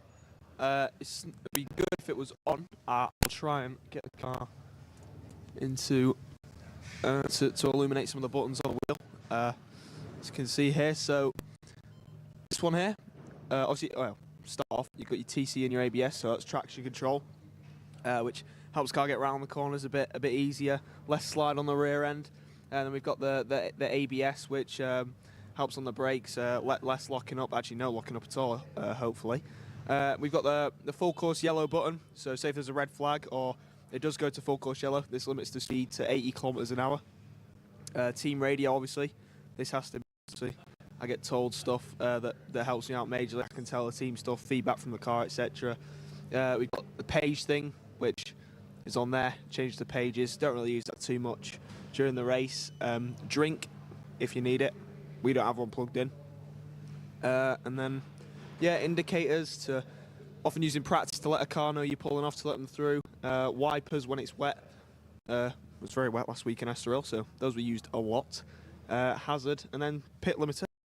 When Callum passes the car over to me in the endurance race, he'll whack that on and it goes to 60 kilometers an hour, so you can't speed in the pit lane. So that is about it. And obviously, engine on and off button. I might hand the mic over to Callum now, talk you through a bit more, if there is any more to talk about. Well, there's a few buttons Charlie missed in there. On the actual dashboard in the centre, we have a few more buttons. You know, you got like power steering, bit of aircon. We don't really run aircon in this car because it draws quite a lot of power down the straights, and then got your rain light for the rear when it's say there's a bit of fog or lots of spray on these Pirelli tyres. You need those, and you got your front headlights, and then like just buttons for the mechanics. Really, you got your fuel reset and like mechanical resets, and then that's about it for the interior, really. Yeah, and then obviously you got your 5-point harness, which keeps us safe and locked in under heavy braking and lots of G-force, and then you'll have your safety net that goes across there, and that keeps you safe if anything happens. And yes, there's a lot to it. It's a busy interior, but you know, when it's a race car, everything's stripped out and lightweight. So it's about it really. To the inside, you got, see, the doors go up in the McLaren, so looks the part, looks fancy and all of that, so yeah. But we got the endurance race later on. We're starting P4, so hopefully if I can get a good old start, move our way up a few positions and hold my ground. That car's got the pace, got a new set of tyres going on because my race yesterday, my qualifying yesterday, sorry, I was on wet, so I got a new set on, so hopefully we can move up from there and finish on the top step of the podium. That would be lovely. Wonderful. I think I might be out of a job if I'm not careful, because you guys did an amazing job. Thank you so much for doing that. I know you guys have run away from lunch to come and talk to us. So thank you very much. We will let you get back to your lunch and we will see you later on the grid. So thank you very much. We'll see you later. Right, I think we are going to continue down because I have actually got a driver waiting for me at garage 25, and it should be Alessio Ruffini. Adam Weller is pointing me in the right direction. He just came second in class in the GT Winter Series race. But we will continue down the very long pit lane. I have to say, this is quite a long pit lane, one of the longest that I've certainly been in. But yeah, very, very long pit lane, and I can see Alessio coming to chat to me now. Alessio, great to see you. How are you doing? Very good, thanks. We spoke to you last weekend. We thought we'd come and have a little bit of a catch-up on a different track. So you just came second in class, so pretty good race for you. And how have you been finding Portimão so far? No, the car is great. The track is very beautiful. A lot is Portimão circuit, so all good. Now we have another race this afternoon, and hopefully we will do even better. Yeah, we thought there might be a little bit of weather coming in. We did see some ominous-looking clouds. If there is a little bit of weather later, how confident are you feeling on what is quite a challenging track already? Yeah, it's a very challenging track, but thanks to God we had the opportunity to try several times with wet track here. So it will be difficult, but we know how to manage that. So it will be nice. And Milos in the second part of the race will do the difference. So all good. And every race you do, I mean, I assume getting more and more confident with the car and with the setup and with the team. Yeah, exactly. Step by step, I think I'm improving a lot. I love that. And I'm getting closer and closer, so I'm very happy for that. And this track is often one of the tracks that people say is a driver favourite, but of course we've got some other great tracks coming up. So now that we're mostly done on this weekend, which one are you looking forward to? Yeah. Spain is coming. A lot of nice track. Valencia, Aragon, and then Barcelona. Barcelona is difficult for me. I did already 3 races there, but I mean, it's not one of my favorite one. It's very complicated. So I'm very looking forward to seeing Barcelona if this year will be better for me. What makes Barcelona so difficult for you? I don't know, confidence on the track, but I'm pretty sure that with more experience will be better, and so looking forward to see you again this afternoon or later in Spain. All right, well, thank you very much for speaking to us again, and I'm sure we'll see you very soon. Right, we're going to continue down because we've got yet another driver waiting for us, and that is Simon Birch, who has literally just jumped out of the car. Simon, great to see you. Fantastic last race from you. I mean, very, very close with Keanu. Keanu ultimately took the win, but looking good for later on. Yeah, it looks quite good. It was a close race, a close battle. Obviously, it's a sprint race, so we were quite on it from the start on. He managed to pull out the in front of me in the start, so yeah, it was a bit hard, but we pushed on, and after the safety car restart, we had 1 lap. But yeah, in the end, it was okay, and a good preparation for the last race. Yeah, definitely. It was a 1-lap dash towards the end, wasn't it? Yeah, for sure it was. It was amazing. Good battle with him and a totally fair driver, so that's always nice when you're driving against those. And we welcome you to the Winter Series paddock this weekend for the first time. How have you been enjoying being in the Winter Series? It has been absolute and fantastic. This track is so cool. It's sad that we don't race more on Portimão. But yeah, GT Winter Series is a really good concept with preparation for this year. Absolutely. Well, we'll let you get to lunch because I'm sure you've got to prepare for the race that's coming up shortly. And Keanu's actually not going to be taking the start in that race, so we might see you on top. Yeah, we will see.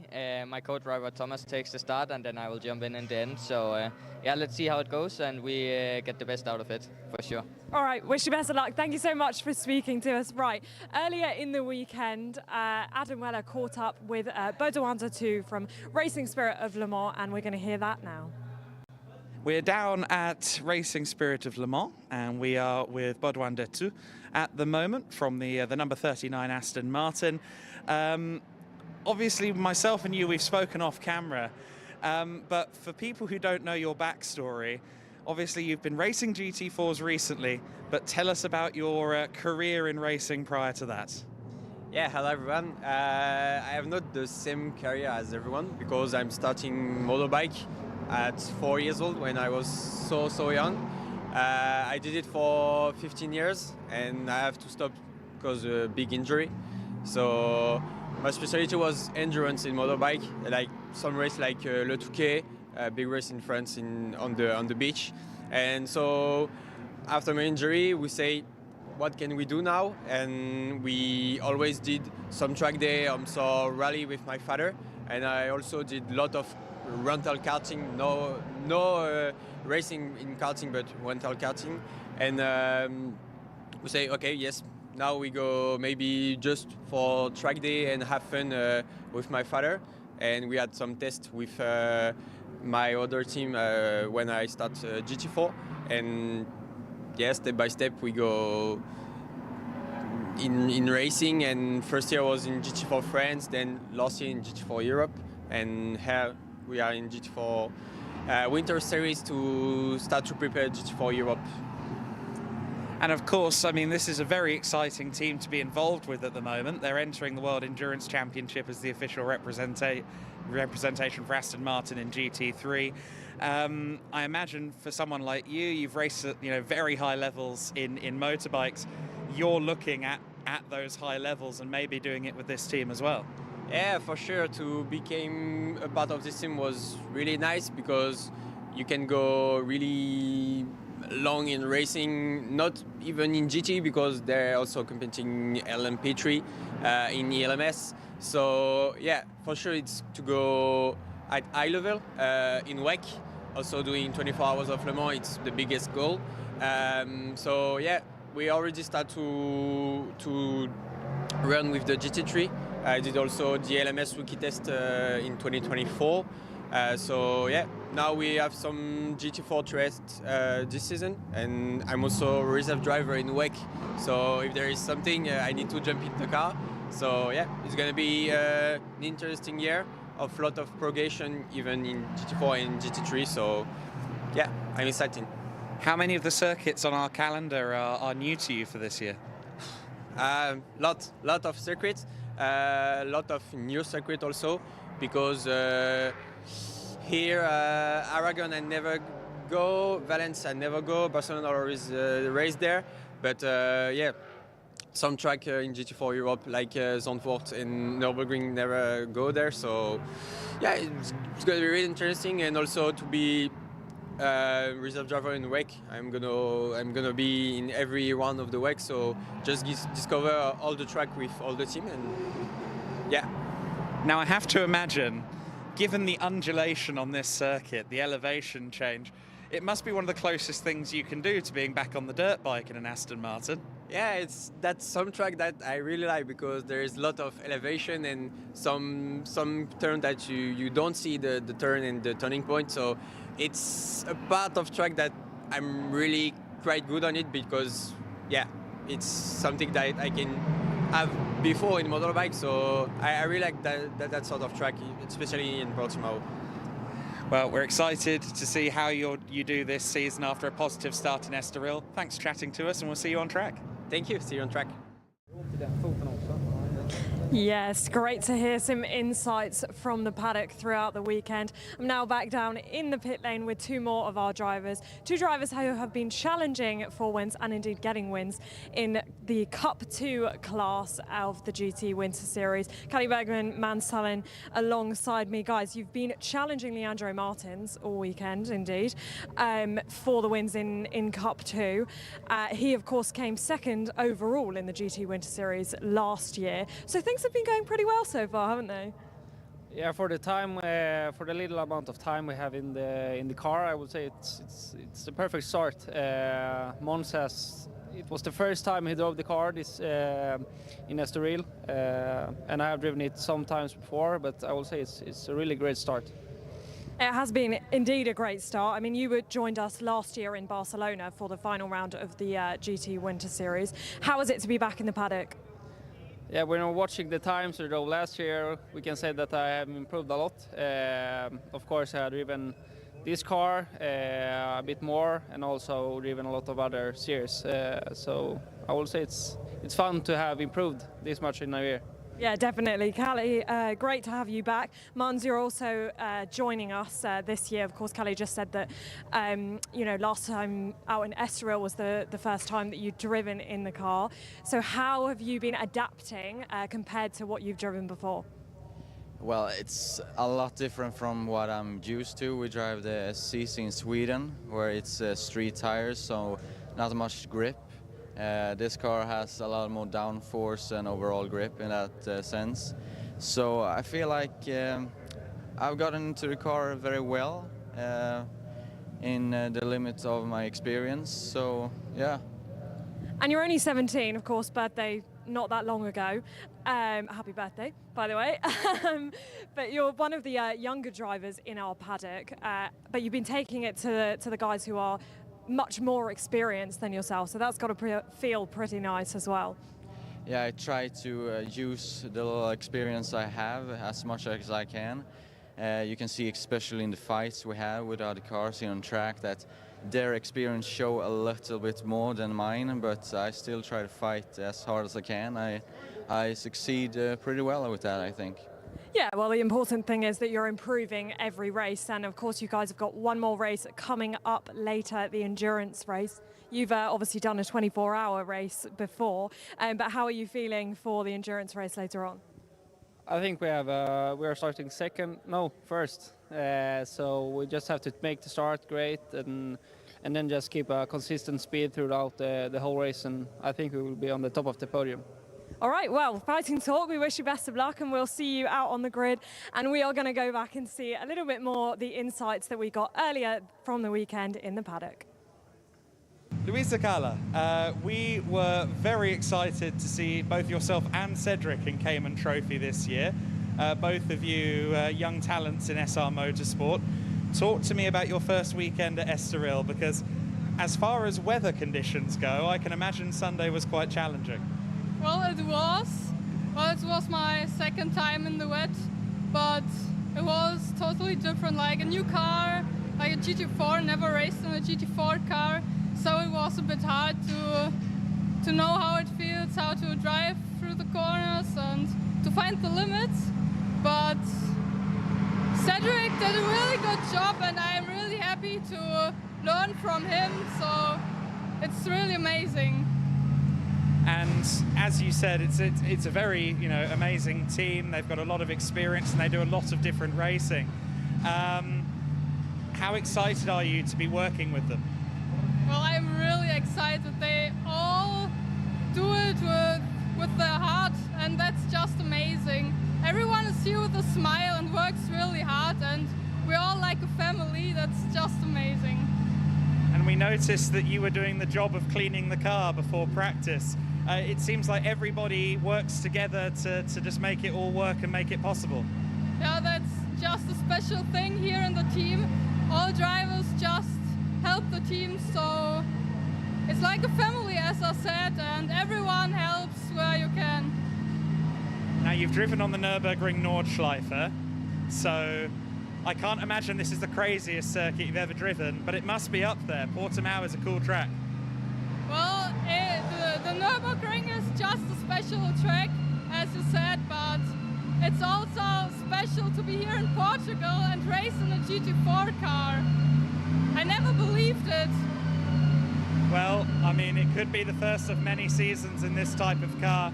We look forward to seeing how you do, and good luck this weekend. Thank you.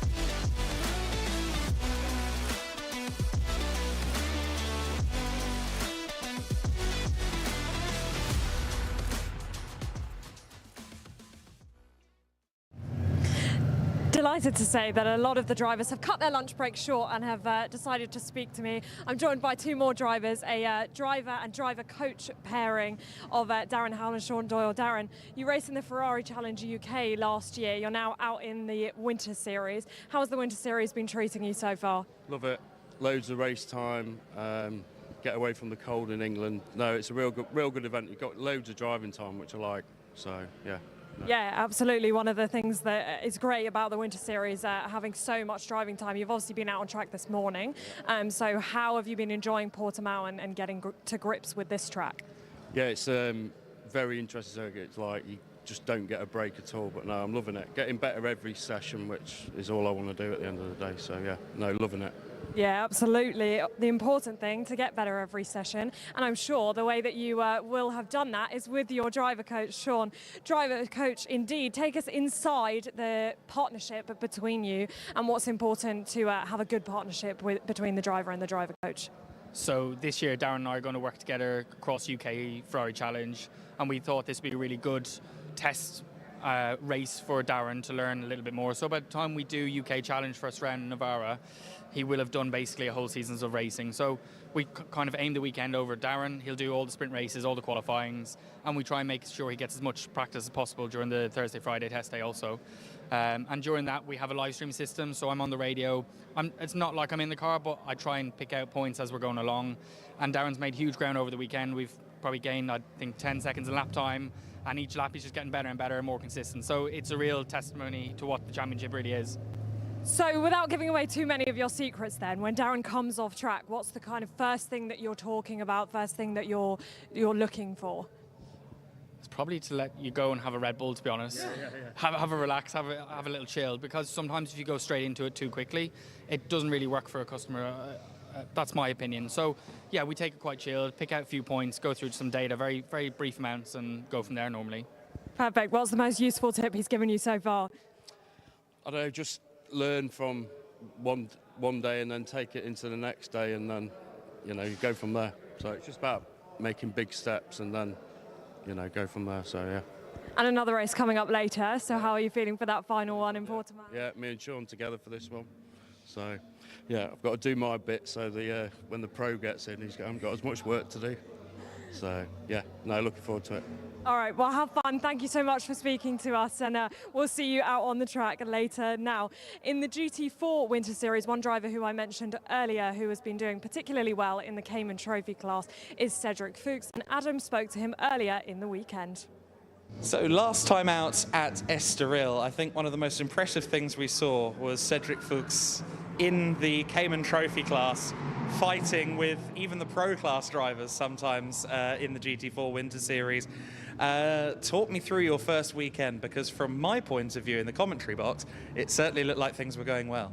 Yeah, my first weekend GT4 went really well. In the dry I had a little bit problems, but in the wet it's my weather, and I show how much I can drive in the car, and then I give everything.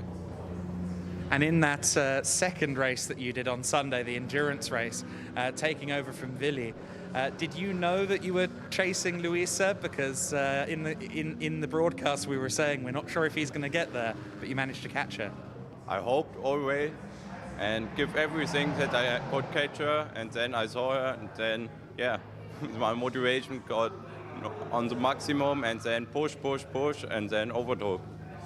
And obviously GT4 racing is quite intense, very close. I feel like as Tourenwagen Junior Cup champion, you probably have some experience of wheel-to-wheel racing. Yeah, wheel-to-wheel racing is here a little bit not so close, but before in Tourenwagen Junior Cup we were racing door on door, and here it's a little bit space between, but also very close. And every circuit you're visiting, of course, is brand new to you. You've only really raced around Germany. What are you making of Portimão? What did you think of Estoril?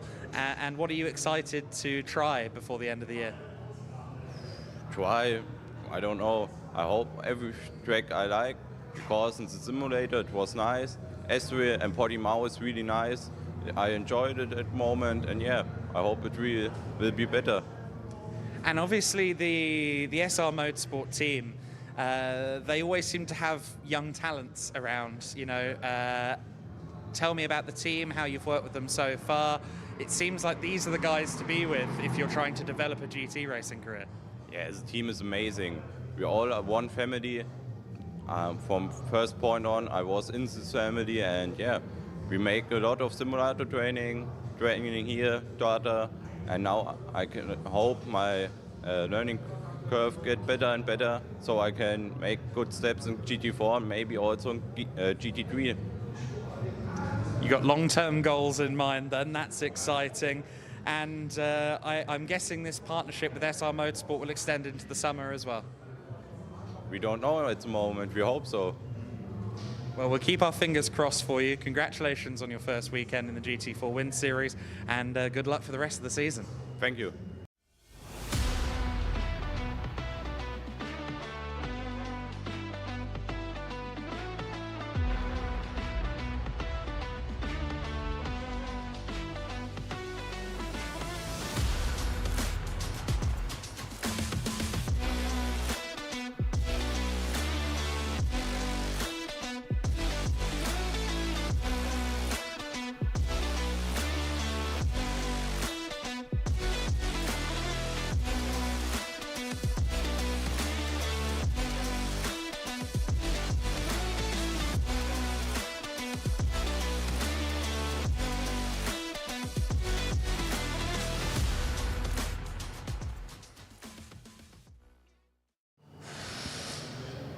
Welcome back down to the pit lane. Now, one of the things that the Winter Series is very well known for is for having drivers from all across the world. And I'm delighted to say the driver joining me now comes from South Africa, all the way from South Africa to Europe. Joseph Ellerin, great to see you. You've been really in the thick of it this morning, haven't you? So having a lot of fun out there on track.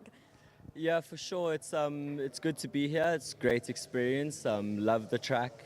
The drivers are all on par. Having a great weekend in the fighting. Yeah, you've really been in the thick of it, as I said, really been fighting this morning. So you've just said to me off camera that you've driven very many different cars. How does this car compare to some of the other cars that you've driven? I'll have to say I'm a huge BMW fan, so it's definitely my favorite race car I've driven, and I'm very happy with the team and where I am right now. So this is definitely the best phase of racing I've been in. So it's all looking good and confident. The best phase of racing you've been in, what's key to kind of taking those steps forward and increasing in confidence and ability out on track? I think it's by putting yourself in the right competitions, in the right places on the track, and just obviously keeping your head down and doing the best you can. And on a track like this, of course, we know, as you've already said, very, very challenging, lots of undulation. We hear time and time again, I think I've heard so many times this weekend, people saying it's a roller coaster. So how has the roller coaster been for you? It's definitely the best roller coaster I've been on. It's a lot of fun, and that is the perfect way to describe it. We were talking about it being a roller coaster last night, and there's actually a track in South Africa, Idubi, that's very close. It's a karting track, but it's very, very similar. All right, I'll have to get myself out to that track then if it's anything like this one. I've been loving this track this weekend. Your new entry this weekend, of course, you didn't race with us in Estoril, but can we expect to see you for the rest of the season? I think we're going to do maybe Barcelona, but we'll have to see. Right now, it's looking good, and I'll be very happy to come back. It just depends on the team and if they are going to race the race, obviously. But yeah, I'm very happy to come back. Well, we very much hope to see you back. One race more to go today. And good luck for later. Thank you very much for speaking to us. And we'll let you go and finish your lunch. Thank you so much. Great to speak to you, Joseph Ellerin there. And now we are going to hear from another driver earlier in the weekend.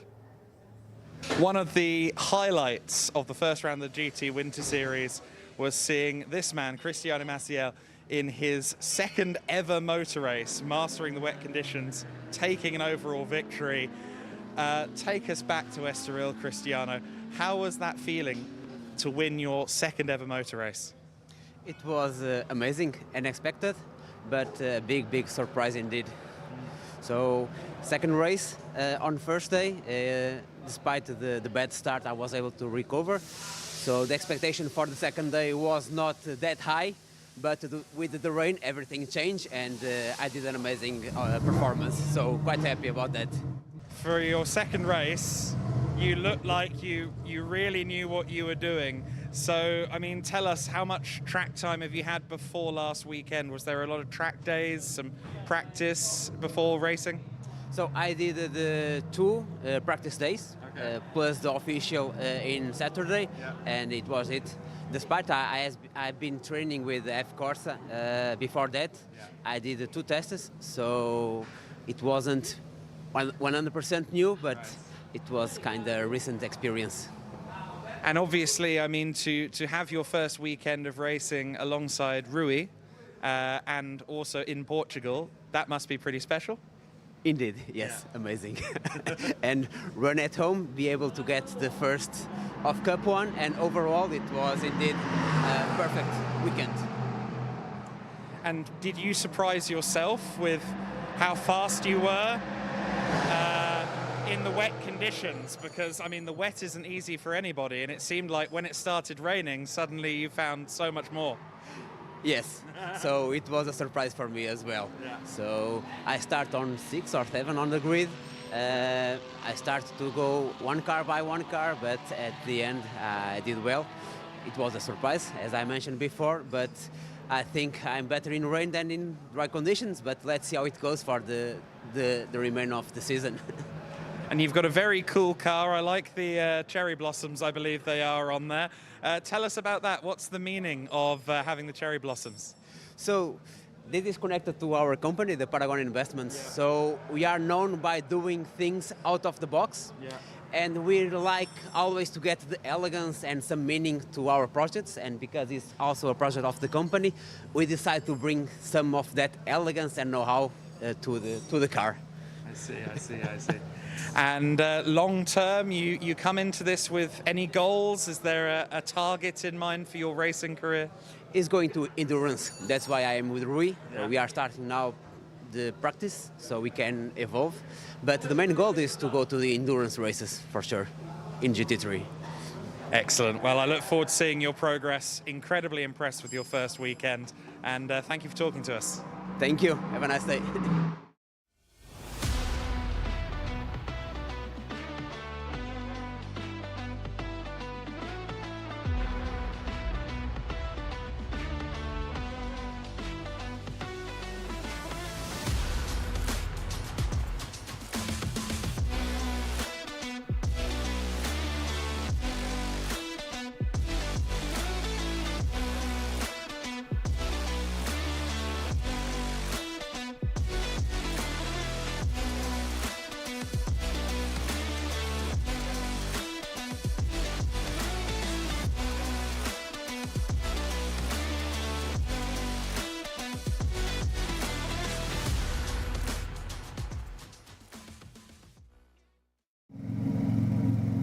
Welcome back down to the pit lane for what will be the final time in this lunch break as cars getting fired up for the race that's about to happen, the GT4 endurance race coming up. I'm now joined by Peter Terting. Peter, great to see you. You are the co-owner of the Plus Line racing team. How has that been as an endeavour for you outside of your racing? Well, anyway, it's quite a lot of things to do if you be also the team owner and you have to organize everything and also have to drive by yourself. But it wasn't planned that I'd be driving, but sometimes it happens like that. Clearly, I'd be happy to drive, but it's a lot of things, as I said, to do. Yeah, you're a very experienced driver, of course, so quite happy to jump in. You've been coaching, I assume, as well, your co-driver, Peter Lobeck. So how have you been rating his performance so far? Well, he's quite new in the business. He just did 3 races before here. Then we went to Estoril. It was his 4th race and now the 5th race. So therefore, his performance is quite good because he could win yesterday in the Pro IM class, which is good. So now we are quite excited for the endurance race and I hope that we can win the class. Yeah, as you said, endurance race just about to happen. Of course, he's in the car behind us, giving us quite a lot of noise at the moment. What do you expect for this race? Well, let's see. I mean, it's always depending, you know, how are the other two drivers combined working for the races, but we're looking forward, and I have a good feeling that we can win the class. And I'm sure you're very experienced at this Portimao circuit. So what tips have you been giving Peter to master this Portimao circuit this weekend? Just drive fast as you can, and if you don't see anyone in front anymore, it's good, because then it means you'll be the leader, and then you hand the car over to me. Perfect, great tip. Thank you very much. We'll let you go and have a chat with him before the race. Great tips. Drive fast, and if you don't see anyone in front of you, then it's going well. Perfect. We're about to get this GT4 race underway very shortly, but before we do that, we are going to go to our final interview of the weekend with Dexter Muller, who has had some issues this weekend, but we heard from him earlier in the weekend. So then, we're in the Carbahn Raceworks SPS garage with Dexter Muller at the moment. Dexter, last time out, we're back at Estoril. You've been there previously in other series. In terms of the weather, it was certainly a mixed weekend, wasn't it? Yeah. It's you know, you think you come down to Portugal for the nice weather and all of this, and you get here and it's raining and drizzling and miserable and cold. But yeah, you got to deal with it, I guess. And obviously Portimao is a circuit you've got a lot of experience of as well. You've raced here a good few times, and you're very familiar with this car as well. Looking at how you're doing so far in practice, have you got goals for this weekend? Yeah, I think we did quite well in practice overall. I know the track quite well, but I would say with mixed conditions it's a bit trickier. But yeah, we have high hopes, and can't give you an absolute position where we want to be, but yeah, we're aiming pretty high. And of course, this partnership between yourself and SPS has been a long-standing one. It also, of course, includes Yannick Mettler, who is usually your co-driver. It feels like such a close-knit team, and I get the impression that you just really love spending time with these guys. I do actually have a great time with SBS. You know, you're quite lucky to have all the same people all the same time. And then they sit in the background playing ping pong, which is always good fun. And no, we do have a good time, and on and off the track, and it is a team sport. So you know, it's good to have the right people on your side, and I like to have them there. And of course, you competed at Valencia in the FIA Motorsport Games at the end of the year, managed to get yourself a medal, got yourself a bronze medal in the FIA Motorsport Games. How much does that mean to you to actually have that now in your house, to go and point and say, I've won a medal for my country? Yeah, I mean, I think that's the point. When you represent your country, then, you know, it has a different feel about it. It's not so much, you know, about yourself, and people were really, really happy about that, and Yannick absolutely banged it out the park. And yeah, it's an absolutely great feeling. And this time it's just for me, so I'm being selfish this time around. It's just for you, and it's your first time in the GEDLICH Racing paddock. How are you finding it in general? Are you enjoying your experience so far? I'm enjoying the experience a lot. The GEDLICH team is it's all very relaxed here. It's very nice. It feels like a track day with some, like, you know, good competition going. There weren't that many competitors last week at Estoril, but looks like the roster this time is going to be pretty strong. So let's see how it goes. And the Mick Food hospitality is not half bad, is it? Oh no, it's brilliant. It's brilliant, excellent. They cook very well. Very, very happy with that. But you know, unfortunately, you know, if you have to drive afterwards, you got to be a bit careful. So unfortunately, I don't get to have all of it. But the stuff that I do have is very good. The spicy sauce is banging. So.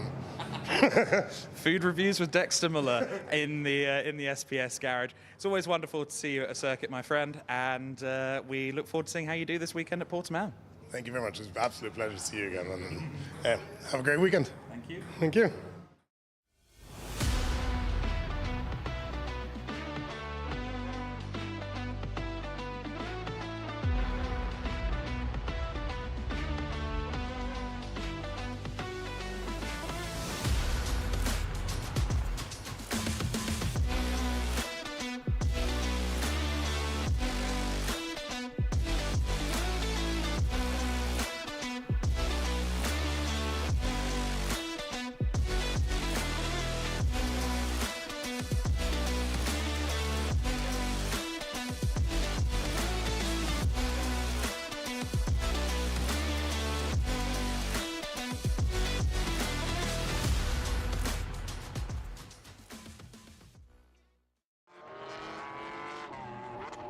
So the GT4 Winter Series cars are heading onto the track. We've heard from a few of the GT4 Winter Series drivers during that pit walk with Izzy.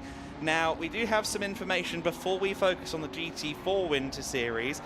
We understand the number 92 car, the SSR Performance Machine, it sounds like they've identified a technical fault with the car per the documentation that I've received. And also, of course, what we did see happen on track was the number 54 Mercedes of Dexter Muller. The front right suspension mount on that car is prohibitively damaged. That's obviously extremely close as well to the actual chassis frame of the car. It is too damaged and they don't have the spares to get that rectified here. And even if they could have the spares, it's quite a hard job. So unfortunately, Dexter Muller and the SPS Mercedes will not be out on circuit. The other bulletin I wanted to give you, Daniel Bjergen, the series photographer for the GEDLICH Racing Winter Series, has told me that it's drizzling at turn 1. On that camera shot of turn 8, it also looked like it was drizzling. So it sounds like light rain is starting to come in, and in fact I can even see it on our commentary box window, which is down towards the final corner as well. So Andy, I think that as we go into this GT4 Winter Series race, there is one more unpredictable factor at play. This is the worst nightmare for the teams, isn't it? A wet race, fine. They can bolt a wet setup on, put the wet tyres on. Drivers can get into that mindset of, right, these are my wet racing reference points, etc., etc. And in the dry, of course, they can do the same. But the fact that it has now started to rain just as the cars are about to be released from the pit lane, what can you do? You've put the setup on the car. You can't really make any major changes to that now. They probably have sent all of the cars out on slick tyres. That will need to be changed out on the grid, you would imagine. You can see tyres being wheeled down by one of the team members there to the right of shot. But the setup, I think you've pretty much got what you've got now. And this could really throw the cat among the pigeons. And also, I was in the pits during lunch break as well, and to me it seemed pretty noticeable the wind was picking up as well out there too. So that is a factor to consider. Also, the weather is starting to turn. The wind is starting to increase as well. Timing and Scoring have declared it a wet track, and we'll see quite how this affects things in the WIT GT4 Winter Series. We've spoken at fairly great length about the Mercedes and how it seems to suit this circuit. The front engine cars suit the circuit. What we saw quite a lot in 2024, and to an extent also at Estoril in the rain, the Mercs didn't seem that comfortable, that sure-footed in the rain compared to some of the others around them. And then, of course, the other question mark, between two identical cars, Elite Motorsport seemed more than comfortable in the rain on Estoril weekend. The Racelab Rafa Racing car looked a bit less sure-footed. To your point, they're probably all set up for the dry anyway, so wet setups aren't really a factor, but that's worth considering as well. No, indeed so, which is odd, really. You would often see those front-engine cars really doing well in the wet conditions in other categories anyway, but yeah, perhaps not the case for the Mercedes, but well, this is very interesting, isn't it? We will see how the cards fall over this longer race, remember, as well. It's a full hour, so that's the other factor, I suppose. This rain at the moment is certainly not what I'd describe as heavy. It is like it's just a drizzle that's sort of slowly falling on the track. It won't soak the track straight away, but we are now going to be racing for a full 60 minutes. A lot can happen in 60 minutes weather-wise, so conditions aren't likely to be stable across this race either. It could dry out, it could get a lot wetter. Who knows? This is going to be a really, really interesting race and a pretty sketchy run into the first corner, I would imagine. Yes, it is, and you can see cars going up on jacks. I think plenty of teams are perhaps anticipating the change onto wet tyres here. Now, we're speculating, we just said the word who knows in reference to the weather. Well, unfortunately, one of our colleagues is in the weather. Izzy Browning, you probably know. What's going on down there? What's going on down here is that it's raining sideways. Always a good sign, isn't it? Yeah, the rain's getting heavier and heavier. As I have said previously, if you weren't with us in Estoril, the thing about the GT cars is they typically don't want to chat to us when it rains due to the lack of, well, they don't want to get moisture in the car. But one person I am am going to come and talk to quickly is Josh Rattigan. Josh, it's raining sideways down here, isn't it? Yes, it's definitely going to throw us a bit of a spanner in the works, I can say that. But me and Mackenzie obviously were great in the wet, great in the dry, so we should be okay for this, I hope. Again, big mental at the minute everywhere, as you can see. No one really knows what to do, but we'll see. Yeah, wet tyres going on the car now. I'm sure literally everyone up and down the grid will be doing the same. The rain just seems to be getting heavier. It almost seems like the heavens have opened. Let's take it back to this morning, shall we? Tricky, obviously you guys didn't end up with the win. I'm sure that was not what you would have wanted to happen this morning. Yeah, it was a bit of obviously a bit of a tricky one this morning. We had the pace to win it. Unfortunately, yeah, well, you obviously saw the stewards obviously deemed it a racing incident, which is fair. That's fine, perfectly fine with those guys. Just means we come back harder for this race, try and win this one. Yeah, a little bit of a fire in your belly now. Yeah, we'll go for it. All right, thanks, Josh. Good luck. We'll see you later. Right, we are going to continue. The rain is getting heavier down here, and as you can both hear and see, everybody is bolting the wet tyres on, and because of that, just turn around, Johnny, because of that, we've now got a start delayed. So everybody bolting the wet tyres on as quickly as possible. It is quite interesting how quickly the rain has come down, so we will just continue down the grid and have a little bit of a chat because, as I said, not many of our drivers will probably want to speak to us, and that's okay because I understand. So we've just gone past the 812 Rafa Racing by Race Lab car. Callum Davies in that car first of all. Charlie Hart will be taking that after the pit stops. Of course, this is a pit stop race, so a driver change will be happening midway through the race, and that always tends to throw up something interesting for us. Now, I did quickly walk past them, but also we've got Maximilian Schreier once again on the front row now. He started from the front row yesterday in the first race of the weekend and encountered some issues, so I'm hoping he will be not having the same this race, but we'll continue down the grid. As I said, start delayed, so we'll give you a little bit of a chat, boys, but then we'll probably head back up to you very shortly. We're going to continue down, though. We've got the number 39 car just on this row. They've just shut the door. Never mind, I thought we were going to get to have a little bit of a chat, but not the case because they have shut the door, so that's okay. We will just continue our way towards the back of the grid and just give you a little bit of an idea now. If you were with us in the lunch break, you would have just seen that we spoke to Joseph Ellerin, who is going to be in this car, the number 187 FK Performance, a new entry for this weekend, and he was saying to me that he's been having a lot of fun on this track and it's reminding him a little bit of home, which is always great to see. He did tell me a karting track in South Africa that I should go and look up because it has similar characteristics to the Portimão circuit, and teams all still on the grid. I'm not exactly sure how much time we're going to be down here for, but here is the number 69 car, the Pro-Am entry of Peter Lobeck and Peter Terting. Of course, we just spoke to Peter Terting in the lunch break as well, and he's very pleased with the work that Peter Lobeck has been doing so far. Now, they have got the door open on the Century Motorsport car, so I'm going to see, can I jump in and have a word with our driver? Perfect. Charlie, great to see you. Haven't had a chance to speak to you guys yet. Of course, you're running in your invitational class. How have things been going so far this weekend? Of course, you'll be in the car for the first time because Ravi's been doing race 1 and race 2, but how have things been going? Yeah, really well so far. Obviously, the weather keeps changing, which is a little bit tricky. So we were all ready to go on slicks for this race, which would have suited us, but now it's tipped it down. So it's going to be interesting. I think a few cars are still on slick tyres at the start of this, so it's going to get a bit tasty, I think. Yeah, absolutely. I mean, the heavens sort of just opened, as we were saying. So tasty is probably the correct word. Of course, you guys are running in the invitational class because you've got the new Evo in your car. How have you been getting on with that? I think a couple of electrical gremlins last week, potentially. Yeah, we lost traction control last week, but that seems to be sorted during this weekend. We haven't had any problems.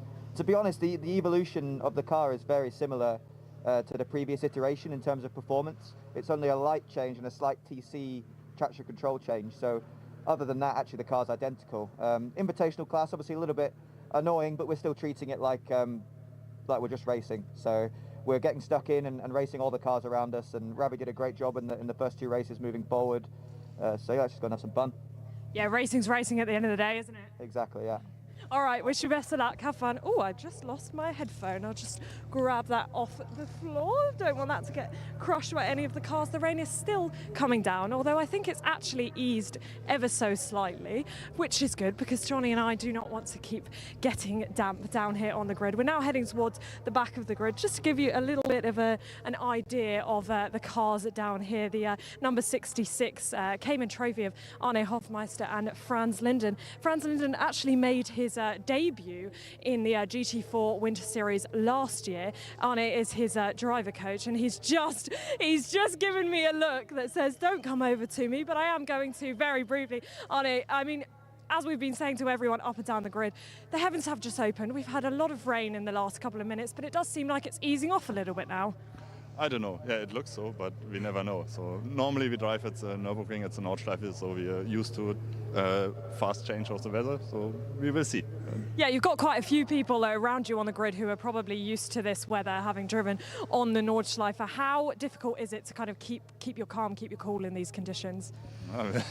The same again, we will see. But Franz will do a good job, I think, because we learned a lot in the last few days, and especially in the last season, doing rain and dry tracks. So I'm very looking forward for it. And Franz made his debut in this series last year. Obviously, you're his driver coach. So how have things been going over the last year? And how proud are you to be back on this grid and sharing a car with him? Yeah, I'm very proud because it's not only the learning, we have a lot of fun, and he's making good steps up and forward, and yeah, maybe today is the next step. All right, well, thank you very much for speaking to me. Good luck. We will continue on the grid now. We are pretty much at the back of the grid. Now, some tyre changes are still happening by the looks of things.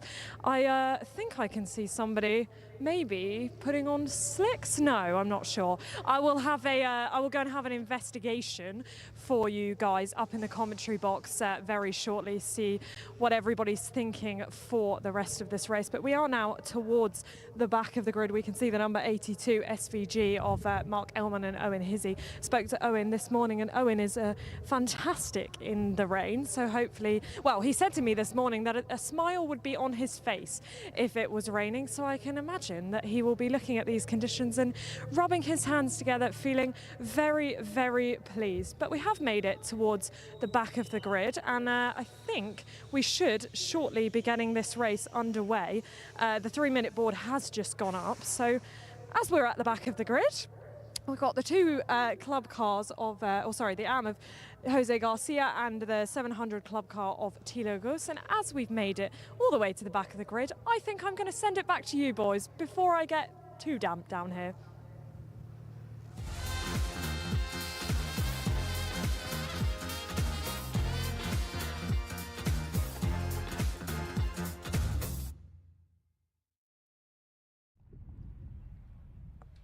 Thank you very much, Izzy. Yes, they very kindly let you walk the entire length of the pit straight with the start delay, and it is a delay to make sure that everybody gets out there on the wet, especially those like perhaps W&S Motorsport, who only have so many personnel there to change tyres on 2 cars, Plus Line Racing and BWT Muka as well, among those in that particular boat. But the GT4 Win Series 3rd race is just moments away, and Mackenzie Cresswell will be starting from pole position. We are expecting 2 formation laps, as has been de rigueur so far today, and the clock will start ticking down after the first of those 2 formation laps. Mackenzie Cresswell is your pole sitter for this race, as we've said, joined once again by Maximilian Schreier. Has that car been softly sprung? And if so, will it be quick in these conditions? We've seen it moving in a different way than most. Enrico Ferderer on the main straight will be 2nd row of the grid as we go 2x2 for the rolling start, and Callum Davis alongside him in that A1812 Rafa Racing by Racelab McLaren Artura. Tim Horrell, the Pro-Am driver, the first of the Pro-Am drivers once again, the bronze-rated driver, really relishing this season, seemingly in GT4 Win Series. He is alongside BWT Muka Motorsport, Axel Bengtsson. Row number 4 of the grid, Joachim Bulting, the AM class driver, the first of them in 7th overall. Maximilian Hewitt joins him on row 4, that of course being the Racing Spirit of Le Mans car. Willi Kuna is next, the number 110 car that he shares with Luisa Kala. That's P9, the first of the Cayman Trophy cars, alongside the man we heard from just a few moments ago during the pit walk, that being Joseph Ellerin, the 187 car. Charlie Robertson in P11. He is to be joined on that row of the grid by Peter Lurbeck, who of course will hand over to Peter Turting, who we heard from a little earlier on in the day. In 13th position on row number 7 is Mikael Sander in Cayman Trophy. He'll be handing over later on to Cedric Fuchs, who likes these wet conditions. Franz Linden alongside him in the Speedworks automotive car. Of course, we just heard Mane Hofmeister on the grid, and Hofmeister will take over that car. Mark Ellman, P15, SVG Motorsport car. And as we heard earlier on as well, Owen Hizzy, of course, will be relishing the opportunity to hop behind the Ginetta's wheel in these conditions. Mikael Bonk in P16 in the 127 Bonk by Hofer BMW. And drawing up the rear of the grid, the Thilo Gus-driven Aston Martin. That's at the very back of the grid. Just ahead of that is Jose Garcia. The number 24 Lion Speed GP machine lines up 17th alongside Gus. So 18 cars set to take the start in the GT4 Winter Series. These conditions are going to throw up challenges. As we've said, there are drivers out there on the circuit who favour these wet conditions. I know that I think Peter Lorbeck isn't the biggest fan, so that could be interesting for the Pro-Am situation as well. But of course, it's a point you made just before we went down to Izzy on the grid, Andy. Everything is now a question mark because it becomes a matter of how good is your dry setup in these greasy conditions. And really, that's something no one truly knows until they have to deal with it in a race. Well, indeed so, and it really does now just bring the basic characteristics of each car into question, doesn't it? Because there will just be some cars which are naturally more compliant, and therefore those are the ones which you would expect to be a bit more drivable in these conditions. But the thing is, Adam, it's not wet, is it? I mean, there's not any spray really coming from behind the cars at the top end of the circuit, despite the fact the rain was coming down pretty heavily at the beginning of that green flag lap. Actually now, I think on the main straight it's eased, so we're not at a full wet track. If it doesn't stay wet, if this rain stops and they're all on wet tyres, that throws another question mark in there. Do they use their pit stop to change over onto slick tyres? We'll really need to try and keep an eye on that, actually, because that could be a big turning point in the race. It will probably take you a little while longer, but may well be worth it for the time you'll gain when you get back on track. Yeah, that's very true. And I mean, it's not a guarantee that absolutely everybody switched over to wets to begin with. We are pretty sure that everybody moved onto slicks. Oh, sorry, everybody moved off slicks onto wets on the Sorry, getting distracted by something else going on. But on the pre-grid, we think they all moved to wets. But question mark is, did anyone sit there and say, this isn't going to last, I'm staying on slicks? I somehow doubt it. But if anyone did, I think it might become quite obvious if it stays not raining for the rest of this road. Yeah, it's going to be the talk of the town, I think, isn't it? Tyre choice here. I do suspect they're all probably on wets. I think there's maybe they've got more of an inclination towards taking it the safe approach in this sort of series, you know, although there is, look, the Century Motorsport BMW in the pit lane. I did wonder whether anyone may come in halfway through, and look, that is a tyre change. So is that Charlie Robertson saying, I don't think it's wet enough for wet, I certainly don't think it will be in 10 minutes time, stick some slicks on this BMW and let's see what we can do, because that might be their best opportunity to go and get a good result. He was saying to Izzy on the grid, look, we're just here to race. You know, we don't have a class battle to worry about. We're not in it for the championship. We just want to try and do really well in these races, get some really good results, and maybe they, of all teams, have the least to lose. It's very interesting, isn't it? It's a compelling call, and we can see the wets coming off the car, so we can deduce that these are slicks going back on. That is hugely interesting from the Century Motorsport camp. I will say, and this is a notional observation, I was sat here watching the live timing and working from our commentary position, which has a good view of the main straight, during qualifying yesterday. It was about 20 to 30 minutes from this level of wet on the main straight before we saw slicks being used to any real effect on the car. So I'm unsure, but if anybody is going to be able to handle the car in those conditions, it will be Charlie Robertson. There is still precipitation as well down at turns 5 and 6 that we saw there on that camera shot. This could be quite an ambitious call from Charlie, but let's see if it's one that pays off. He was alluding to the fact that he's got new traction control system to play with on the Evo spec M4 GT4, and I suppose he's going to give it a big trial run here. That's going to be put to the test, isn't it, I think, in this race.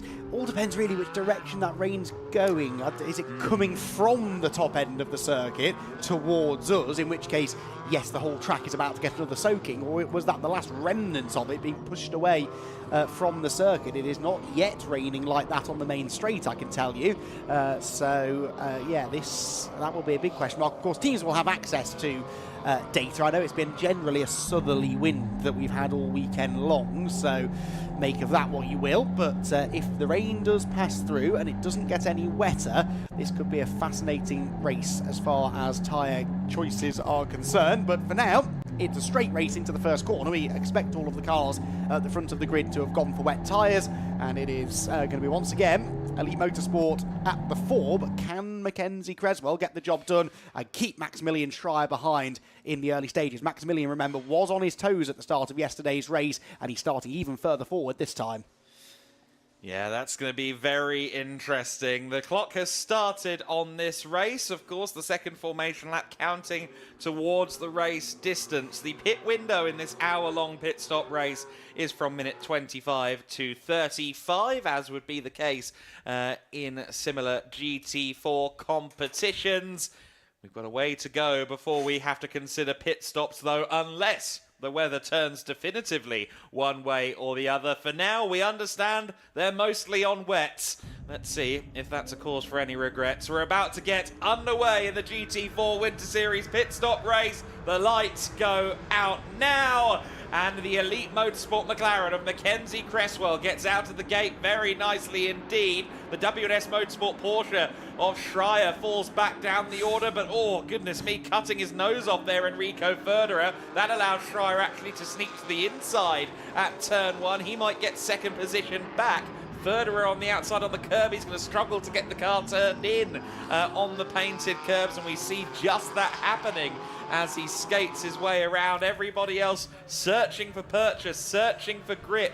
Did anybody stay on the slick tyres? If they did, we might figure it out in short order. And of course, the other compelling thing will be Charlie Robertson as he gets released from the pit lane. How's he going? In fact, he's just come past our start-finish position, so he was released back out onto the track. It's definitely a lot wetter up through turn 4, 5, now up into 6 and 7 than it is anywhere else. So this is the most treacherous part of the circuit, I think. Creswell and Schreier both on wet tyres. You can just see that, the body language of the cars. They seem pretty happy, pretty stable. I did see a big snap of oversteer from Joseph Ellerine's BMW coming through turn 4, like a real snap, as if maybe it was on slick tyres. We'll have to try and get that confirmed if we can, but for now, the top two getting away. Callum Davis third. Ferderer was aggressive at the start, but then lost out down through the first few corners. He's there in 4th position, with Axel Bengtsson in the back end of the top 5.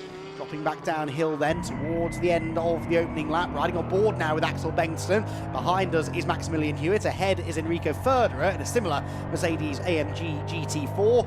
No real rain on the windscreen, I don't think. The wipers are on intermittently. I don't think it's raining particularly heavily anywhere now, but the damage may have been done as far as track conditions, at least up at the top end of the circuit. It's looking worse than it did about 2 minutes ago, isn't it? They're still being brave, though, on corner exit, using that paint. They might need to get out of that habit if it continues to get wetter and wetter. That will catch you out in due course if you give it enough opportunities. It is Creswell that leads the way. Schreier across the line second. Then it's Callum Davis. Then it's Enrico Ferderer in fourth, ahead of Axel Bengtsson in the other Mercedes, the BMW BWT Booker Motorsport car. Tim Hurrell is behind Maximilian Hewitt. He leads Pro-Am. Joachim Bolting is 8th, leading in AM class. Cayman Trophy being led by Mikael Sander, who has moved up the positions well on this first lap of the race. Those Cayman Trophy cars like the rain, as do the Caymans generally, and that's what Mackenzie Creswell is finding out as Schreier continues to apply the pressure. And Schreier just looks like he's got a bit more grip, doesn't he? A bit more bite through the corners than the elite McLaren, which is really having to go defensive now on the run towards turn number 5. Schreier hunting around on the inside line. Oh, I thought he was going to commit to that one then. I think he believes he's quicker than Creswell right now and wants to make hay whilst he can. They climb uphill then through the flat-out left-hander. Now it starts to get really slippery at the top of the hill. You can see there's a little bit more spray, a little bit more mist in the air. And Maximilian Schreier, I think, is really reveling in these conditions. Takes a wider line into the corner, hunting for the grip, trying to find the traction, the momentum on corner exit. He's got a face full of McLaren, but there is now an overlap. He's got the inside line through the flat-out left-hander for the race lead. Maximilian Schreier, is he going to get it done? No, still Mackenzie Creswell in front, but only just. Great battle this between two drivers who are new to GTs. The world of single-seater racing, of course, Creswell came from the end of 2024. Schreier came from the world of karting. So two drivers of slightly different backgrounds, but two drivers making their footing in GT4 racing here in the Winter Series. And they're facing a big challenge here in these mixed conditions. You can see Creswell looking for that karting line, and Schreier will say, yep, I remember doing that too, but probably more recently than you did. Enrico Ferderer has dropped positions. He's dropped many positions. He's actually under pressure from Joachim Bolting, and his car is crabbing. Something is amiss with the number 11. It looks like it might be left rear. Nonetheless, the number 11 SR Motorsport Mercedes, I think, might be pit lane bound. There was briefly a yellow flag at turn 12. I suspect maybe he was something to do with that. He's carried on, but you can see the car at the back of shot definitely crabbing. The right-hand rear corner is jutting out to our left as we look at it, and that unfortunately will cap off what's been at times a very frustrating weekend, I think, for the SR Motorsport by Snitzelbaum team. Through the first few corners goes this second pack of cars. Then Callum Davis third, Axel Bengtsson fourth, Maximilian Hewitt fifth, Joachim Bolting sixth, Tim Horrell is there in seventh, and then here Enrico Ferderer. Now, if there's damage to the suspension, that's not generally self-inflicted, is it? So I wonder with whom he's clashed to sustain that damage.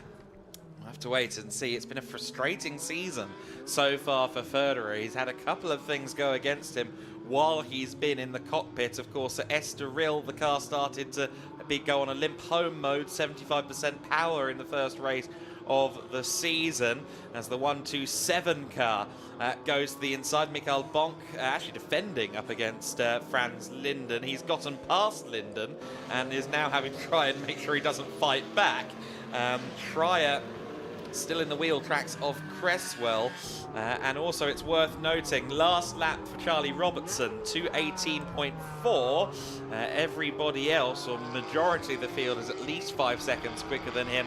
Mackenzie Creswell was 10 seconds quicker than him. Yeah, that's a big swing, isn't it? Even if the tyre situation comes back into his favour, if he's losing 10 seconds a lap, that's too much. That was nearly a little bit too much under braking for Mackenzie Creswell. Maximilian Schreier, you can see hunting around in the rear-view mirror, is just waiting for a slightly bigger mistake maybe from Creswell to open the door for the race lead. Ooh. Creswell sliding up over the exit curb out of Sagres into the final corner. And Maximilian Schreier doing everything he can to apply the pressure and force Mackenzie Creswell to drive beyond the limits of adhesion in these conditions. But despite the little moments there, Creswell actually extending the margin and, in fact, setting the fastest lap of the race. So a 2:08.2 was a couple of tenths quicker than his pursuer. Well, I think at turn 13, Creswell had a bit of a moment, braking very late, and Schreier broke a little later and went further into the corner. So I think that might be where those couple of tenths came from.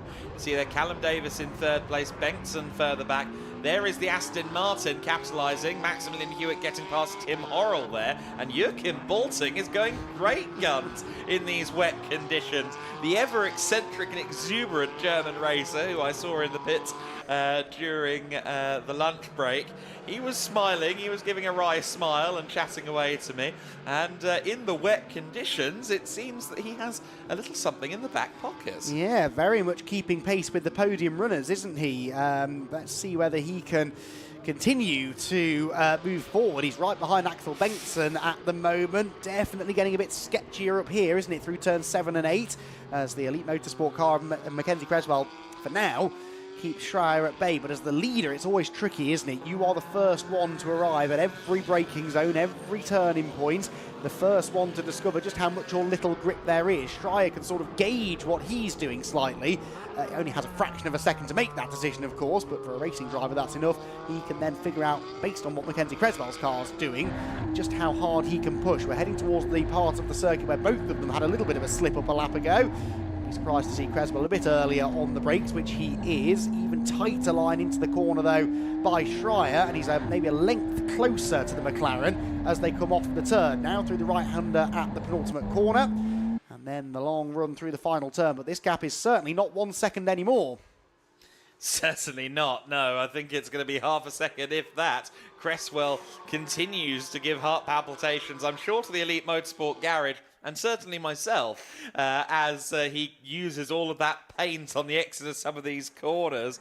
4 tenths is the gap, 0.444, fastest lap of the race going to Schreier at 2:07.2. Now the lap times are coming down as well. Ooh. Here comes Schreier. Creswell gets a little bit wide as well, struggles to get the McLaren turned in, but has enough momentum to hold on to the lead for now. Here comes Schreier again. Looks to the inside at 3.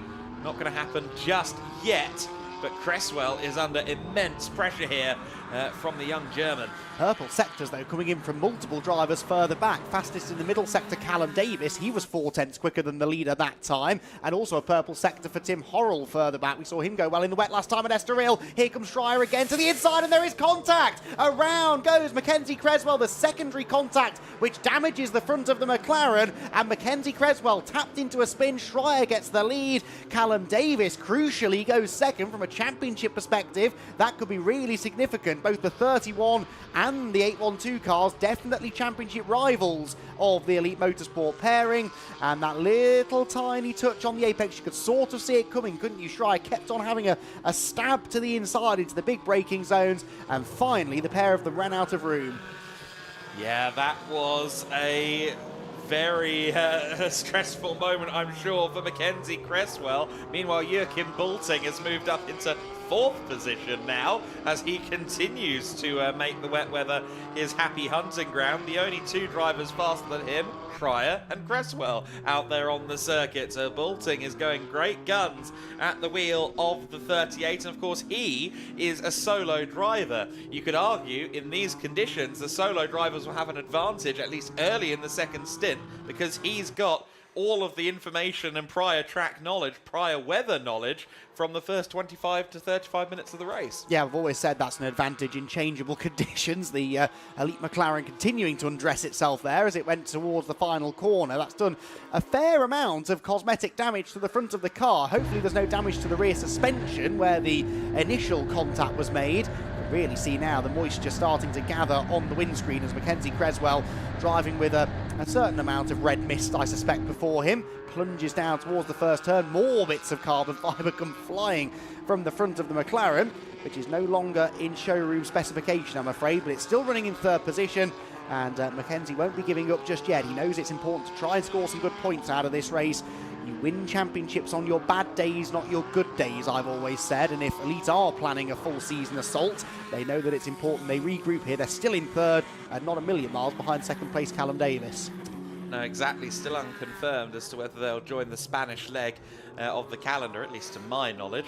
But they did imply, I think, that if things were going well, it would be a strong consideration. Now, is the front right of that car more cambered than the front left? It wasn't that side that got impacted, but maybe the alignment got slightly put out of sorts at the front. Nonetheless, rather than recovering and go and right the wrongs put to him by Maximilian Schreier, he's actually coming under pressure because, again, Joachim Bulting, the AM driver, the bronze driver, I'm pretty sure he would tell you a hobbyist, is on it right now.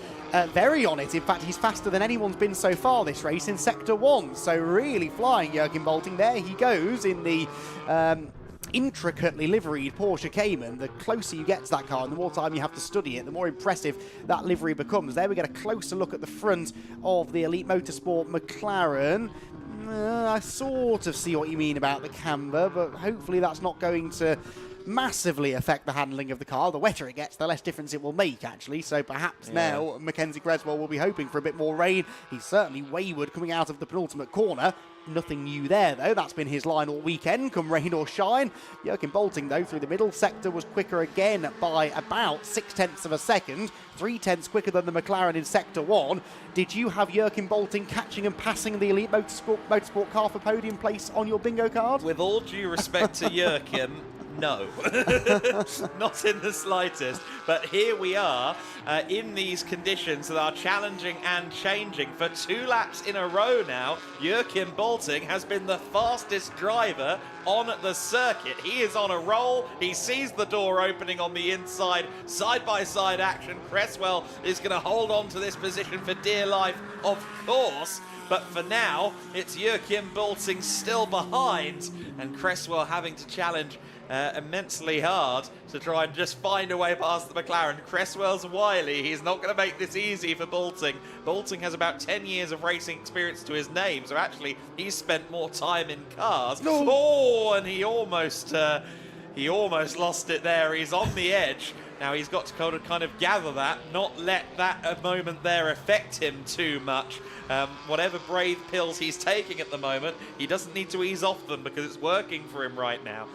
Interestingly, Adam, sorry, purple middle sector. I was just going to say. I beat you to it. Charlie Robertson, slick tyres starting to switch on, do you think? Well, the last lap was a 2:10, and that's quicker than everyone from about 8th place back. And now he is the fastest man on the track, 2:07.1, fastest lap of the race. So as others are slipping and sliding and seemingly parts of the circuit are still quite damp, the Century BMW now the fastest car on the track. The problem, though, Adam, is he's 1 minute and 21 seconds off the race lead. He really needs that rain to stay away. He does. It's worth noting, though, of course, that if these drivers... Well, we'll get to that in a second, because here comes Joachim Bulting. He has the inside line this time. Is he in 3rd place as they emerge? Please emerge. There they are. That took a little bit too long for my liking. But there he is in 3rd place. Mackenzie Cresswell has had to give way to Joachim Bulting after a lap of pressure. There is Charlie Robertson. Now, the point I was going to make to you regarding this car, yes, it's 1 minute and 21 seconds down. However, I'm not sure that any of these teams can get 4 tyres on and off a GT4 car within the small time they have to spend in the pit lane. I think everybody else, so long as the weather remains in this direction, everybody else is going to be wanting to get slicks onto the car, and that's going to take them longer than the time they have to spend in the pits. This is fascinating, though, because now Callum Davis has set a fastest lap. He's actually catching Maximilian Schreier to the tune of a couple of... 1.2 seconds faster than the leader on the previous lap. So Davis closing in on Schreier. Robertson is about to put in, though, quite considerably the fastest lap of the race. 2 purple sectors. In Sector 1, he's a couple of tenths quicker than what the leaders are doing, but I think in Sector 2 it was a bigger chunk. We'll see what the final lap time is. So we're right in that sort of switching point, aren't we? The track is drying, so everyone's getting quicker, even those on wet tyres, but how much quicker are the slicks? Well, this is where we find out. Charlie Robertson, the Century Motorsport BMW, out of the final corner. Over the line he will go momentarily. The current fastest lap is a 2:06.8. He does a 2:04.0, 2.8 seconds faster than even the other fastest car on the track. He's only actually 2.8 seconds now behind Jose Garcia, which would be his first overtake for position. So Charlie Robertson is starting to clamber through the order. It's a long, long road for Century Motorsport to potentially start fighting for overall positions again further up the order where they'd maybe expect to be under normal circumstances. But for now, Charlie Robertson is putting in a shift. The only other man matching Robertson's sector times is Joseph Ellerine in the FK Performance Motorsport BMW, which I did suspect might have been on slick tyres at the start. Now, that car started on slick, so it is a little bit further up the road, only about 20 seconds up the road from Robertson. Could that become the race to watch between the two BMWs? We'll have to wait and see. For now, this is the race to watch because Callum Davis, in this race where you need 6 pairs of eyes to keep track of everything, is now within a second of the race leader. Maximilian Schreier, having caught and robustly found a way past Mackenzie Creswell, is no longer safe in that first position. Definitely not safe at the moment. Callum Davis was somewhere in the region of 5 or 6 seconds behind Schreier, while Schreier was fighting with Mackenzie Creswell. But how things change in just a few minutes. Drive-through, meanwhile, for Schreier because of the contact at turn 5 with Mackenzie Creswell. So yes, they're fighting, but unfortunately, earlier transgressions are affecting the race. And I also want to mention Enrico Ferderer just now into the pits after all of that grabbing. Yes, having drifted down to 13th position, drifted quite literally, I suspect. He finally decides possibly to call it a day, maybe to visit the pit lane for repairs. So, okay, sit rep. Charlie Robertson just did a 2:04.0 on his previous lap. He is about to improve further upon that, though, I think. The Century BMW will be among the next couple of cars across the timing line. There he goes, a 2:01.5. Found another 3.5 seconds between his previous lap and the one that he just completed,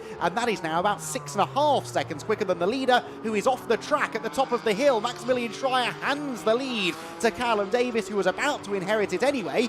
But look who's catching them. Joachim Bolting is about to inherit second place, and he's in the same shot as the race leaders. This is a sensational performance from Joachim Bolting, celebrating 10 years in motorsport this year, as a matter of fact. Debuted in the 2015 Brick Car 24-hour in a Marcos Mantis. So he's used to going sideways, is my point here. The top two are being reeled in. Charlie Robertson continues to set fastest lap after fastest lap. We've also got a battle going on for the Cayman Trophy lead that Franz Linden appears to have just taken from Mikael Sander. But for now, Callum Davis heads the way, and Schreier, at some point in the near future, has to make a visit to the pit lane outside of his scheduled pit stop. The window opens in 2 minutes. Oh, and Maximilian Schreier goes back to the inside. There's contact again nearly there between Schreier and a McLaren. This time Callum Davis, I think there was a tiny bit of paint traded there. Callum Davis very lucky that he didn't meet the same fate that Mackenzie Creswell did a few laps ago, and this further delays them. The leader that time, Callum Davis, did a 2:06.4, Schreier a 2:07.4, Bolting a 2:05.2. He was 1.2 seconds quicker than the race leader, and the race leader is Callum Davis, not a slow driver by any means. So Joachim Bolting is well and truly in this fight, and of course the longer Schreier stays out there and doesn't come in to serve the penalty, the more of a distraction he will prove to be to Davis, and the more that assists the AM driver in third. Help if I'm muted. A point to make regulatory-wise is typically a pit stop has to be 79 seconds at this circuit. It varies depending on the length of the pit lane. However, if they want to change tyres, it's a minimum of 2 minutes, which again is why Charlie Robertson may have come up trumps here after all, playing the longest of long games. Meanwhile, the number 11 car is still crabbing, now worse than before, having been into the pits, gone back out again. That car is surely not going much further. Yeah, something that was slightly damaged, I fear, has now given way completely. I think it is in the left rear corner, isn't it, that the damage has been done. Yes, that's definitely not the way Mercedes designed the rear suspension on that car. So the Schnitzelalm team, SR Motorsport with Schnitzelalm Racing team, will have work to do, I'm afraid. He's meandering all over the road in his quest to get back to the pit lane as safely as possible. Right, out towards the final turn we go again. Is it getting wetter? Yes, reports of rain intensifying in the final sector, we are informed. So just as the pendulum swings one way, it now perhaps is about to swing back the other way. The pit stop window is open, but no one will know what to do. Do we pit now? Do we wait? Do we change tyres? Do we hang out until the end of the window? I'm glad I'm not making these decisions. No, me neither. It is a big decision for everyone to have to make. There is Joseph Ellerin into the gravel. That was the one car that we thought maybe had stayed on slicks through everything. We're not too sure, but that was something we'd discussed. Now, that was towards turn 9. Meanwhile, the pit window is open. Mackenzie Cresswell gives way to the gives way to his co-driver, Joshua Ratican, and the window open. We'll see how long people stay out there. Charlie Robertson, though, still pumping in not only purple lap times, but purple sectors as well.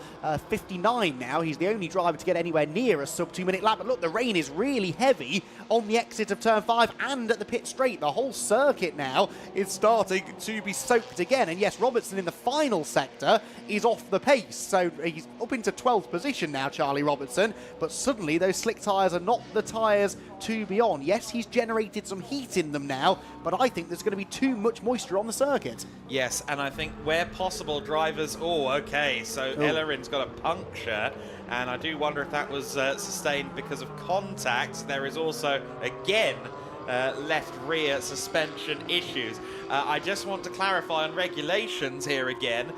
The tyre change pit stop cannot be the mandatory pit stop. So even now the weather's turning back in favour of the wets anyway.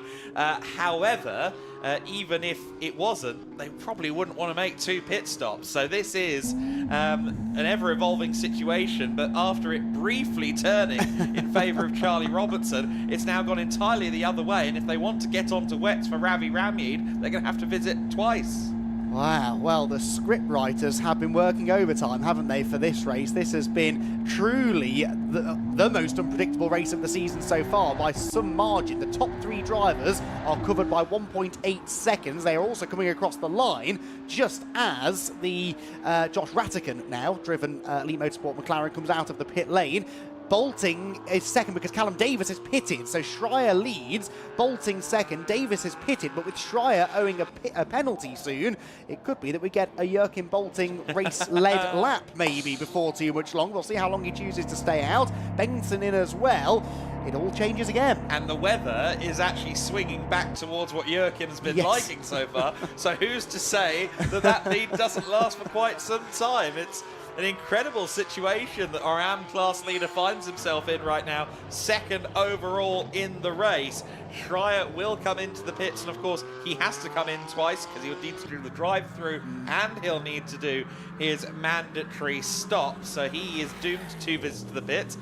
Drivers to watch out for, well, one of them is going to be Peter Terting once he takes over from Lorbeck. In fact, actually he already has. You see the black car on screen there, and it is on an outlap. Terting now at the wheel, so we spoke to Peter Terting, of course, during the lunch break, and he is very good in these wet conditions. He was 2nd place overall, of course, in the Pro-Am winning car at race 2 in Estoril a week ago, and we can expect that car to make up places. Right now, he's got Arne Hofmeister directly ahead of him, and in fact, that's going to be quite a quick cavalry of Caymans there, because Hofmeister is a very capable pro and a bit of a ringmeister, as is Peter Terting.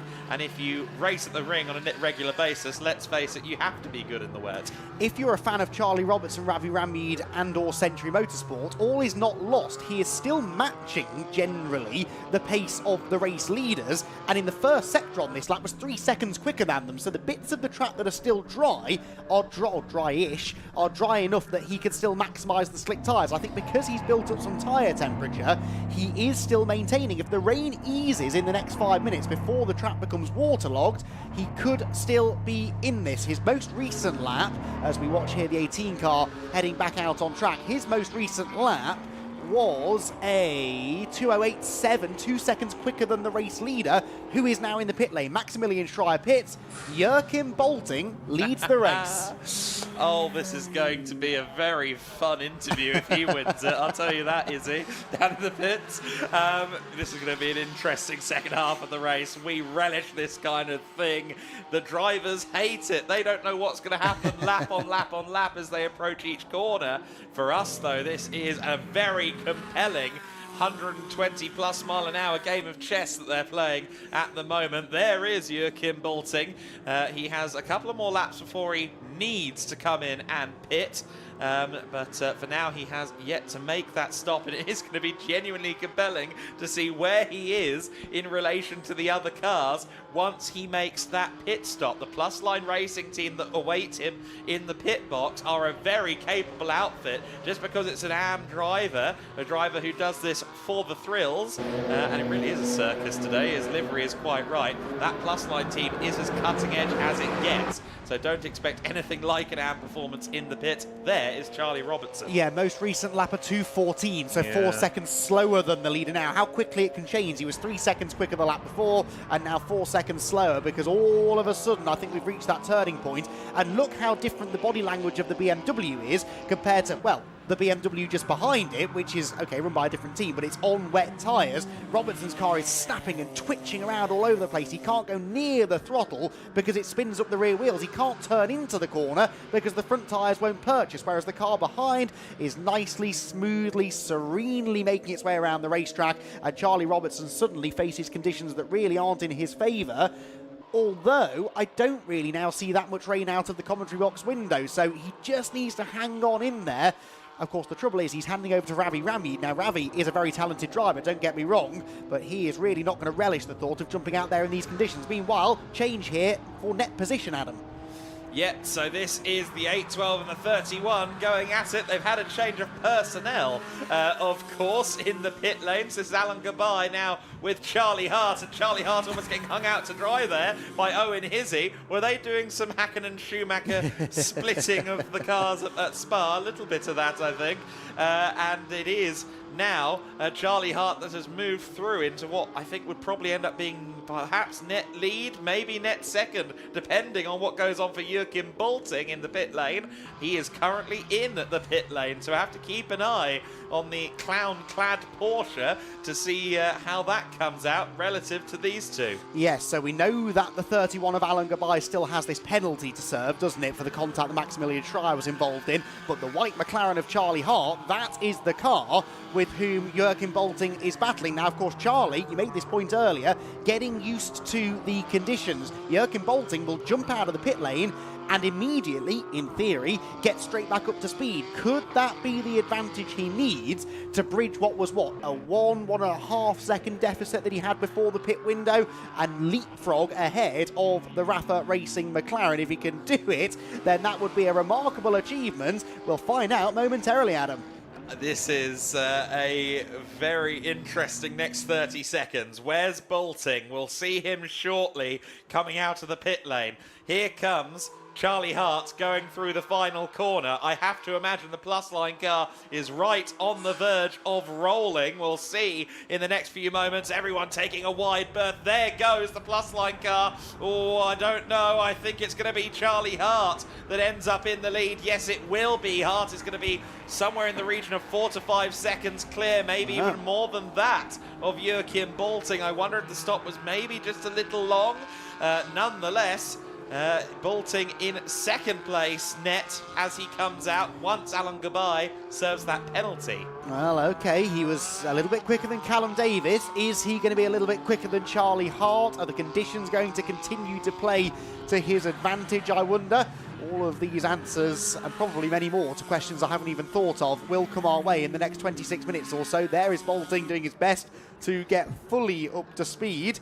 Charlie Hart, though, drops down into turn number 5. He is clearing Alan Gabay now, so that certainly suggests that the performance differential between these two cars is now swinging more in the favour of the McLaren than the Porsche, with their second drivers both plugged in now. But really the question is, what can Bolting do from a few seconds back? Rattigan 11 seconds behind Charlie Hart now. It's not really gone to plan today, has it, for Elite Motorsport?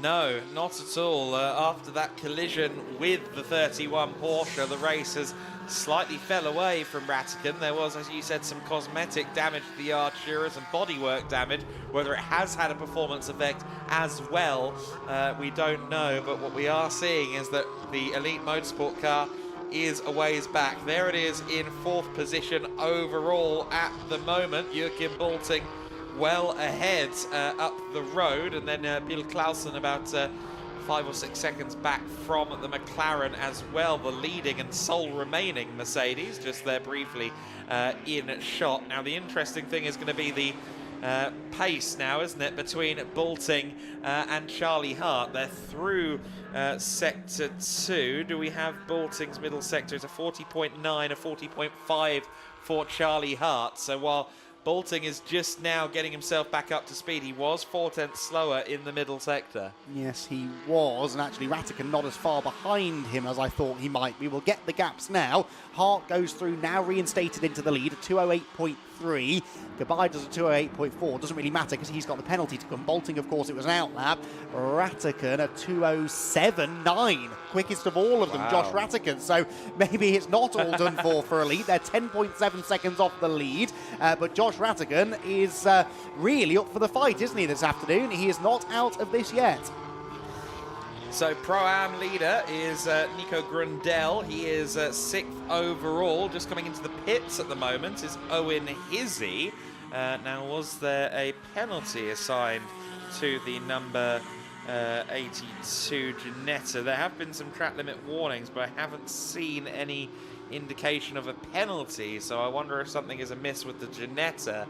While that's going on, I want to also note that Arne Hofmeister leads in Cayman Trophy, and he leads, I believe, by somewhere in excess of 20 seconds over Luisa Kala, second in the class, and Cedric Fuchs a little way further back from him as well, so Hofmeister potentially in a very strong position. Indeed he is. The lead is more like 25 seconds in Cayman Trophy for Arne Hofmeister.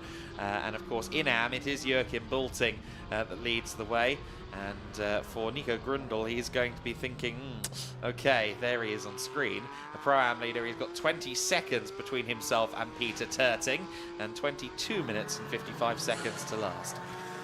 Sector time sort of being traded now between Charlie Hart and Joachim Bolting. Joachim was 3/10 quicker in Sector 1, 2/10 slower in Sector 2, and actually Alan Gabai consistently now taking time out of Charlie Hart. There is Alan Gabai. They still haven't served this penalty, have they? No. So they're in no great rush to come in, maybe hoping that they can argue after the race, although that rarely ends well. We'll see whether or not the number 31 car peels into the pit lane. It's taking a very tight line, as if maybe it is now destined for the pit lane, and that's a bit of a shame because he was starting to take time out of Charlie Hart. Hart does a 2:07.9. He's pretty consistent at the moment. Joachim Bolting's first flying lap after the pit stop is a 2:08, a 2:08.3, so 4/10 slower in the end. Ratican 2:07.7, personal best lap of the race for that elite car, 2/10 quicker than the leader. A win might not be realistic, but I do think there's a chance they could salvage second place, and from a championship perspective, if they choose to stick around for the whole season, that could be really important.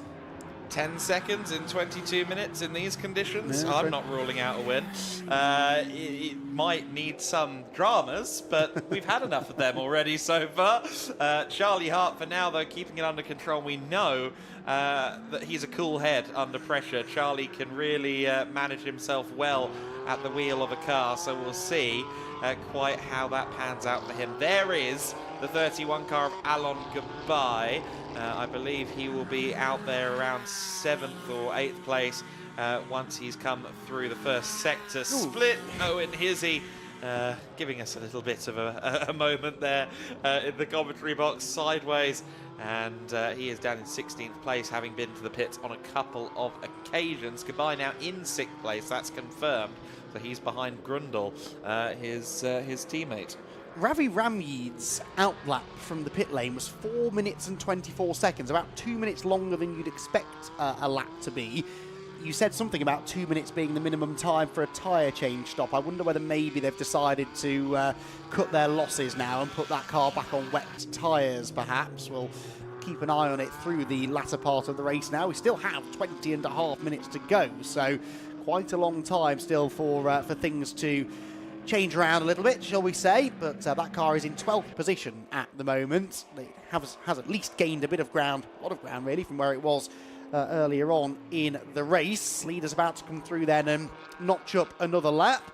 There is Josh Ratican. How's he been getting on this particular lap? Sort of matching the leader, actually 4/10 quicker in the middle sector. So Ratican is still pushing on. He's also exceeding track limits, which sort of proves the point that he's pushing on. How close is he now to Joachim Bolting? 2.6 seconds. and a full sort of 7/10 faster that time. That gap is definitely going the right way if you are Josh Rattigan. It's getting smaller. Not good news if you're Joachim Bolting, but it looks as though second place could be on the cards. Charlie Hart was half a second quicker than Rattigan on that previous lap as well. So the leading Artura building the gap not just over Bolting, but Rattigan. There is Joachim Bolting running second overall right now. Our AM class leader was performing heroics in the first phase of the race, closing in on the race lead as an AM driver among the pros. He's still very much an AM driver among the pros, but the pendulum has maybe somewhat shifted towards the faster, younger drivers at the moment. And we'll see how that evolves. You can still see fine sheets of rain coming down at the far end of the circuit. There is your leading car, just homing in on the Club Class GT4 entry of Thilo Goss, the first generation Aston Martin Vantage GT4. And of course, that is the point of the Club Class, to get the out of homologation GT4s onto the grid. If you've got one lurking, you can come and join Thilo in the GT4 Winter Series. There is Charlie Hart, and you can see how measured he's being. It looks slow, but it's effective at this juncture in these conditions. Yes, a car that looks like it's going quickly in the wet often isn't, because actually it's all about being smooth and just really not overdriving the car at all. And you have to completely change your driving style in the wet. Your lines change, your braking references change, but even just your steering and pedal inputs change quite dramatically as well, because you've got to be gentle in these conditions. Flashing of the lights there to let the slower car know that he's coming through, and that move will be made cleanly into turn one. Now here comes Joachim Bolting, 10.4 seconds back. He lost quite a chunk that time, 2 seconds to the race leader, and about 1.3 seconds to Josh Rattigan. So Joachim now just starting to slip back, but let's face it, Adam, even if Rattigan goes through, if Joachim can hang on to third place overall, I know he won't really get any credit for that. We don't do an outright podium, but what an incredible achievement that would be. I think he would have an even bigger smile on his face when he climbs onto the AM class podium later on than he did in race 2 earlier on this morning. Oh, he absolutely would. Yes, he'd be. I think you'd probably have to duck and run. What, the champagne spraying mandates as well. He'll look to be causing some on-air mischief if he's got that much to celebrate on the podium. Tobias Bill Clausen, a distant 4th place, is falling off them. Drive-through penalty though for Arne Hofmeister, a short pit stop for the number 66 Speedworks car. Now that is actually going to make things very interesting in Cayman Trophy, because Cedric Fuchs, I think, is somewhere in the region of 25 seconds down the road, and he's got to drive, and Hofmeister has to drive through the pits. So Cedric Fuchs might see the 66 Speedworks car come out either directly ahead or behind him. Yes, because Cedric on this lap has got ahead of Luis Carla, I believe. Yes, that had only changed on the most recent circuit, so he comes through. Yeah, about for 34 seconds actually is the gap, I reckon, unless my maths are letting me down, between Hofmeister and Fuchs. So 34 seconds. How long do you reckon it takes to drive down the pit lane? Its pit lane speed limit, probably, I'd say, around 25 seconds, 30 maybe. 25 to 30, yeah. Yeah, this could be very close. We'll see how that goes. Cedric was very complimentary of his own wet weather driving skills when I interviewed him earlier in the week. So he's confident, certainly, of what he can do.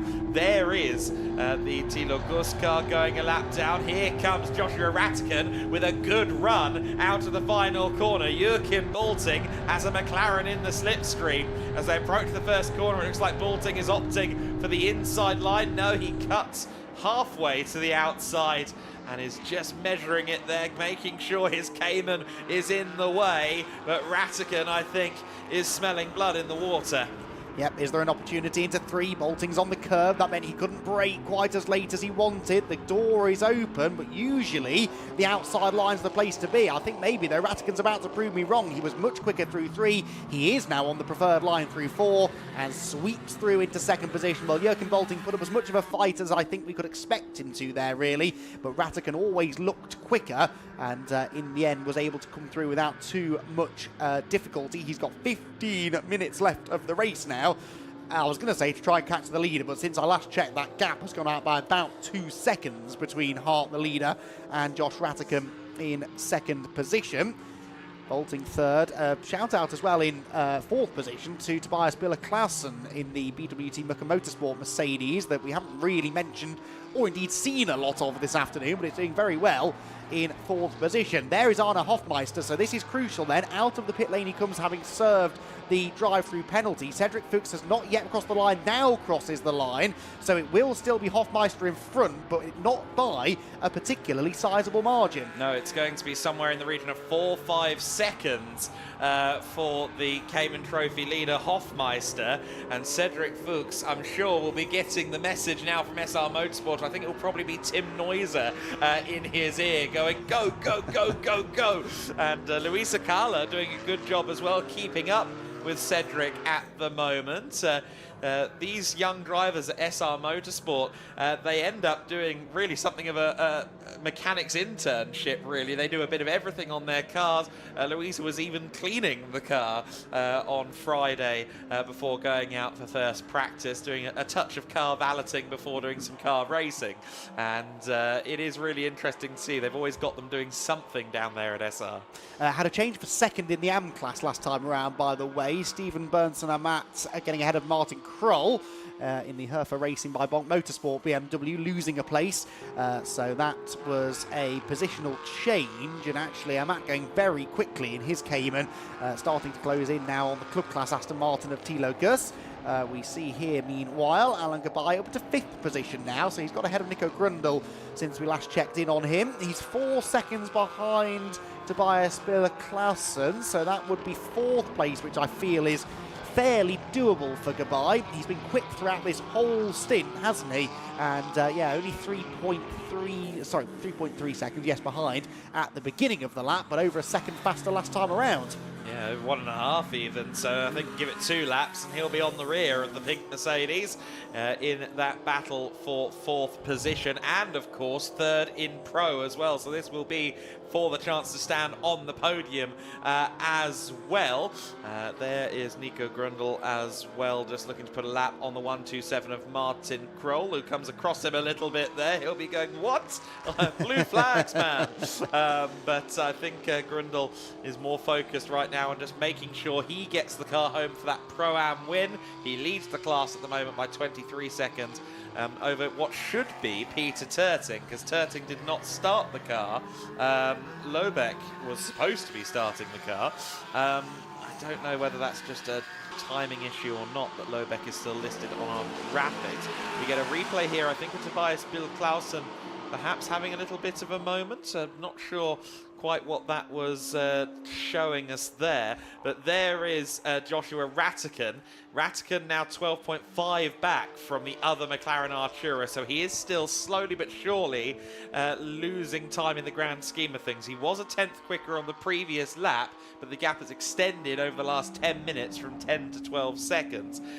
He has, however, just taken that down by another 3/10 previous time, Joshua Rattican, but one would suspect that the gap is not going to come down enough for unless Charlie Hart has an issue. The BWT Mucker Motorsport cars, a formation flying there. The older Aston Martin being pursued by Tobias Biller-Clausen. And there is Alan Gabay, who's running 5th overall, just behind him. Has the gap come down again? The answer is yes. And again, a little bit quicker that time, but only 4/10 this time, taken out of 4th place by Alan Gabay. So not quite the same rate of knots this time by. No, and I don't think he's had any traffic either, so maybe a mistake. I mean, that is possible in these conditions that are always capable of catching a driver out. Gabay will keep on pushing though. Only, what, 2.9 seconds, as we said, for him to gain. You know, in Hizzy, meanwhile, who's he found to play with in the Ginetta? It's been a trying weekend, hasn't it, really, for SVG Motorsports? And that was, I think, Martin Kroll he was going past, but only to unlap himself. That wasn't actually for position. I did mean to mention this about half an hour ago, but it did look almost as if this Ginetta had started on slicks as well, the way it was scrabbling for grip a couple of times that we saw. I don't know what it's on now, but it hasn't been as fast as you would expect. Nothing like as fast as you would expect in these conditions. So I wonder whether maybe they had played the tyre gamble, which, as it turns out, was absolutely not the right thing to do, because again the rain has returned with just under 10 minutes of the race to go. Another little sprinkling of rain across basically the entire circuit, I think at this point is further cementing the idea that the wet tyre was the one to go with. Yes, it was up in the air for much of that first stint, quite which way it would go, but the secure choice has proven to be the treaded tyre. Charlie Hart will cross the line, or has already crossed the line to begin a new lap. We'll just keep an eye on these deltas as Joshua Ratkin crosses the line 12.4 back. But moreover, the closing more so is in the battle for 4th and 5th place. Goodbye was 2.8 seconds back. It's definitely not 2.8 anymore as they come across the line this time. It is going to be, I think, less than a second.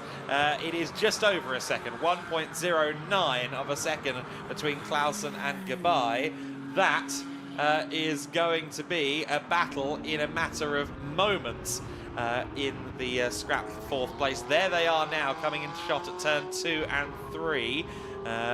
The pink Mercedes leading the red, black and white WNS Motorsport Porsche. And let's see if Goodbye, now that he's closing, can he find a Porsche-sized hole? Ahead of them, Ravi Ramid has found himself a little bit of traffic. This is not a great time for the battle for 4th position to be catching Ravi, because he himself was side by side with somebody. Oh, that was a little bit of a late look up the inside, wasn't it, really, for Clausen? But he scrabbles through on the inside line and will be followed by Alan Goodbye. So no real change, no real shift in the momentum between each driver there.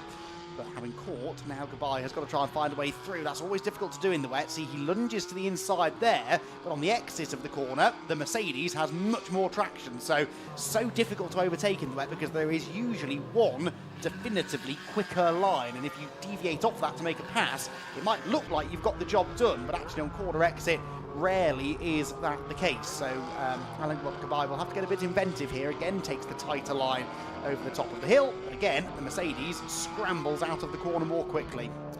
7.5 minutes of this race left to go for Tobias Bill Clausen. This might be a very long 7.5 minutes, because he is under threat from Goodbye, who's well accustomed to driving these WNS Caymans at this point, has been running them for a good couple of years now, very familiar with his tools, more so than Tobias Bill Clausen, I might add. So the experience advantage definitely with the WNS Motorsport driver, and if he gets a good run here out of turn 1, the move, or out of the final corner, the move may come at turn 1. Ooh, Clausen, 2 wheels on the painted curbs, the car fishtailing around. That's lost him momentum. He nearly lost control completely, but I fear it will lose him 4th place at the very least. Alan Goodbye had his nose ahead fractionally at the line, gets to the inside, heading into turn 1, and Alan Goodbye moves into 4th position. A tiny error there from Tobias Bill Clausen, and it cost him the position. Does he retaliate into turn 3? Thinks about it, but Alan Goodbye positions the Porsche perfectly and manages to hold on to the place. He's 10 seconds now behind Joachim Bolting. I don't think he will bridge that gap in the remaining 6.25 minutes or so. So all being well, these positions pretty static. Quick check-in in the Cayman Trophy, by the way. We were a little concerned for Arne Hofmeister after that drive-through penalty. Well, Arne has actually been extending the margin over Cedric Fuchs. I've been monitoring that over the last few laps. It's now back over 10 seconds, so he had the pace in hand anyway, it turned out, to defend that lead. And Cedric also now 3.8 seconds clear of Luisa Carla, so I don't see there being any change there. Arne will be pretty relieved, I think, that he built such a large lead in the first half of the race. That's a good point, yes. That was in part down to the handiwork as well, of course, of Franz Linden, his teammate and the driver that he coaches. So his own hard work to bring Franz Linden into the world of racing has paid off somewhat for Hofmeister there. Hofmeister, or rather I should say Linden, came and debuted in racing here last year in the GT4 Winter Series, having previously been on a lot of the GEDLICH Racing Endless Summer Track Days. I think slowly got talked into the idea of maybe considering going racing.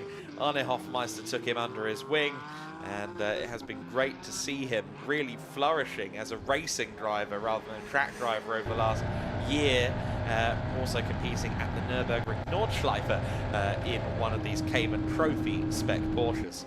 I don't know whether Charlie Hart made a mistake on that last lap, but he suddenly lost quite a chunk of time, 1.2 seconds or so, to Josh Rattigan. I'm sure it's nothing to especially worry about. Yes, it was the second sector. He lost 1.3 seconds in the second sector, so I think Charlie might have had a little off-track moment somewhere in the middle of the previous lap. The gap, though, still over 10 seconds, so doesn't really need to be pushing that hard, does he, Charlie Hart? Charlie reported a tyre issue, by the way, in the race earlier on today. He picked up a lot of understeer, and there was a bit of an issue with the front left tyre, I think it was, so they were pretty confident they'd managed to identify that as the issue, and now he is looking like he could, well, claim a victory here. Of course, it would be a first victory of the year for Rafa Racing by Race Lab, and a third different winner of the weekend in the GT4 Winter Series, which is the exact opposite, really, of what we had a week ago.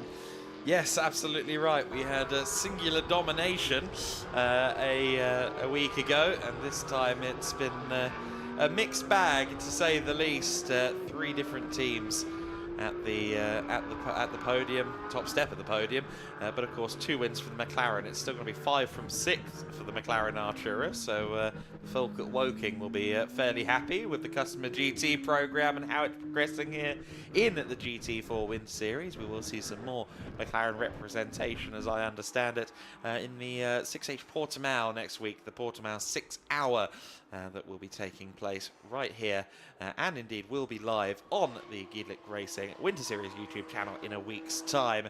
For now, though, Charlie Hart has just 2 more laps between himself and the flag, and hopefully not too many moments like that, Andy. Did I or did I not just say he doesn't really need to be trying too hard? He's got a 10 and a bit second lead, and it's moments like those that will certainly be raising the heart rates of the team back in the garage. He still, through all of that, actually gained a 10th of a second over Josh Rattigan. He doesn't really need to, though. He's only got 2 more laps to go, and he just needs to stay away from those painted curves. Here comes Joachim Bolting, meanwhile, still, for me, driver of the race. Yes, he slipped back 24 seconds in the second half of it, but in those changeable conditions earlier on, he was doing really, really well. However, his 3rd position overall is not quite as secure as I thought it would be at this point. He had a slow lap last time around, a 2:11.8, was 3 seconds nearly slower than Alan Gabay. So again, Joachim, I think, had a moment. Oh, in fact, is he slowing? Is he slowing? Because that gap was 5 seconds at the line, and I think Joachim Bolting's car might be running into an issue. It's quite possible. It would be a huge shame if something is wrong with the car to the extent that he can't at least get the AM win, having dominated that class all weekend. But it looks like 3rd position is certainly under threat here. Maybe he was just easing off. Maybe he's now having to wake up. I don't think that's the case, though. I think Alan Gabay is coming across what might be a slightly ailing car, the number 38 of Joachim Bolting. 1 minute and 39 seconds left to go. This will be the penultimate lap of the race, so Joachim doesn't have to hold on for too long. But Gabay senses an opportunity, and again, yes, Alan's already got his 3rd in pro, and that's what counts towards the points. He's still going to want to make an overtake on Bolting, though. That was bizarre, wasn't it, though? Because, yeah, Bolting lost about 5 seconds through the first couple of corners alone, and now suddenly seems to be back up to speed again. So maybe something intermittent. You automatically think electrics, don't you? Especially in wet conditions, maybe a gearbox issue, but now the car seems absolutely fine. So Joachim Bolting will, I'm sure, defend here if he can from Alan Gabay. But Alan would like to get through if he can. We're hearing reports he hit the curb, Joachim Bolting, and had a little half spin. I think that might have been on the previous lap rather than the start of this lap. Not 100% sure when that happened, but there have been a couple of chunks of time loss recently. Bolting needs to cut those errors out if he wants to hang on to 3rd place. It could have been on the inside at turn 1 and then half spinning to get back towards turn 2. We'll see. Nonetheless, we know he lost a couple of seconds. And we know that he is now under immense pressure from Alan Gabay. They come across the line, of course, identically spec'd cars despite being in different classes, so there's no blaming of tools here. Bolting is just going to have to put up a fight for his third overall. Meanwhile, Charlie Hart is in the lead, well clear, but we continue to focus on this battle as Gabai tries to look to the inside on the exit of turn 1. And turn 3, Bolting cuts across the nose with surgical precision, and Gabai has a lot more than I think he bargained for when he saw that Porsche closing in on, or being closed in on ahead of him. But now with that run out of turn 4, I think Bolting might have just let that third place slip. Oh, that's a shame. He ran a bit too wide, didn't he? He's opened the door for Gabai, who goes through at turn 5. Kanya can use this wide line into the corner to get the run up the hill.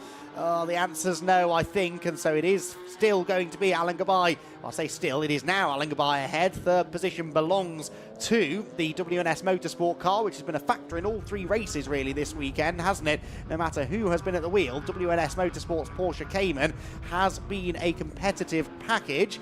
There, though, is the most competitive package of the afternoon. It is finally time for Rafa Racing by Racelab to celebrate a race victory. Charlie Hart brings the McLaren Artura GT4 through the final couple of corners and is about to claim win number 1 of the GT4 Winter Series. Yes, indeed. The number 812 car for the first time this year. The checkered flag awaits for Rafa Racing by Racelab.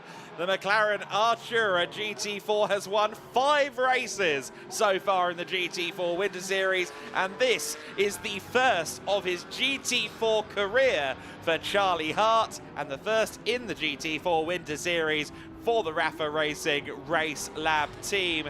Joshua Ratican taking second position, just under 9 seconds away from the leader, and it should be Alan Gabai that ends up coming through in third position despite the best efforts of Joachim Bolting. He was very close to an overall podium there, but for a couple of errors towards the end of the race as I think the conditions started to worsen.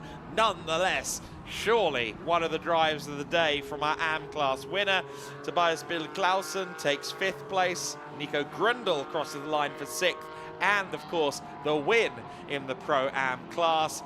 Peter Terting should be next across the line among those on the lead lap. There is Owen Hizzy crossing the line down in P16. And here comes Peter Terting to take P7. Arne Hofmeister will follow Baudouin Detu across the line, and I think that Arne should be well in control of Cayman Trophy. Yes, indeed, 15 seconds, so that gap kept extending out after he initially had the pace over Cedric Fuchs. A word, I must say, to Luisa Carla, who looked a lot more confident in the wet this week than she did last week, staying relatively with Cedric Fuchs all throughout her stint in these tricky conditions. Here comes Hofmeister to claim the Cayman Trophy win. A great result for the driver of the 66. Cedric Fuchs, the 110, taking P10.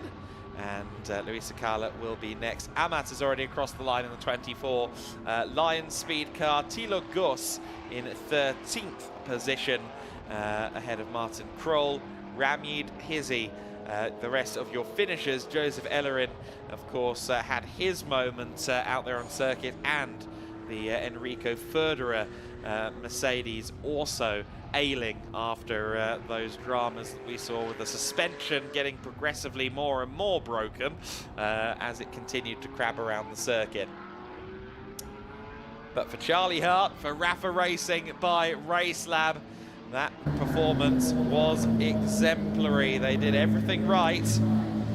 Maximilian Schreier, of course, was fighting them in the early stages in the WNS Motorsport Porsche.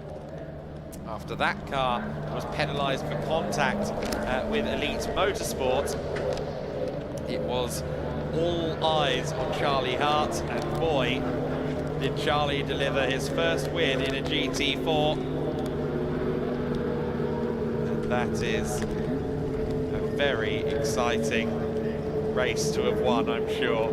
Battle scars on the number 812 car. I don't know if that was from this race or previous, but I'm sure the team won't mind buffing out some body parts in return for that drive. Josh Ratigan and Alan Gabai pull up to the podium. But Hart and Davis have claimed a win, and Rafa Racing by Racelab are delighted. Let's listen in.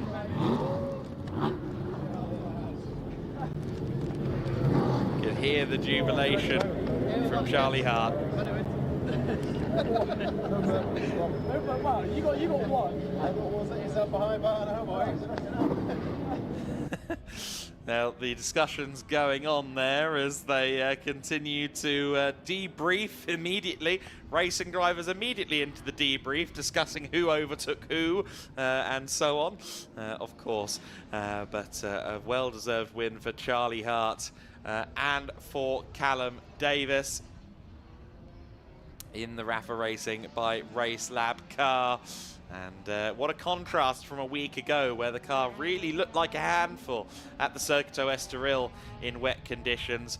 This time around, the Rafa Racing by Racelab car was very good in the tricky weather. Everyone, of course, was on their dry setups in the race as well, so that made things very interesting.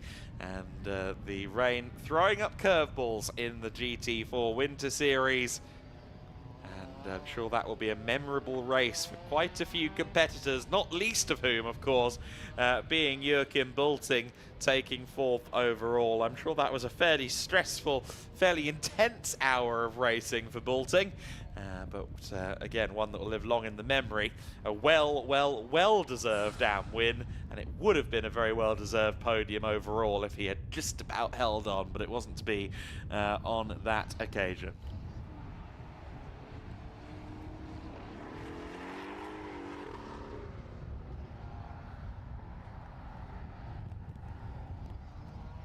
So then Charlie and Callum continue to celebrate. I think Izzy Browning is trying to get them ready to go. And in fact, Izzy has succeeded at catching the two excited drivers. Callum and Charlie, we'll go down to you, Izzy, while you've got them. Let's talk to our winners. I have indeed. The debrief already going on beside me, boys. Congratulations. Perfect way to end the weekend. Yeah, absolutely. You know, what a race. I started in 4th, got up to 3rd from turn 2, and yeah, just made my way for there. Picked through the pack, got through 1st, and it's kind of in my own space for quite a while, leading, happy. The track was drying. The wets were getting hotter and hotter. I thought it was going to be a bit of a struggle, but then the rain started again and they started to cool down, and then before I knew it, it was time to box. Handed it over to Charlie in 1st, and yeah, that was that. Yeah, a little bit unpredictable at times. We did see you have a little bit of a tap from the guy who was yet to serve a drive-through penalty. Did that give you a little bit of a heart in your mouth moment? Yes, a little bit. I could see him coming. I tried to move over a bit, but before I knew it, he just tapped my rear right, and the rim was actually quite damaged. We were quite surprised we didn't get a puncture from it. I think we were really lucky there. We did. Yeah, got a bit of a slow puncture, but it was fine. We got to the pit stop, and yeah, no issues from there, and bring it home. And Charlie, I mean, a little bit of pressure on your shoulders to bring it home, but did everything you needed to do and just kept calm in the car. Yeah, 100%. I've been confident with how the car felt in the wet. Obviously, quali was wet yesterday where I went pole, so I knew the car was going to be good, and just sort of managed the race. I had a very good gap to P2, so nothing drastic, no pushing for fastest laps or anything. Just bring it home to the boys, and that's what we did. With obviously the help of Callum's mega first stint, which yeah, well done, mate, and mega result for everyone, really. Absolutely, and first win under your belt. So what's the confidence going on from here? We just build on it. You know, we keep getting stronger, and yeah, bring it on to the next 3 rounds and the rest of the season. So yeah, more P1s to come, hopefully. All right, congratulations, go celebrate. Lots of emotions in the garage and down here in the pit lane as well. We'll go back to you for highlights of that race. A different winner in the GT4s. A different winner every time in the GT4s this weekend at Portimão.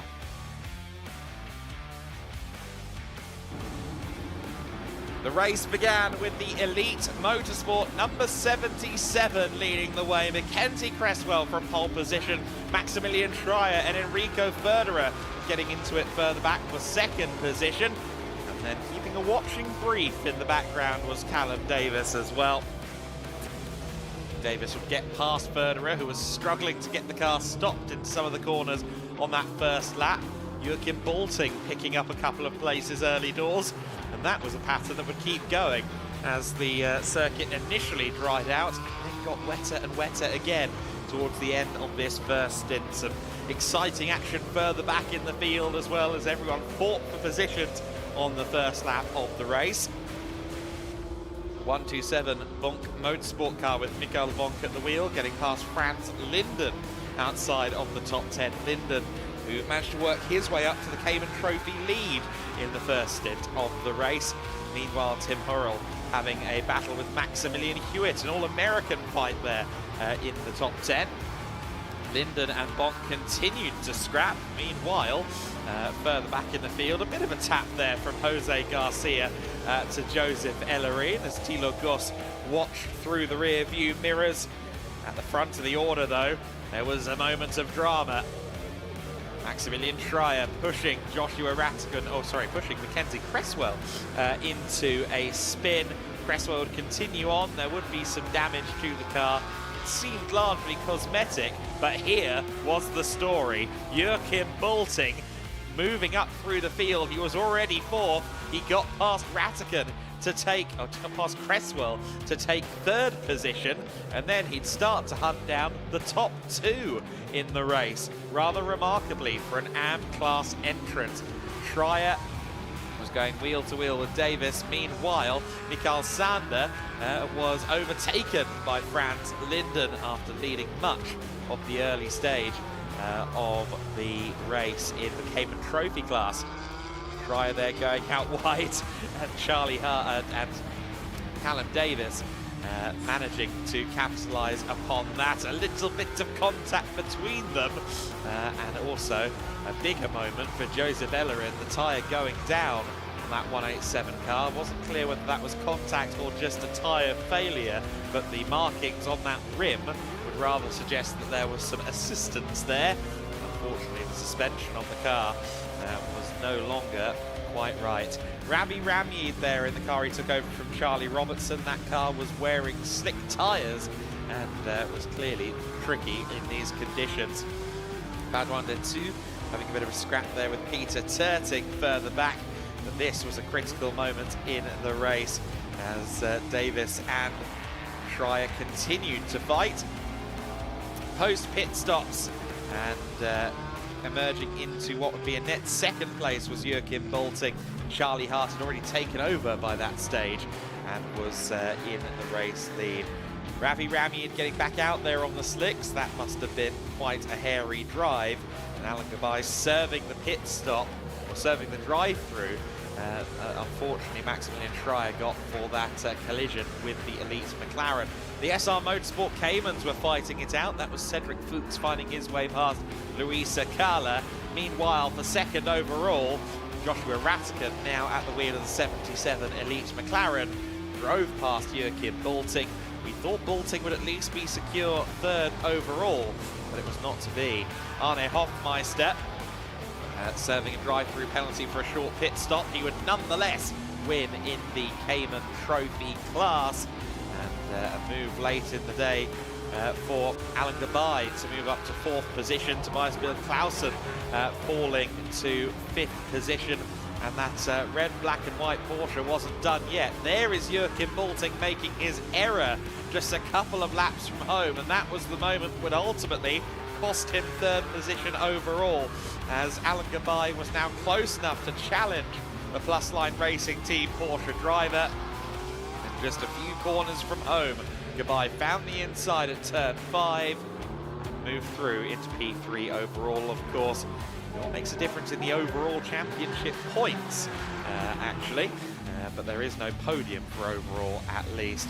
Nonetheless, a win for the 812. Charlie Hart bringing home the race-leading car that Callum Davis had given him, and it is Hart and Davis that top the standings for the first time this season. Rattigan and, of course, his teammate Mackenzie Cresswell second. The WNS Motorsport 31, Gabai in third place. Joachim Balting in P4. Tobias Bill Clausen along with Axel Bengtsson taking 5th position. Nico Grundle winning in Pro-Am ahead of Peter Terting and the Plus Line Racing team. Baudouin Detu in 8th position. Franz Linden and Arne Hofmeister winning in Cayman Trophy from P9 for Speedworks Automotive. 10th place is Cedric Fuchs in the 110 car. Luisa Kala in 11th place overall. Stephen Bernson Amat taking the Lion Speed GP car to 12th. Thilo Goss was next. Martin Kroll 14th. Ravi Ramid in P15. Hizzy, Ellerin and Enrico Federer rounding out the order, though of course Ellerin and Federer did not see the checkered flag. Meanwhile, down on the podium, Andy McEwen hopefully is staying somewhat dry, but I have my doubts. Let's go down there now. Yeah, thank you, Adam. It's definitely a bit soggy on the podium, a bit blustery as well. That wind has really picked up, but I'm sure that will not dampen the celebrations as we welcome our GT4 Winter Series drivers to the podium for the final time this weekend. We will start, as we always do, with the club class, and our club class winner, once again, is Thilo Goss. For the 3rd time this weekend, Thilo heads for the top step of the podium. There is a bottle of champagne waiting for him, courtesy of our champagne sponsor, Quinta das Arcas, and a handshake from the Pirelli representative as well to hand over the winner's trophy. A hat-trick of wins in the club class this weekend at Portimão for Thilo Goss.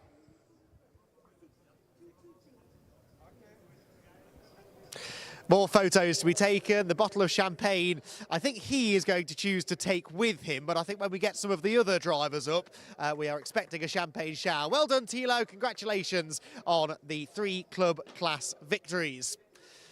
So the podium is redressed with lots more champagne because we now have 6 drivers to welcome to the podium as we move on to the Cayman Trophy class. This was a category that really went down to the wire with some late drama with pit stop penalties as well. It was a 3rd place finish for the SR Motorsport with Schnitzelarm Racing pairing of Michael Sander and Luisa Carla. And both of them, as always, jog out to the podium and climb up to the 3rd step. It was their teammates with SR Motorsport coming home in 2nd, Cedric Fuchs and Willy Kuhne. Well done, guys. A very SR Motorsport themed podium so far, but it was not SR Motorsport who won the class despite a late penalty for a pit stop infringement. It was Speedworks Automotive who came out on top. Our race winners in the Cayman Trophy, Franz Linden and Arne Hofmeister. Late race drama did not stop them, and Arne put in a good stint in the final for 10 minutes or so to extend the margin and overcome that drive-through penalty. And the Cayman Trophy, which has flown under the radar a bit this weekend, has produced 3 entertaining races, and Speedworks will be very, very pleased to have come out on top in race number 3. Trophies are handed out. The GEDLICH Racing team are here to help out with that as well. And we'll wait and see whether these 3 decide to obey the instructions from GEDLICH Racing and let the champagne fly up on the podium. Photographs taken, again, big crowd down below, all huddled together for warmth, I think, at the moment. It's a little bit chillier this afternoon than it has been for the rest of the weekend. But it is time for the champagne to fly, and celebrations all round in the Cayman Trophy. Our top 3 drivers, Michael Sander and Luisa Carla, Willy Kuhne and Cedric Fuchs, and Franz Linden and Arne Hofmeister celebrate after a very hard afternoon's work. And there is a little drop maybe of the champagne left to celebrate with and share around with the team. A big round of applause once again for our Cayman Trophy podium. So the podium, which was already a little bit soggy, is now a bit sticky as well with the champagne, but there's more of that to come. 3 more podiums to get through, and we'll move on next to the AM class, where we saw one of the real standout performances in that race. We'll get to that in a moment. First of all, though, we'll welcome our 3rd placed finishing team in the AM class for Herfer Racing, Michael Bonk and Martin Kroll. 3rd place finish for that pairing as they head towards the podium. 2nd place for Lion Speed GP was Stephen Bernson and Jose Garcia. Congratulations, a solid second place finish in the AM category, but what a drive, what a performance it was from our AM class winner, just losing out on an overall top 3 on the final lap, but a giant killing performance from Joachim Bolting. A fantastic drive it was from Joachim, who hops and skips towards the podium. No wonder he has a spring in his step, because that was an incredible performance, going up there and leading the race overall. At one point he was in second on merit before the pit stops began, and managed to come home 4th place overall and the AM class winner once again. A weekend that started in the tyre wall in his GT car earlier in the weekend concludes with yet another AM class win, and one of the standout stories from the weekend. Once again, drivers huddling together at the top of the podium. Hopefully we'll see a few of these out next week in the 6 hours of Portimão. Hopefully we'll have some slightly more favourable weather for that event. But for now, the celebrations can begin properly for the AM class drivers, who, well, Joachim is well up for spraying the champagne, and he's not going to be the only one either. The champagne eventually will fly for our AM class top 3, and Joachim Bolting, very, very happy man indeed after a brilliant performance with a 4th placed finish overall. Well, congratulations to the AM class podium finishers. GT Winter Series cars heading out onto the track, but we'll get to those momentarily. 2 more podiums to be completed, and the next of those will be for the Pro-Am category, which again saw quite a bit of chopping and changing, and I think a few different tyre strategies at the start of the race, which rather jumbled the order a little bit. We've got 6 drivers to welcome to the podium. First of all then, our 3rd place pairing in Pro-Am for SVG Motorsport, Mark Ellman and Owen Hizzy.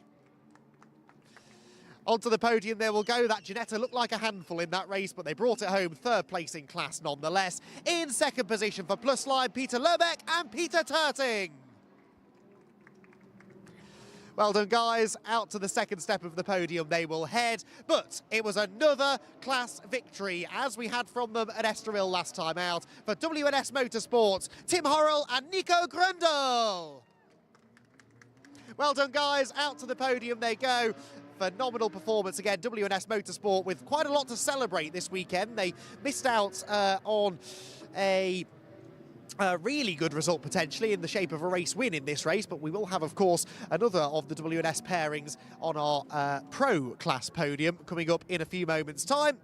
And as Tim Horrell is helped up onto the top step by the WNS Motorsport team members, they can all celebrate together after what's been a really solid weekend for the Porsche outfit. A big round of applause again for our Pro-Am top 3 as the trophies are brought out. And quite the collection some of these drivers are starting to build up now. We're only part way through the GT4 Winter Series campaign, of course. Handshakes from the GEDLICH Racing team. And as I said, on a blustery podium here at Portimão, there are lots of smiling faces. GT Winter Series cars are just arriving on the grid. We'll try and get through our Pro class podium as swiftly as we can, so we've got some time to hear from Izzy down on the pit lane. I can tell you, whilst the celebrations in the Pro-Am category continue, the rain has definitely stopped on the pit straight, so we'll have to monitor that situation as we go through the final race of the weekend. There's a bit of champagne spraying between the Peters, Peter Lobeck and Peter Turting, over at the far end of the podium. Everybody else, I think, quite sensibly getting themselves out of the way. So a big congratulations then to the Pro-Am top 3, and it is now time to move on to our Pro class podium. Our final podium for the GT4 Winter Series this weekend at Portimão. We have just enough bottles of champagne left, I think, for them to hopefully put on a proper champagne celebration here on the Portimão podium. So these 3 teams that we're about to welcome out, of course, all of them you would expect to be championship contenders as well. So quite a significant race that, and I do feel like the championship situation will have tightened up slightly this weekend, and not necessarily in the favour of the team who came in on top. Right, I think we're ready to go on the podium. So our final podium for the GT4 Winter Series, it's the Pro category, and we start with 3rd place, Maximilian Schreier and Alan Gabay. W&S Motorsport, I said they'd have more to celebrate, and here they are with a third place finish, bouncing back from a penalty earlier on to finish in third position. Second position once again for Elite Motorsport, Mackenzie Creswell and Josh Rattigan. A troubled race that. They were pointing the wrong way at one point. They've got damage to the front of their car, but a solid second place will still go their way. But it was a third different winning team from 3 races this weekend, and a first victory in the category for Rafa Racing's Callum Davis and Charlie Hart. Big cheer for the Rafa pairing, and what a drive that was through all of the mixed conditions, all of the action and calamities down on the circuit. It was the Rafa pairing in the McLaren Artura who came out on top. A first victory in GT4 for Charlie Hart and Callum Davis, and I suspect the first of many. Already I'm seeing a definite improvement from both of them, even from last week at Estoril. And I'm sure that will continue through the rest of the GT4 Winter Series. Smiles all round then for our pro-class podium drivers, and I'm sure they will definitely be letting loose with the champagne in a moment or two. And we look forward to seeing what the rest of the GT4 Winter Series has in store for us, because I do think we'll be seeing these 3 teams in particular campaigning for the title come the end of the season. Photos have been taken. The champagne awaits them for our pro-class podium, and they're not going to spray it. Never mind, we're wet enough already, I suppose. With that, we will head back down to the grid, and we'll catch up with Izzy Browning ahead of our final race of the weekend.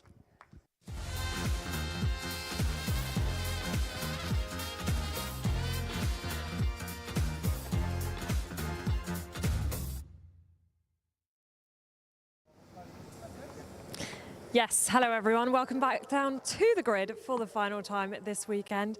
Weather is slowly easing off, I think. It's sort of coming in dribs and drabs. Sometimes it'll be really heavy, sometimes it'll be a little bit less heavy. So looking forward to this race, seeing what it might throw up for us. We have got on pole position the number 14. Now he very nearly went to the wrong spot as he rolled in. He had to get the mechanics to point him in the right direction. And Thomas Anderson will be starting in that car, but I can come round and speak to his co-driver, who we spoke to in the lunch break, Simon Berge. Simon, well, first of all, thank you for the umbrella. A little bit of cover down here on the grid. We are going to have a wet race, so what are you expecting for this race? Yeah, for sure, it's going to be challenging, and there's definitely going to happen a lot here, but keep out of trouble and then see what it brings, for sure. Yeah, and Thomas obviously starting. You'll be in the car after the pit stops. How's Thomas feeling going into this? Yeah, I think he's feeling quite comfortable. We had practice in rain also yesterday and test days, so he's really good in the rain, so I'm looking forward to it. And Keanu Alazari not on the grid, obviously. He's not taking the start for this race, so we could see a new winner in you guys. Yeah, for sure, so we'll see. All right, thank you very much for speaking to me. Best of luck. We will let them go off as the drivers, other drivers and the teams head off the grid. I'm not sure if Kenneth Hire is going to speak to me. It doesn't look like it. I'll try and get his attention. Can we have a chat? No, not today. That's all right. No problem at all. Kenneth Hire, of course, yet to win, which is a little bit of a surprise maybe, but I'm sure he will put up a good fight in this final race. We have got a couple of cars missing on the grid. I'm sure that Adam and Andy will be able to give us a little update on those cars that will not be taking the start. Obviously, I said Keanu Alazari, one of those cars, but this car alongside the number 25 of Jerzy Spinkovic has had a great opening couple of rounds of the Winter Series, and I'm sure that he will be hoping for more of the same in this Lamborghini. Beautiful livery that you just saw of the number 25 Lamborghini. We have, as I said, a little bit of an empty grid, so we're going to continue our way back. I know the race will be getting underway very shortly, but just quickly before we head off the grid, the number 80 of Oscar Rinzovic is back on the grid. Of course, ran into a little bit of trouble earlier on in race 2, but fantastic to see him back on the grid, and we'll continue back. Another driver who ran into a little bit of trouble with Dexter Muller. I don't think Dexter will be taking the start, but I'm sure the boys will give us an update. It's the 79 of Sarah Mazier, and now we're going to head to the final race of the day.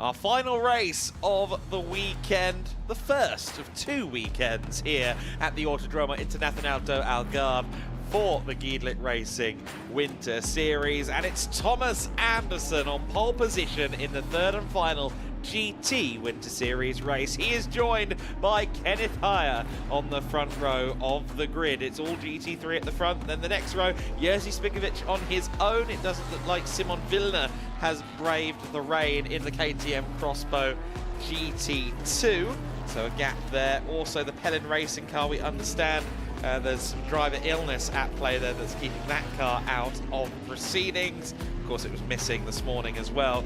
Oscar Rintovic will be starting from 6th on the grid, but it is going to be a net 4th ultimately on the run down to the first corner. Severin Mazur is next on the grid alongside the second of the Cup run runners, that being John Dillon in the 151 car. Of course, he managed to win in Cup 1 earlier on today.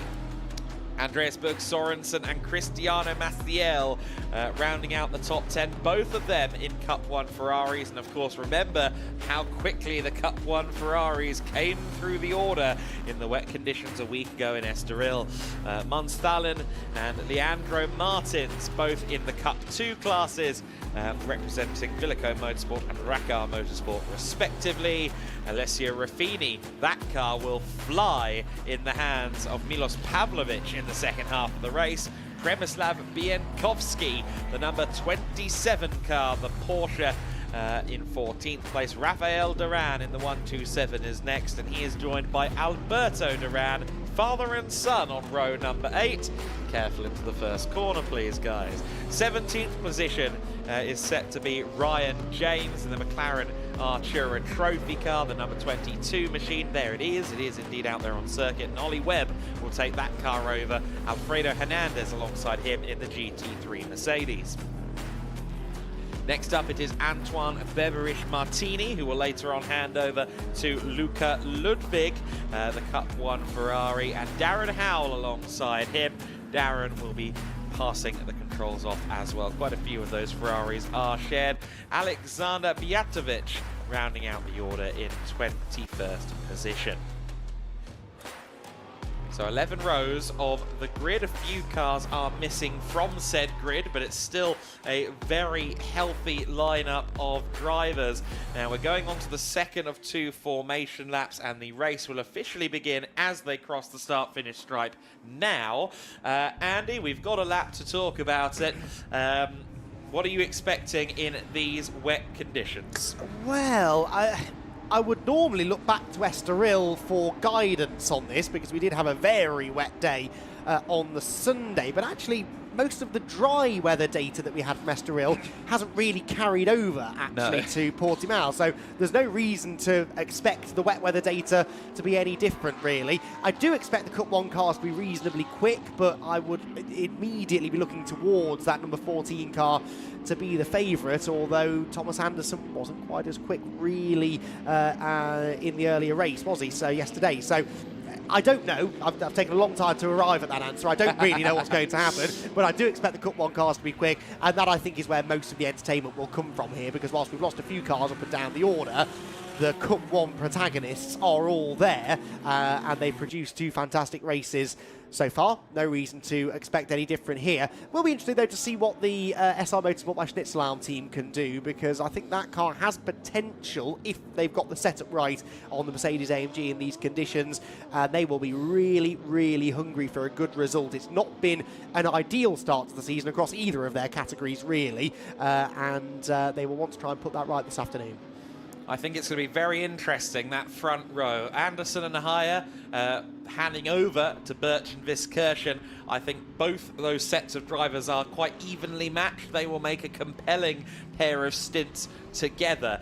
You talk about the Cup 1 cars. I am expecting them to be right up there at the sharp end, potentially. I think that data might just carry over.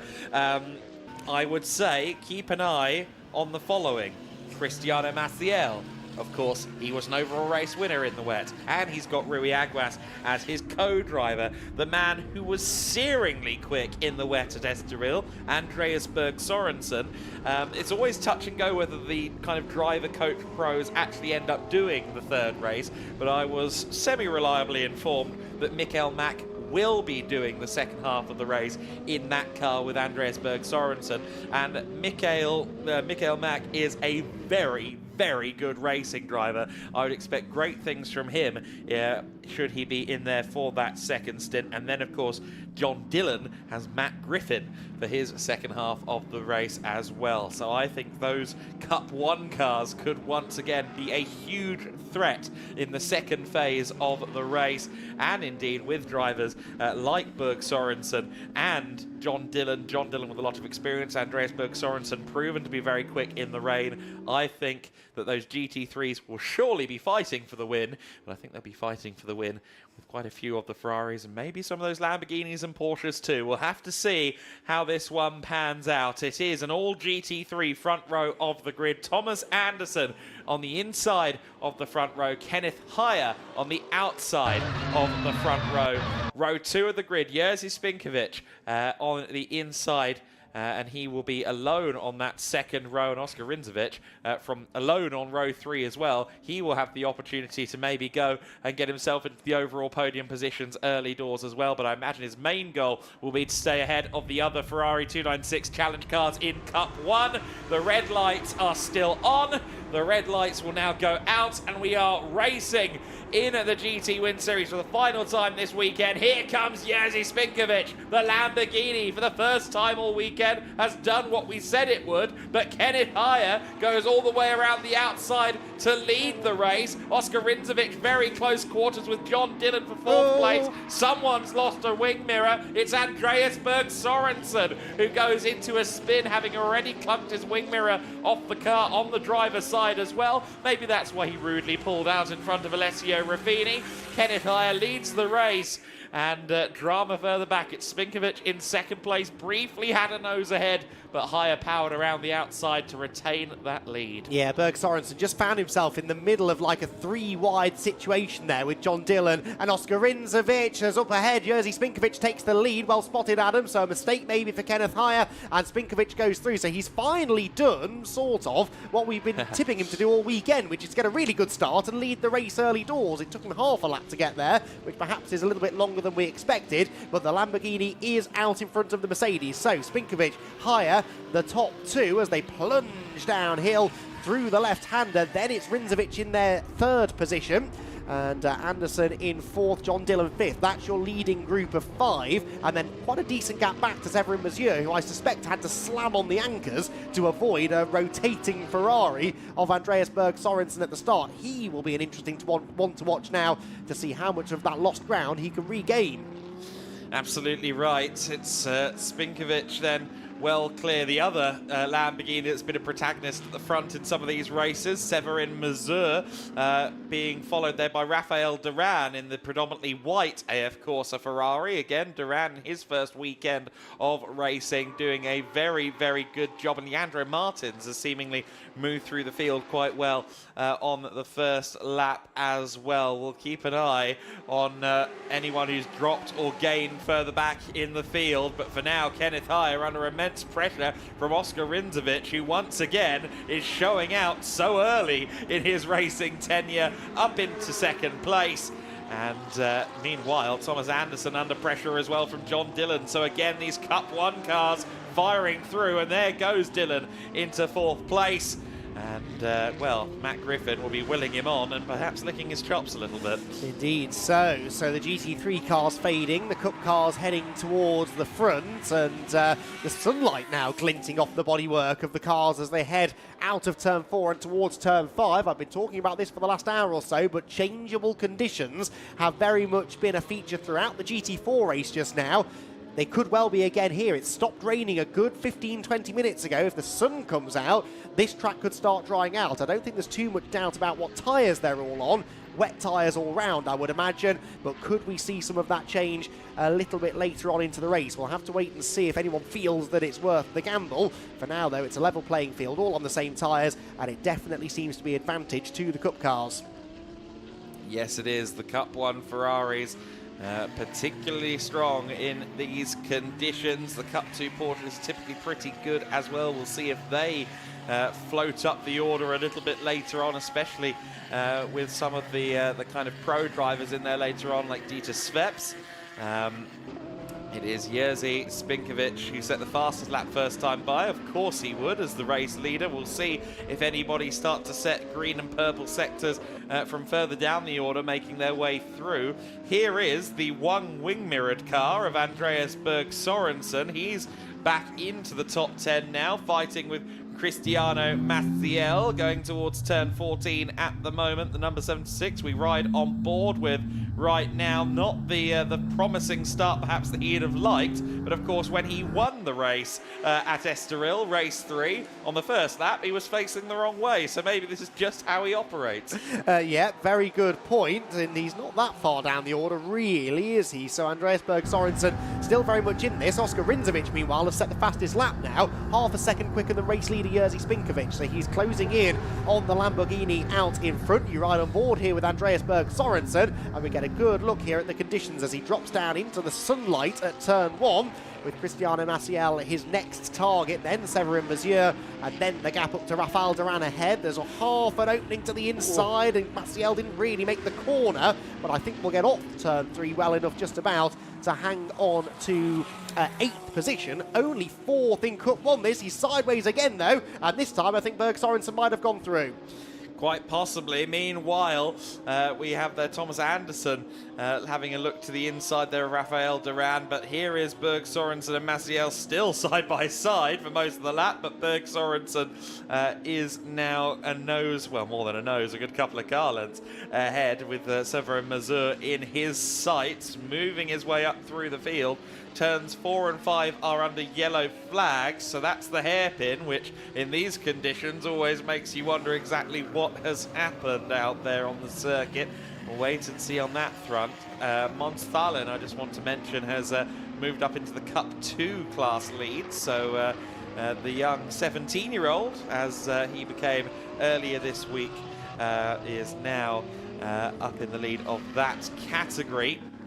Oscar Rinzovic, meanwhile, fastest lap last time by, 0.9 off the leader. I want to see where that lead battle is, because I think Rinzovic is coming. Yeah, well, he was, and then lost a bit of time in the middle sector, so they're not quite together just yet, but actually the purple middle sector for John Dillon, who is closing in on the leading 3, higher not being that far behind Rinzovic and Spinkovic. Out in front, around the final turn they go then. Leaders blast across the line, separated by only 0.4 of a second, but John Dillon in 4th sets the fastest lap of the race. So John Dillon, a 2:03.6, a full second quicker than the leader. There are the leaders, and there is Oscar Rinzovic getting a bit excited, I think, down at turn 1. Missed his braking point, goes a bit wide, but he is very soon, in fact they're all going to very soon have the company of John Dillon. Well, well, well, four-way battle at the front, anybody? Jerzy Spinkovic leading the way overall, Cup 4 leader as well. But it's a point of pride, of course, to park first under that podium at the end of it all. Kenneth Heyer wants a taste of that action as well, but the Ferrari agonisingly faster in a straight line than his Mercedes-AMG GT3 Evo. Just pulls maybe half a car length, and then Rinzovic, by the time they get to the braking zone, is still there in second place. Heyer pressing on, of course, round the faster corners, like here at turns 7 and 8, and indeed around the final corner. That GT3 car is a lot more capable, and Kenneth has a look to the inside there. Goodness me, that looked a little bit close for comfort. Are they both still there? Yes, they are, but Kenneth Heyer quite keen, I think, to try and get around Rinzovic in the sections of the circuit that suit the Mercedes-AMG GT3. I think that might be in part because he doesn't really want to have to deal with one ahead and one behind, as John Dillon continues to set fast laps and close in. Indeed so. Jerzy Spinkovic, though, with a purple first sector, so he's taking full advantage of the battling going on behind to try and pull a little bit of a lead.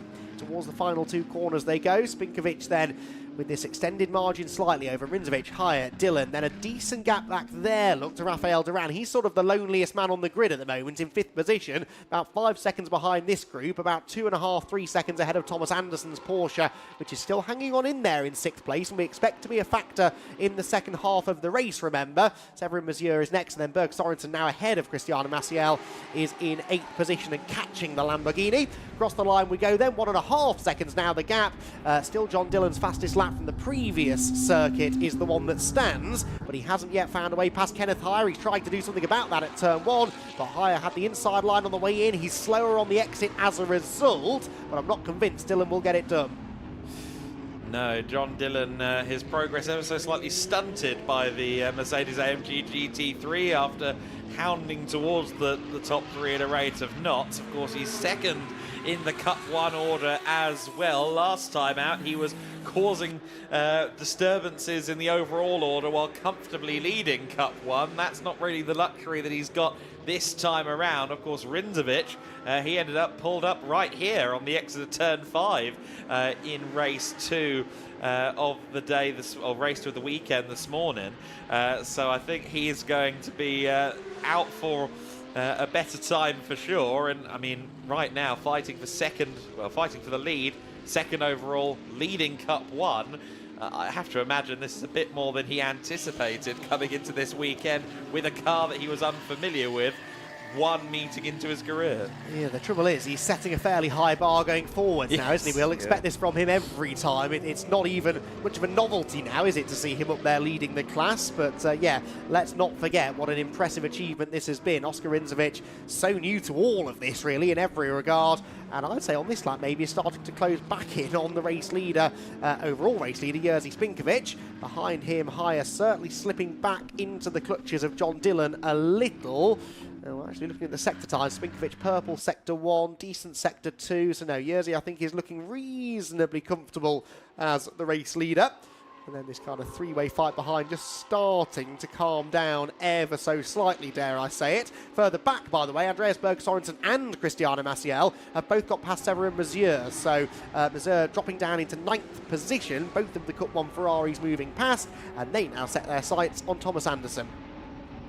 Yeah, Anderson in P6 overall, but we'll have to see how long he's in P6 overall. Merges from over the crest, of course. Simon Birch will take that car over, and Birch was matching Keanu Alizari every step of the way. Unfortunately, that car not in this race. The SSR Performance team taking an early bath. Sounds like the car may have had some sort of issue underlying during that second race, but Anderson will be keen to hand over to the young man who he certainly regards as his secret weapon. That has proven to be the dynamic often in the GT2 European Series and some of the other competitions that they have raced together. Of course, now planning to race in GT3 competition in 2025 with their longtime team partner Resoon More Than Racing. Andreas Berg Sorensen, of course, raced with AF Corsa in last year's Ferrari Challenge Europe and is back with them this time around, and we'll see how he does in the upcoming season. He's very excited to reveal an updated livery to his original car next time out in Valencia, but for now running the spare chassis because, of course, in winning the first race, he also ended up in the wall as the race got red flagged early. That's one way to do it, isn't it? You won't forget that race in a hurry, but yeah, he has been massively impressive each time we've seen him on track, really, so far this season. Through towards the end of another lap we go, and things just settling down a bit now, I think, at the front, aren't they? It seems as though everyone's sort of found their pace and found their place in line. Rinzovic a little bit slower than Spinkovic, but just quick enough to keep Kenneth Hire at bay. The next thing I really am turning my attention to is the track conditions. There's a lot of spray still over on the main straight, but there are sections in the middle of the lap where things almost look like they're getting completely dry. So we will, I think, start to see some drivers moving off that racing line to try and cool the tyres down on the straights, and that will be a sign, won't it, that the conditions maybe just starting to change. What's this gap like between Anderson and Berg Sorensen? It came down, but only by half a tenth that time, in fairness. So Andreas Berg Sorensen, again, seems to have found his natural place in line, the slightly lightweight Ferrari. Now with no visibility on the left-hand side. He's got a good excuse, hasn't he, for turning in on someone who tries to get to his left-hand side, at least. But I'm sure he wouldn't want any further contact in this race. And actually, he doesn't really want to be having to look in the mirrors at all. His eyes are solely set forwards upon the rear end of that Porsche. Now, it is, of course, not really raining anymore at this stage. The circuit is drying, but not drying enough to validate anyone considering making 2 stops, one to make mandatory pit stop, one to change tyres. But towards the end of this race, if it continues to be dry and almost sunny at parts of the circuit as the sun tries to break through the clouds, by the end of this race, these tyres are going to be churned up. Yes, that's what I suspect. For now, the track is definitely getting quicker, isn't it? There's still a lot of green and purple on the timing screen, suggesting that people are continuing to go quicker. So they're not running into tyre issues just yet, but that was the section of track I was referring to earlier. Next to no standing water now on that drop down the hill in the middle of the lap. So conditions are starting to improve, I would say. Outright fastest first sector on this lap for Rafael Duran, and an outright fastest middle sector for John Dillon, as again 2 of the Cup 1 cars are setting the pace on this lap. And we check in on a battle going on quite a bit further down the order, but still 2 drivers we haven't seen a lot of, really. Alex Bjatovic and Darren Howell. Bjatovic is running in the Lamborghini, of course, the Cup 4 car. He's just moved ahead of Darren Howell, the lone Cup 5 entrant, for 18th place overall. Yes, and of course, Darren Howell will hand over to Sean Doyle, and Doyle and Howell have actually won, I think, actually in quite similar conditions at Spa in the Masters GT Trophy category. They made some appearances in that series alongside Darren's primary campaign in Ferrari Challenge UK last year. I understand he's got a Ferrari 296 on the way. I do think the 488 is going to be mostly put into work, though, for the GT Winter Series. They did, his family was present in the box, and they did ask me where the sunshine that they ordered was. I've tried to lay them off on that until Valencia, where hopefully things work a little bit better. The number 81 Ferrari, Myrtle Motorsports' Antoine Beveridge Martini looking to try and make a move here on Alberto Duran. So Duran under pressure. I saw that Antoine's father, Uli, is here supporting him, so he's taken a weekend off from running the Martini garage to support his son. His son, who will hand over to Luca Ludwig in the second half of the race. That car will probably be shifting up through the order in his hands as well. It's so interesting to see so many of these drivers, though, either taking formative steps or very first steps in racing. And it's something you see a lot in Ferrari Challenge, in fairness. But in 700 horsepower supercars, the mind boggles. I know, it really, you wouldn't catch me doing it, that's for sure. It's talk about in at the deep end. But hey, I suppose it's not a bad way to learn, is it? If you can handle this, then you should then be able to move into most other forms of motorsport and probably find your feet a little bit more easily. We're seeing on screen the 76 car, that is Andreas Berg Sorensen. There's an incident between Andreas and Severin Mazieu that is going to be investigated after the race. Now, I assume this might have been something to do with turn 2, 3 on lap 1. It says turn 5. I don't recall seeing an incident between those two at turn 5, so it could be a typo, or maybe they've had another run-in somewhere, because, of course, a couple of laps after that, Sorensen did get back ahead of the Lamborghini. So, anyway, that will be investigated after the race, so you'll have to tune into social media to see if there's an amended result. Very true, yes. We probably won't get it before the end of the broadcast, given we're at the end of our racing day. John Dillon has still not found a way past Kenneth Hire, so that battle for 3rd and 4th place is still going, and John Dillon is still pressuring Hire for 3rd overall. Equally, Oscar Rinzovic is closing in on Jerzy Spinkovic at the moment. Ooh. And, oh, goodness me, again, turning in while on the wet stuff, or on the painted stuff in the wet, is probably not the best idea. And look at that, John Dillon probably lost a good second, maybe 2 there once he was onto the curb, onto the paint. There was no chance that he was getting around that corner efficiently. I don't think he was on the racetrack at any point during his latest visit to Turn 5. That was a very wide run, and what you saw once he was on the paint, he was turning the wheel and nothing was happening. The car just wouldn't turn through the corner, so that's unfortunate, costing quite a bit of time. The pit window, by the way, is open. First driver to head in is Przemysław Bienkowski in his Cup 2 Porsche, incidentally Cup 2 still being led by Mans Thalin by now about 8 seconds over Leandro Martins. Pit window is meant to be open from minute 25 to 35, and we're not there yet, so that's strange. But yes, I did see a pit window open bulletin on the timing screen, as you rightly said, and they're doing a driver change, so it's happening, folks.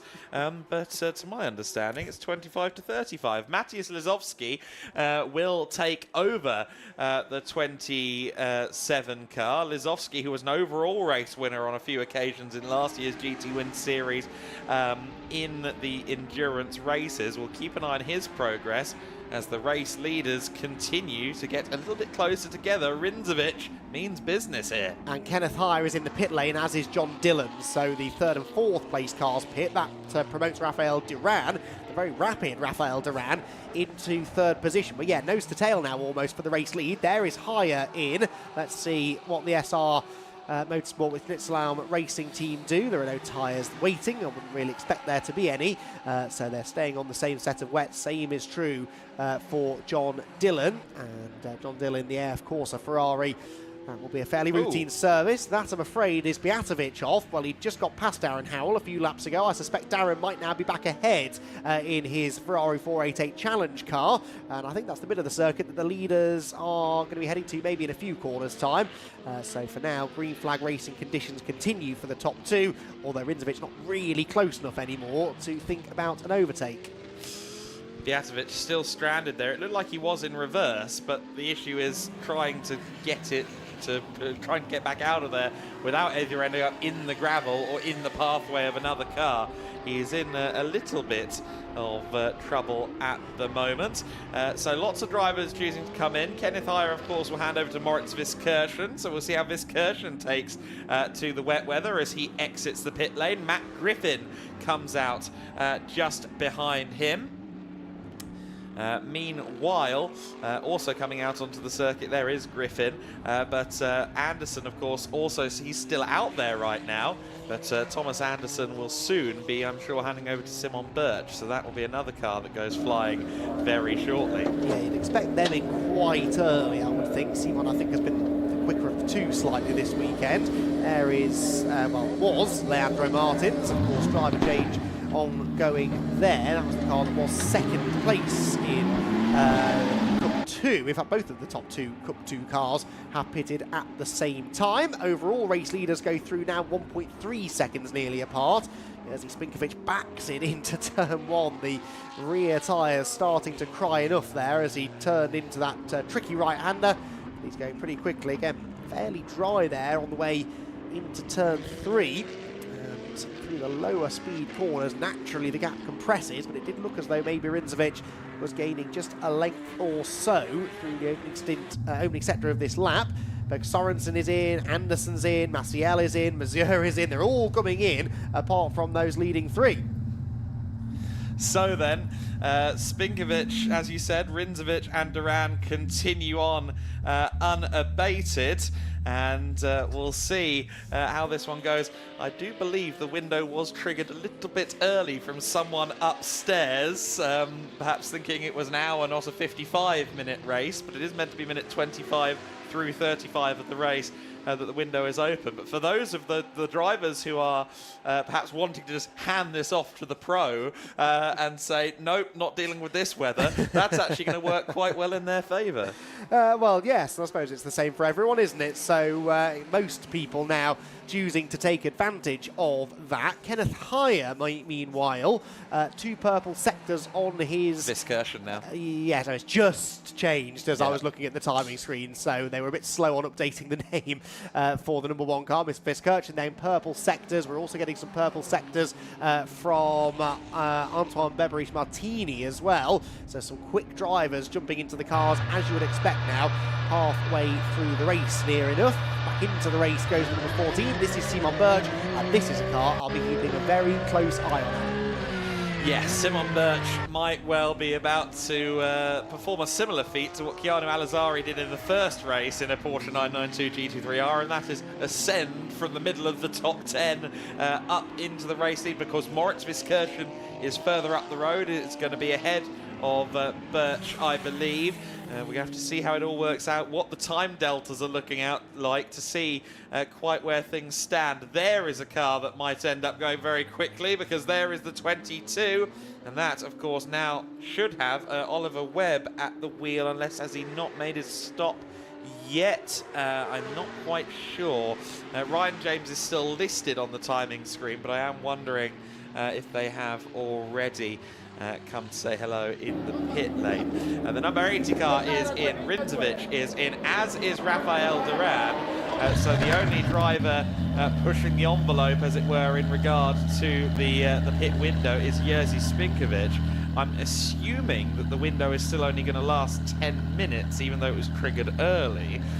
So we'll have to wait and see on that front. But I would imagine if I were Unique Racing, I'd probably elect to make sure I'm in within the 10 minutes rather than argue the point later, especially given it's one driver at the wheel. Yeah, exactly. He's free to pit pretty much whenever he likes within that pit window, and it shouldn't make too much difference to the outcome of the race. So I would be inclined to play it safe. Moritz Viskirchen, meanwhile, fastest lap, 2:01.5.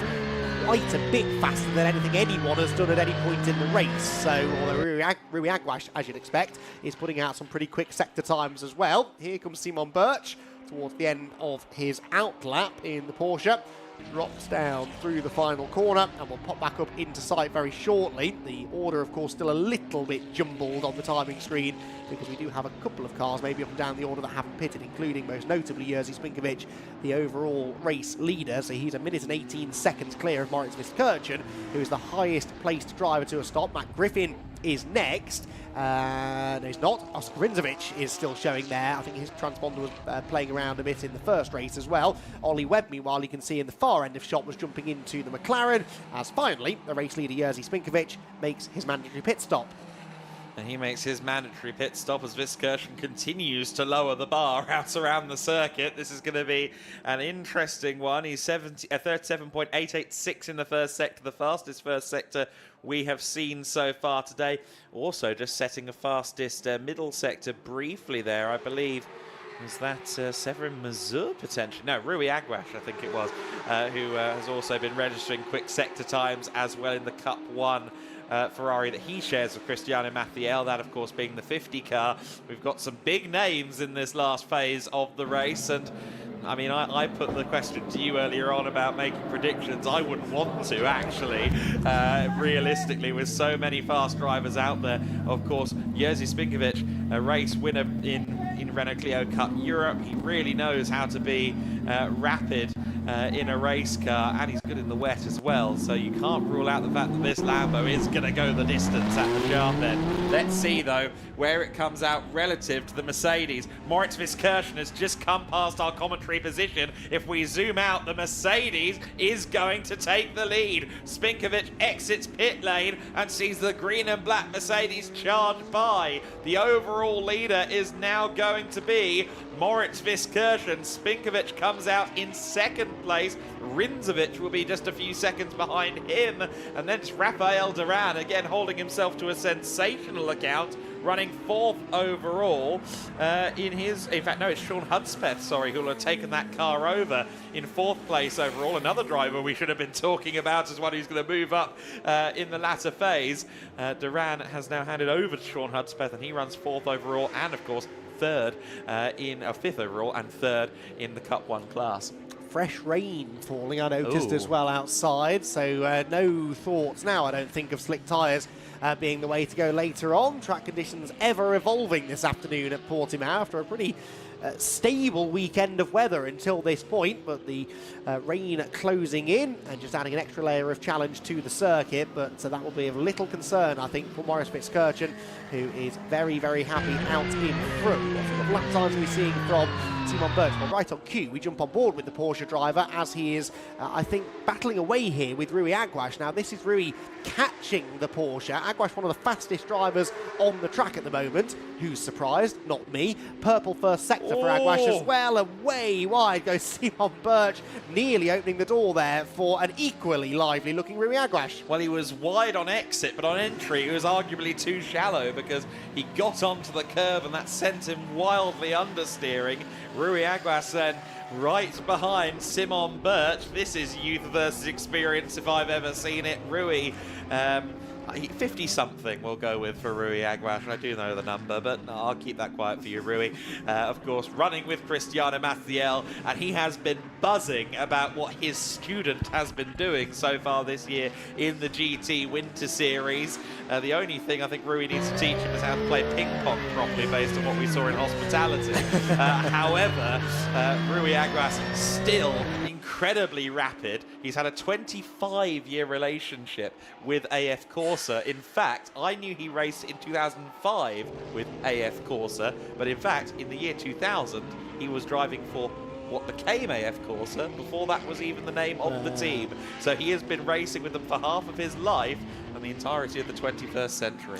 Wow, fantastic stuff. Nice to see that loyalty rewarded as well, isn't it? Right, this is the battle for Cup 1 lead. Oscar Rindzovic being caught by Matt Griffin. As impressive as Rindzovic has been this weekend, Matt Griffin knows a Ferrari pretty well, doesn't he? He's up the inside into turn 5, and another long-time Ferrari peddler is now in the lead of the Ferrari class. Cup 1 led by Matt Griffin, although Rindzovic comes back at him. The door is decisively slammed in his face, and Matt Griffin will move up to 3rd place. Now, Griffin's lap times have been significantly quicker, certainly, than Rindzovic. Will he have the pace, I wonder, though, to go after Jerzy Spinkovic ahead of him? Well, we'll find out now that he's in clean air. It's only a few seconds, look, to the orange Lamborghini, although there's a little bit of traffic between them now.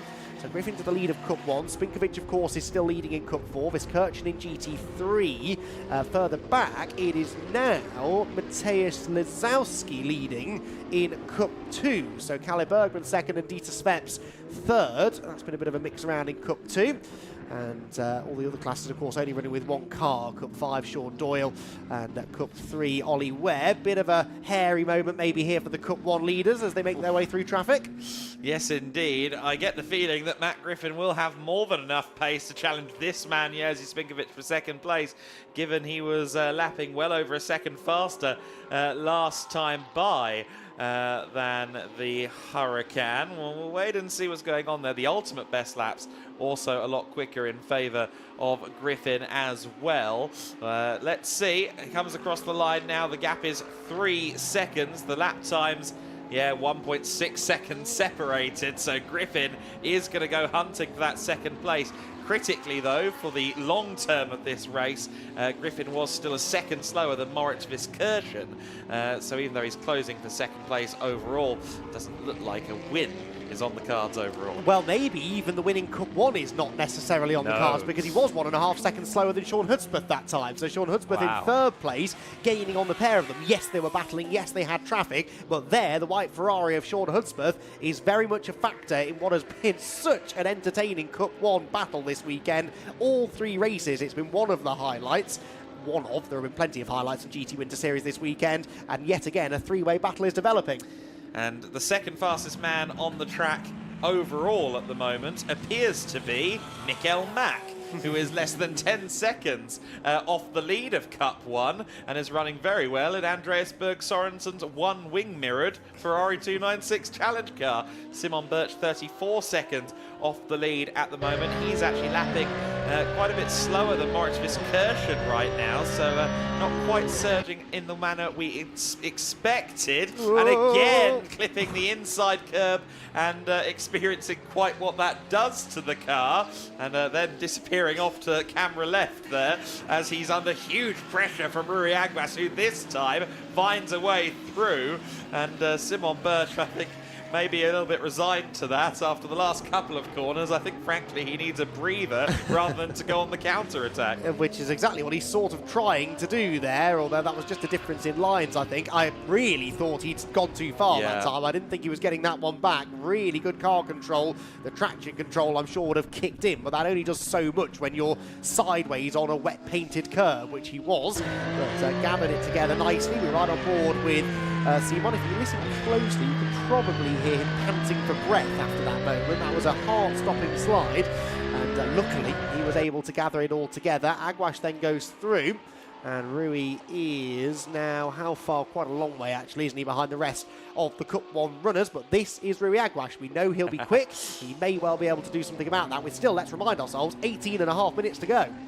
Yeah, absolutely right. So there's still time for the picture of this race to shift dramatically. For Moritz Viskirchen, though, the picture that's being painted is one that is most favourable. He leads the way comfortably in the #1 Mercedes AMG GT3 Evo, of course. Lest we forget, our overall champions from last year, that #1 SR Motorsport car, and yet they're yet to be a winner in this season overall.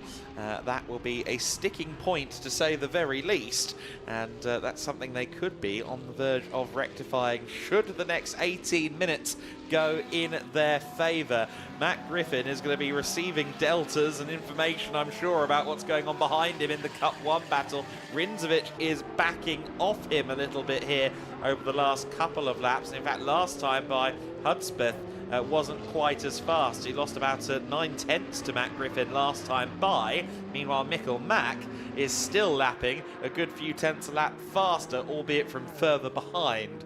So Cup 1 feels a bit like a chess match at the moment. They're not actually fighting each other on the road, but on the timing screen, it's quite clear that over the next 17 minutes, this could get very interesting. Yes, it certainly could, couldn't it? So out through the final turn come our second and third placed drivers, but Matt Griffin, his battle isn't really with Jerzy Spinkovic, is it? It's really with Rindzovic and particularly Sean Hudspeth and Mikkel Mack behind. Out through the final turn goes Oscar Rindzovic, who, despite losing that place to Matt Griffin earlier on, hasn't lost touch completely with Matt. 2.6 seconds the gap between them. He's sort of not being reeled in massively by Sean Hudspeth. So second place for now still belongs to the number 80 car.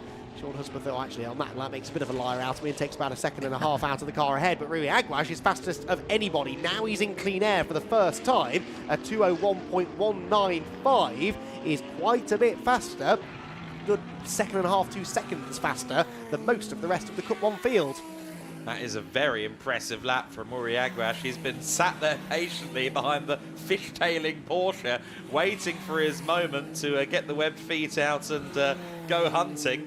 And now he is doing just that. Equally, Mikkel Mack right up there in the order. Was such a potent part of one of those AF Corsa sub-brand teams for a while, that being GEDLICH Racing, who were incredibly potent in International GT Open and the European Le Mans Series. And the Dane, while I don't think he's had quite as many berths in International GT Racing recently, he is just as quick as ever and a joy to watch. Rui Aguas, after really showing up last time round the circuit, maybe going a bit too far, trying to find those extra tenths to go hunting this time around. Well, he just set another purple first sector. Sector 2 probably won't be slow, although he's used a bit more of the Portimão circuit than he should have done. Yes, another purple second sector. Yellow flag at turn 8 we are hearing, which I think is the part of the circuit we've just got to... Oh, it's... yes, that's Beatovic again. Same spot, I think, isn't it? It is, he lost yes. it last time. So Alex Beatovic not enjoying that particular part of the circuit. He's pointing even more in the wrong way now than he was after the first spin. That will take quite a bit of manoeuvring to get going again. As Rui Aguas's fastest lap time, I think, is about to be improved upon again. Jerzy Spinkovic, meanwhile, has been overtaken by Matt Griffin. Hadn't spotted that, so Matt Griffin ahead of Jerzy Spinkovic whilst we were watching that. And behind, perhaps another overtake about to happen for second in class. Yeah, that's Sean Hudspeth getting past Oscar Rindzovic for second among the Cup 1 category, and of course that's fourth overall as well. Rinzovic will try and retaliate, maybe get a good run out into turn 3. There's a little speculative look to the inside, but I think Hudspeth, now that he's taken over the 127, he might well definitively drive away. Hudspeth, who's been a part of the Ferrari fold for many seasons at this point, both as a coach and a very fast driver in his own right. Severin Mazur struggling a little bit. He's just got himself back onto the circuit after a grassy excursion all of his own. Jerzy Spinkovic really flying the flag for Lamborghinis in the wet on his own up there in third overall. Comfortable leader in Cup 4 at this stage. That was a weird way of saying stage. I do apologise. Oliver Webb just being pursued by Rui Aguas, who is again setting fastest lap after fastest lap, quicker than anybody else, and the McLaren Artura Trophy car there gets put a lap down by the Portuguese racer. 2 minutes .684 last time for Rui Aguas. Our race leader only set a 202.875, and everybody else in his class, the Cup 1 class, was over a second slower than Rui last time. Indeed so. Rui has dialed it back a little bit on this latest lap, but still going very, very quickly. And within 10 seconds now, I think, of this battle for 5th position, Oscar Rinzovic and Mikael Mack. Meanwhile, Sean Hudspeth to the inside of Jerzy Spinkovic. This is important. It's not for class position. It is for 3rd place overall, but more to the point, Sean's real pursuit is against Matt Griffin. He needed to not lose any time behind Spinkovic, and I really don't think he did. That was a pretty efficient overtake by the looks of it, and Sean Hudspeth is up into 3rd place. The black Ferrari is his target. The gap between the two of them at the end of that 19th lap of the race was 3.5 seconds, and even with that overtake there towards the end of the lap, they were almost identical in lap time. So now in clean air, Hudspeth would like to think he might be able to start bridging that gap. Yeah, 3 podiums last year in the GT World Challenge Europe Sprint Cup for Sean Hudspeth, and former champion Italian GTs as well. We know his resume is promising. Here is an onboard with Mikael Mack then, as he is now on the back of Oscar Rinzovic. Mack on the move and having a look to the inside here. Looks like this should be fairly textbook stuff unless Rinzovic really squeezes. I think he speculated on the idea of trying to squeeze to the inside, tries to get a nice cut back there. Rinzovic with some good racecraft on display here, because he's done exactly what he intended there. I don't think it's quite going to work out, because Mikael Mack has the inside for the following corner. He does, but Rinzovic giving him a really good fight there for that position. Of course he would, because it was for 3rd in Cup 1. That move has taken Mikael Mack onto the podium, and unfortunately for Oscar Rinzovic, I think a podium might now be off the cards, at least for the time being. Yeah, wants the points though, doesn't he, Oscar? Because I think he's sort of emerging as one of the top scorers overall in Cup 1, and that means he could be one of the top scorers this weekend for the championship overall. But yeah, has to settle back in line behind Mikael Mack for now, although does he, because Mikael is off the road, almost opened the door again for Oscar Rinzovic, who you'd have to say has made far fewer mistakes than some of the much more experienced drivers out there this weekend, even in these very difficult conditions in race 3, and continues to be one of the most impressive drivers in the GT Winter Series paddock. Leaders then will be through momentarily. Viskirchen followed by Matt Griffin. 15 seconds between them. Is Griffin being caught by Hudspeth on that lap? No, 0.3 quicker for Griffin. So Hudspeth then not able to quite match his pace. Then it's Jerzy Spinkovic. Mikael Mack is already almost on his tail as Spinkovic continues to slide down the order, but still his Cup 4 lead is looking pretty secure, you'd have to say, with Severin Mazur all the way down in 11th position. In fact, Severin is only 3 seconds ahead of Milos Pavlovic, who, unsurprisingly perhaps, is taking about 3 seconds a lap out of him. Here comes Mikael Mack to the inside of Jerzy Spinkovic, through into 4th position. Spinkovic still the leader in Cup 4, but 2nd place, Adam, could change. Yes, absolutely right. Here comes Spinkovic. Spinkovic did have a little look there to the inside of Mikael Mack in retaliation. But sometimes, of course, you do dip to the inside in general. And so then, Viskirchen now leading by 15 seconds at the sharp end of the order. Matt Griffin at the 151 car in second place overall, but more pressingly, only 4 seconds clear of Sean Hudspeth, and that's not comfortable, I don't think, in these conditions where Hudspeth really does seem to be thriving.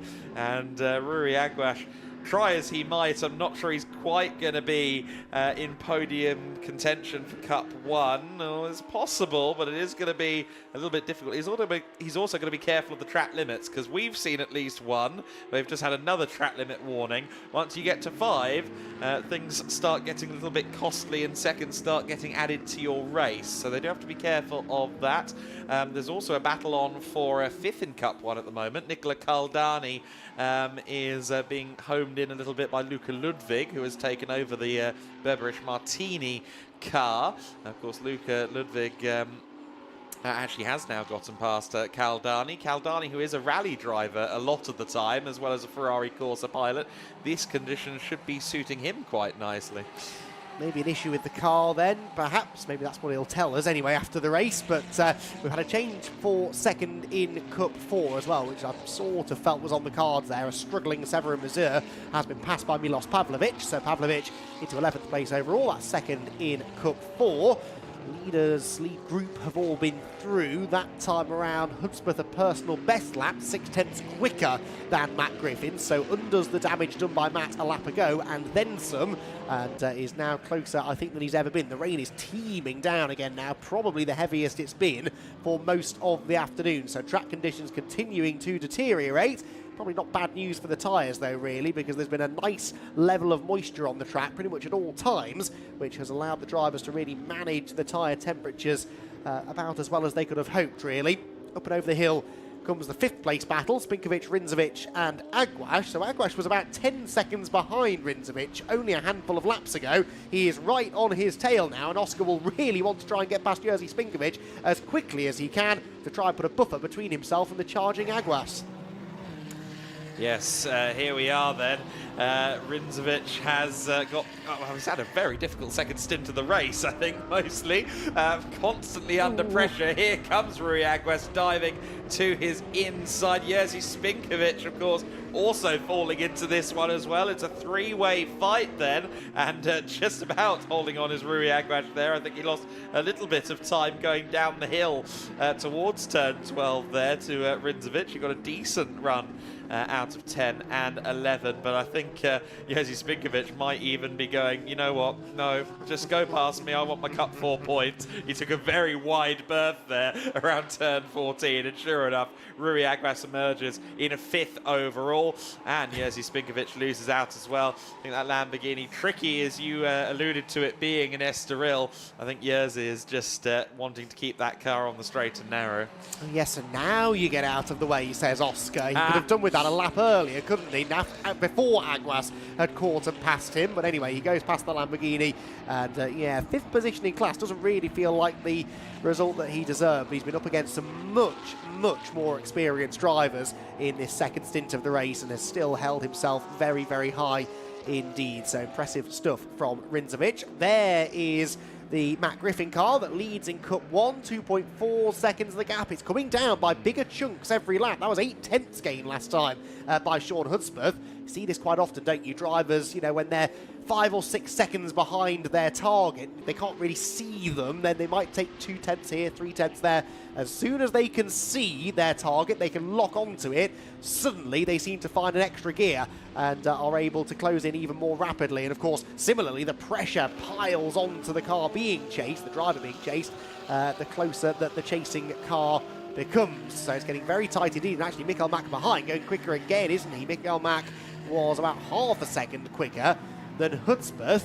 5.25 minutes to go, Adam. My calculations, rough calculations as they are teasing me here with the prospect of a 3-way last lap fight for Cup 1 victory, and I'm all for that. It's looking that way, isn't it? The deck is falling very favourably for for us here as neutrals up in the commentary box.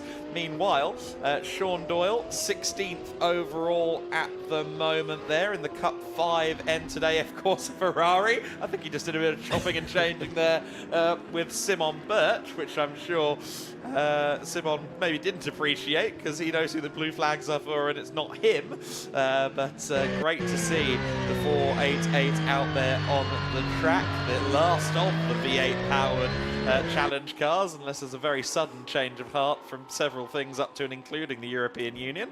But the 296, the V6 2.9 litre version of the Ferrari challenge machinery is, well, really proving quite how potent it is here in the GT Win Series time and time again. Speaking of time, tell us about the lap times. So they're exactly 2 seconds apart. So Griffin 2 seconds ahead of Hudspeth, who is 2 seconds ahead of Mikael Mack. Mikael Mack is half a second a lap roughly quicker than Griffin, and he's got about 0.3 of a second a lap over Hudspeth. So what I think might happen is Hudspeth may catch Griffin before Mikael Mack catches him, but then if they engage in a battle, Mikael Mack will be right there with them. So there is Matt Griffin, second place overall, but leading in Cup 1. That is what he really wants to achieve, wants to hold on to if you're Matt Griffin, wants to take if you are Sean Hudspeth.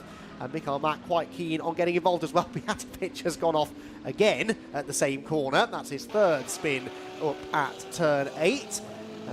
Maybe needs to go back and analyse specifically what he's doing at that corner. There is something about that traction zone that unfortunately keeps catching him out. So yellow flags again, briefly out up at the top of the circuit. Wouldn't have proved much of a hindrance this time, I don't think, to the Cup 1 contenders, though the Lamborghini was well out of the way. And this battle can continue on. Yes, indeed. So 12.5 seconds is the gap between Viskirchen and Griffin out there on the circuit. Well, it was anyway, but for the time being, that gap is closing. 2 minutes and 40 seconds, and here we go. The cars are within the same picture frame. Moritz Viskirchen is well up the road, but the Cup 1 win beckons here for Sean Hudspeth, and he's going to be willing that car on. He's got 2 laps, and the gap is 1.6 seconds. That is doable for him. And then there's Mikael Mack to consider as well. All 3 cars in frame together, and Rui Aguas isn't a million miles away. I think he's going to join the party a bit too late to get a free drink, but we'll see what he can do. It depends how intense this battle gets, though, doesn't it? If they start knocking lumps out of each other, suddenly he could well be a factor after all. But yeah, a bit of a slow lap, that one for Griffin. A 3.0, half a second slower than Hudspeth, and over a second, almost 1.2 seconds slower than Mikael Mack behind. There is Griffin, maybe starting to run into some tyre issues, not so sure, but in these ever worsening conditions, that car does look a bit leery, doesn't it? The spinning the rear wheels halfway up the hill even, out of turn number 5, so he looks as though he's in a little bit of trouble, but keeping for now Sean Hudspeth at arm's length. It was a decent first sector for both drivers, a personal best actually for Sean Hudspeth, despite the extra water that is now falling upon the circuit. A 37.6 was 0.4 quicker than the class leader, so that puts him just over a second adrift now. The trouble is he's running out of laps, isn't he? The next time by, it will be to begin the final lap of the race. I just don't know if he's going to get there in time, Adam. No, it's a fine margin game, isn't it, at the moment? Second, third, fourth in the overall standings. First, second, third in Cup 1, all in the same shot at this stage. And there you see the black car of Griffin, the white and black doored machine of Sean Hudspeth. That alludes to some shenanigans previous. And then Mikael Mack with the red and white machine. They're all just behind as well. Dieter Sveps at the moment, who is third in Cup 2. Cup 2 we haven't mentioned for a while. It is still Matthias Lizowski leading the way, as Andy reported to you earlier on. But the race leader is in the pit lane. The race leader has come into the pits. I can see a mechanic down there at SR Motorsport wielding a single hand, telling Viskirchen to stop. So a big change here on the last lap. Our Cup 1 battle inexplicably, is now for the overall lead as the #1 car heads into the pits. Well, okay, even more on the line now then. It looks set to be an all Cup 1 podium, but who will be on the top step of it? The time has ticked to 0. The next time across the timing line, they'll see the checkered flag, and our final race of the weekend will be over with Matt Griffin doing everything he can here to hang on and claim the victory, but Sean Hudspeth, very late on the brakes into turn 5, is trying his best to close in. They have both just lapped the Porsche, haven't they? The Racar Motorsport car of Dieter Sveps, which sits third in Cup 2, has actually been gaining again slowly on Kalle Bergman over recent laps. There is Kalle Bergman, the next car to be put a lap down by the now outright race leader, Matt Griffin, who just needs a clear, trouble-free run through the traffic, and not only a class victory, but an overall victory awaits him. And a bit of a heart-and-mouth moment there for Michael Mack as the Porsche was going left to right of him, going over the crest of the hill. Here is the 151 car. There is Kalle Bergman just ahead of him. It's very quick traffic that Matt Griffin is having to deal with, and that's never great either. He's just a couple of corners from clinching an overall victory here for himself and indeed for John Dillon. And if this pays off, that is going to be incredible. Earlier in 2024, I saw John Dillon at Brands Hatch. He paced over to me at a rate of knots, and the first thing he wanted to talk about was Winter Series, how excited he was to come back into the paddock. And on their first weekend in the 2025 Winter Series season, it is John Dillon and Matt Griffin who claim an overall and a Cup 1 win in the GT Winter Series. Sean Hudspeth in second, Michael Mack in third. Valiant efforts from both to try and close in on the experienced Griffin, but he does enough measured performance to take the win. Our overall top 3 is also our Cup 1 top 3. Rui Aguas takes 4th, and at the line on the final lap, Simon Birch claims 5th overall as the first of the GT3 cars home. Oscar Rinzovic 6th position, Jerzy Spinkovic in 7th place. Luca Ludwig takes 8th position for he and Antoine Berabich-Martini. Nicola Caldani in 9th. Second in the Cup 4 class should go to Milos Pavlovic, who has been surging through the bottom half of the order in the second phase of the race in the 333 Lamborghini Huracan Super Trofeo. And the 333 car is due across the line in P10 very shortly.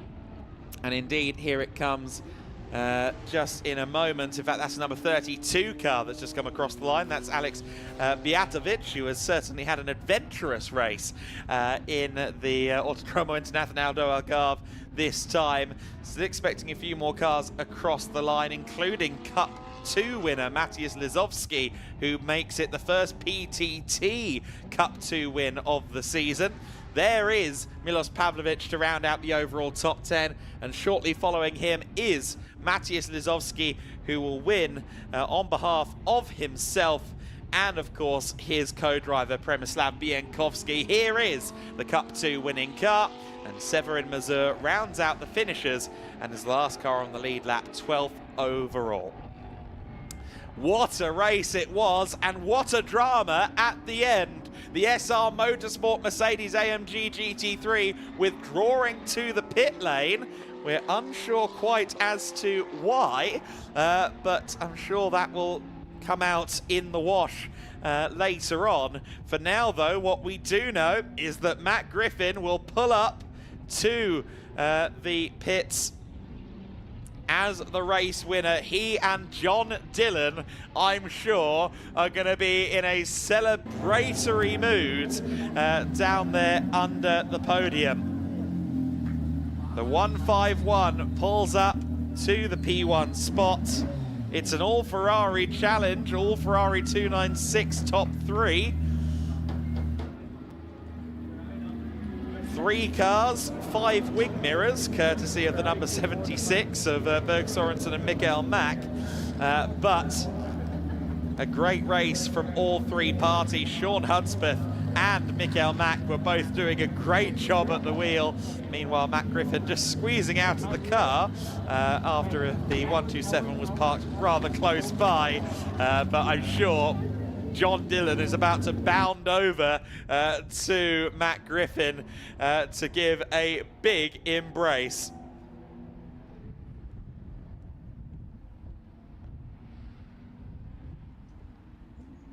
Yeah, I can see it now. John Dillon has made his way over. He ran the length of the pit lane there to go and congratulate his co-driver Matt Griffin on this overall win. The SR Motorsport Mercedes is back out of its garage now and being pushed back up the pit lane, but for now, the podium honours continue, unfortunately, without them after they withdrew from the race at the tail end of proceedings. There is Andreas Berg Sorensen with Mikael Mack celebrating, and of course Sean Hudspeth and young Rafael Duran. Duran, who is on the overall podium, second in the Enduro in what is his first ever racing weekend. That is something that he will be proud of. I'm sure it's something that his father Alberto, who was also in that race, will be proud of. And of course, unlike most dads who watch on, Alberto knew exactly what his son was going through out there because he was in the race too. So he knows how tricky those conditions were here at the Autódromo Internacional do Algarve.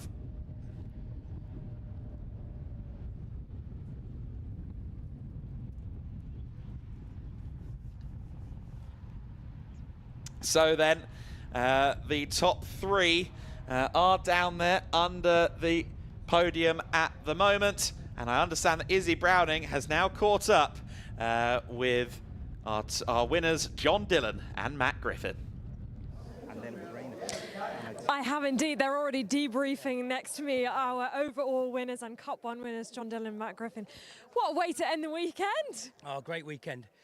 From the last race to now, you know, so obviously won the race this morning, and now to come and win the race outright as well as class, it's just amazing. Matt did a great job, you know, really kept it on the track. You know, obviously I had a reasonable stint, but tricky conditions. But yeah, it's there, we're in, yeah, brilliant. Very tricky conditions indeed, Matt. I mean, pressure on you pretty much the whole way through, but ultimately you held your own. Yeah, I mean, JD is a legend. I mean, he drove that first stint, gave me a gap of 4 seconds. So all I had to do really was control it. And, you know, it's difficult when conditions are like this and it's slippery and you're leading because it's really, really easy to make a mistake. So I was just monitoring the gap, trying to keep it so they weren't catching me too fast, but at the same time not taking a big risk. Our team, of course, are amazing, honestly. Our engineer, Christoph, is mega. Our chief mechanic, Francesco, is over there, is just a legend. And, you know, the last couple of years, JD, myself, and those two guys, we formed a mega team. And to win overall is just awesome, so super happy. Yeah, without the team, we're nothing.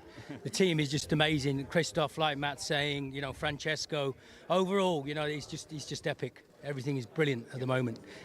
Start the season, but let's see. Off to Valencia now, so let's see if we can do the same. All right, congratulations, guys. Go enjoy it. Well done. And we will go back up to you. What a fantastic final race of the day. It was laden with twists and turns, that much is for certain. The third race of the GT Winter Series definitely delivered at Portimão. Let's take a look back then. Gosh, this feels like a long time ago. Jerzy Spinkovic almost led into the first corner, but it would be Kenneth Hyatt that led the way in the early stages of the race. Andreas Berg Sorensen, he ended up in a spin on the first lap, had a little bit of contact, lost his wing mirror, but got the car back underway. And of course, he would work his way back up into the overall top 10 during that first phase of the race. Thomas Anderson under pressure from John Dillon. JD putting in a mega shift, as Matt Griffin had said there, down with Izzy Browning on the live interview. Ryan James going out a little bit wide further back. The 76 car, meanwhile, the trepidatious Andreas Berg Sorensen maybe going wide and out of the way. Meanwhile, the 333 car getting involved in some battles further back. Ryan James, Alessio Raffini and Darren Howell all having a battle towards the rear of the field in these wet conditions. Meanwhile, Severin Mazur was making his car as wide as he could to try and hold off Andreas Berg Sorensen. Lots of fighting at every end of the order, an increasing amount of carbon fibre on some of the runoff areas as well. The 99 and the 81 also having some fights there. The 99 being Alberto Duran on his first weekend back in racing for 14 years. John Dillon found it very hard to get it car turned at turn 5 onto the paint. Once it was onto the paint, it didn't want to go much else anywhere. 32 of Alexander Bijatovic had to do some strategic manoeuvring to get the car back in the right direction up at turn 8. Then Simon Birch taking over that Razoon car that we just saw leaving the pit lane. Simon Birch, we expected to move up through the order significantly. Didn't quite happen in the end. Kenneth Heyer handed over to Moritz Viskirchen, who we saw there taking the lead of the race from Jerzy Spinkovic during the pit window. Viskirchen was building a significant lead at the front of the field. Meanwhile, Simon Birch was fully sideways ahead of Rui Aguas, who was being somewhat delayed by the battle with the number 14 Razoon Porsche, and he did get through only to make an error that meant he had to do it all over again. But eventually Aguas definitively managed to get past and began hunting the Cup 1 podium. The Cup 1 podium, incidentally, being headed by Matt Griffin, who took over from John Dillon. Oscar Rinzovic, unfortunately, while he was leading the class early on, in the second phase of the race, he fell through the order. That was Mikael Mack passing him to put him off the podium places. Oliver Webb, meanwhile, in the McLaren Artura trophy car, was having some good battles further back. That's Rui Aguas making his way past Oscar Rinzovic for 4th in class. And then just a few moments later, he would also begin to nip at the heels and indeed pass Jerzy Spinkovic. Alexander Bijatovic really wasn't getting on with the exit of turn 8, but c'est la vie, I suppose. Race winner, though, at the end of it all, despite the best efforts of the pursuing Sean Hudspeth and Mikael Mack, was Matt Griffin, who eventually won by just over 1.5 seconds in the race. And around the final corner of the lap, what a move from Simon Birch. So all the way around, Oscar Rinzovic to eventually finish 5th overall. So then, the race results as follows. A top 4 completely made of Cup 1 Ferraris. Matt Griffin winning it from Sean Hudspeth in 2nd place.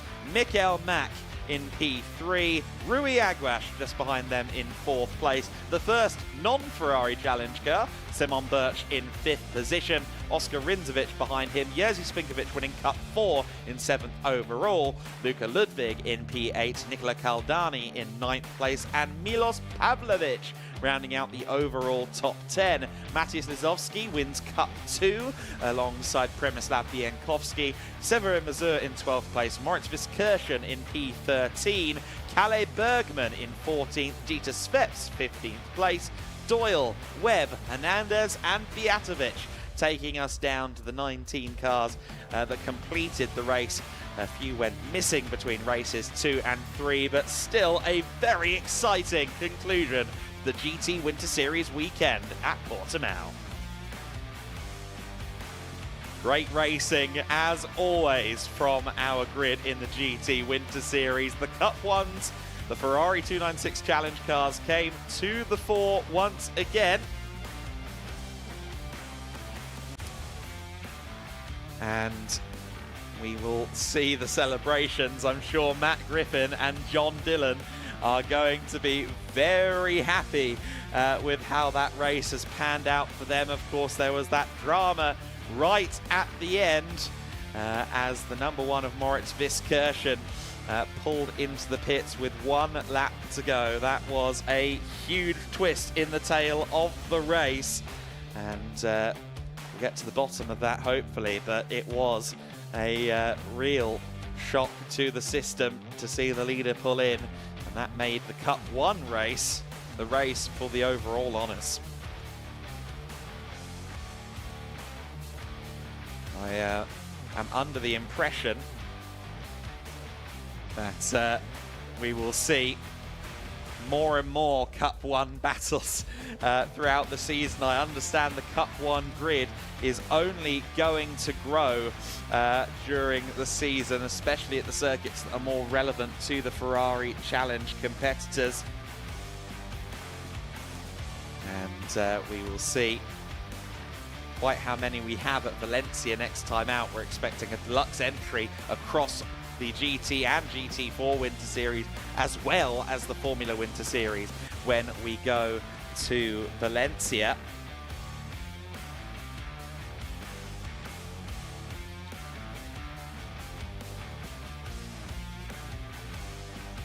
And the conditions this month in Portugal have certainly thrown up a spanner or two for our competitors. I think those full season entries will be desperately hoping for some more sunshine in Valencia. As we had last year, it was a picturesque weekend at the Circuit Ricardo Tormo a year ago. And of course, as with last year's event, it is free to attend for spectators as well. So if you're watching from Valencia, come along and get the free entertainment of the GEDLICH Racing Winter Series. Great weekend out on the cheap for those of you who love your motor racing. We're just awaiting the podium at the moment. I think with quite so many classes and quite so much shuffling going on towards the end of the race, I think there's probably been 3 or 4 different drafts of the piece of paper that Andy McEwen is typically given to read from down there on the podium. There will be some discourse and some discussion in that regard, I'm sure. But for now, the Ferrari 296 Challenge machines are under the podium and the teams are gathered to celebrate, but we're just awaiting the actual podium ceremonies to kick off. There is some sort of hold-up going on at this juncture.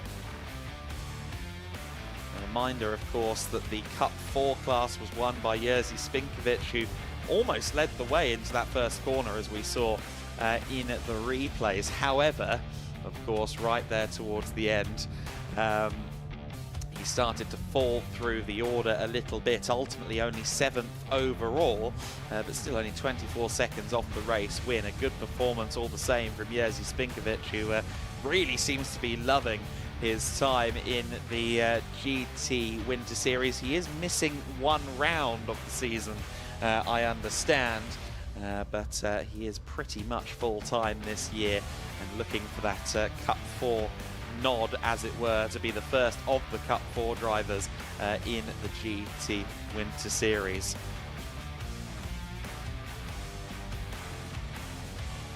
And I understand Andy McEwen is now ready with the podium, so let's go down there. Thank you, Adam. Yes, small delay as we gathered all of the drivers together. Lots of them to introduce to the podium. Our final podium of the weekend here in Portimao for the GT Winter Series. We begin, as always, with Cup 5 and one familiar face and one new face to the podium this weekend in the AF Corsa pairing. Welcome, everybody, our Cup 5 winners, Darren Howell and Sean Doyle. Do we have Darren and Sean? I thought we did. Maybe not. There they are. They're hiding at the back. Right, we'll try that again, shall we? Darren Howell, Sean Doyle. Well done, guys. Onto the top step of the podium. Winners in Cup 5, and that pairing that we heard from during the lunch break, actually, the really unique relationship that they have with the driver coaching Sean does for Darren, and it's really working well. They had a solid and trouble-free drive in pretty challenging conditions, and Darren and Sean, finally, after 3 races of Darren stealing the limelight, they get to share it on the top step of the podium. So congratulations to Darren and Sean, a solid weekend's work for those two, and our Cup 5 race winners once again. We move on then now to Cup 4 for the Lamborghini Super Trofeo cars, and again we saw lots of action amongst this class. Our third place driver was our second place driver for much of it before a late change saw the podium positions switch around. So we are ready, our third placed Cup 4 finisher, Severin Monsieur.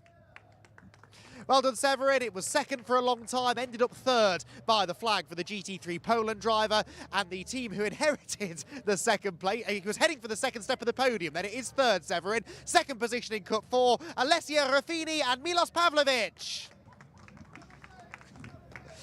Or should I say Alessio and Milos's representatives, I think, here to step up onto the podium. Our class winner, though, once again, a very familiar sight in Cup 4. It's another win for Jerzy Spinkovic. Well done, Jerzy. Big cheer and a big congratulations there from Severin. Those two have had a few good battles earlier in the season. This weekend, though, in Portimão, it's been all about Jerzy, who has been the pace setter, really, in Cup 4. Led overall in the early stages in that race, too. But in the end, a class win was his main priority, particularly as the conditions worsened at the end, and he really focused on staying out of trouble, staying out of everybody else's way, and making sure he bagged the points in his quest for a GT Winter Series Championship. So the crowd below snaps the pictures, and the Cup 4 podium finishers celebrate. Give it up, everyone, once again for our Cup 4 podium finishers. So lots of smiles. They reach for the champagne, and I think they're going to take that back to the hotel maybe for the celebrations later on, which means we can move on to our next podium, which is for Cup 2. And we will have our Cup 2 podium finishers up here very shortly. Again, we saw a bit of chopping and changing here, particularly during the pit stop window, where there was a definitive lead change in the end. But we will start with our third placed pairing. Third place in Cup 2, Leandro Martins and Dieter Sveps. Only Dieter is here. He'll have 2 bottles of champagne and 2 trophies to take back to the Racar garage later to share with his teammate. In second place in Cup 2, Mans Tallinn and Kalle Bergman. Out onto the second step of the podium, they will head after a solid run to some more decent championship points. But the class victory in Cup 2 went the way of PTT Racing's Przemysław Biankowski and Mateusz Lizowski. They inherited the lead during the pit window and never looked back from there and went on to win the race in the end by a fairly comfortable margin. Within Cup 2, the trophies are delivered with, once again, our GEDLICH Racing and Pirelli representatives on hand to hand over the silverware. And certainly for PTT Racing, not the first race win that they've had so far this season. There isn't quite room on the top step for all 6 drivers, but they'll do their best to huddle together. And they, again, will be very, very pleased to have claimed some good championship points and a few trophies to add to the collection at the end of a hard weekend. Our Cup 2 podium finishers.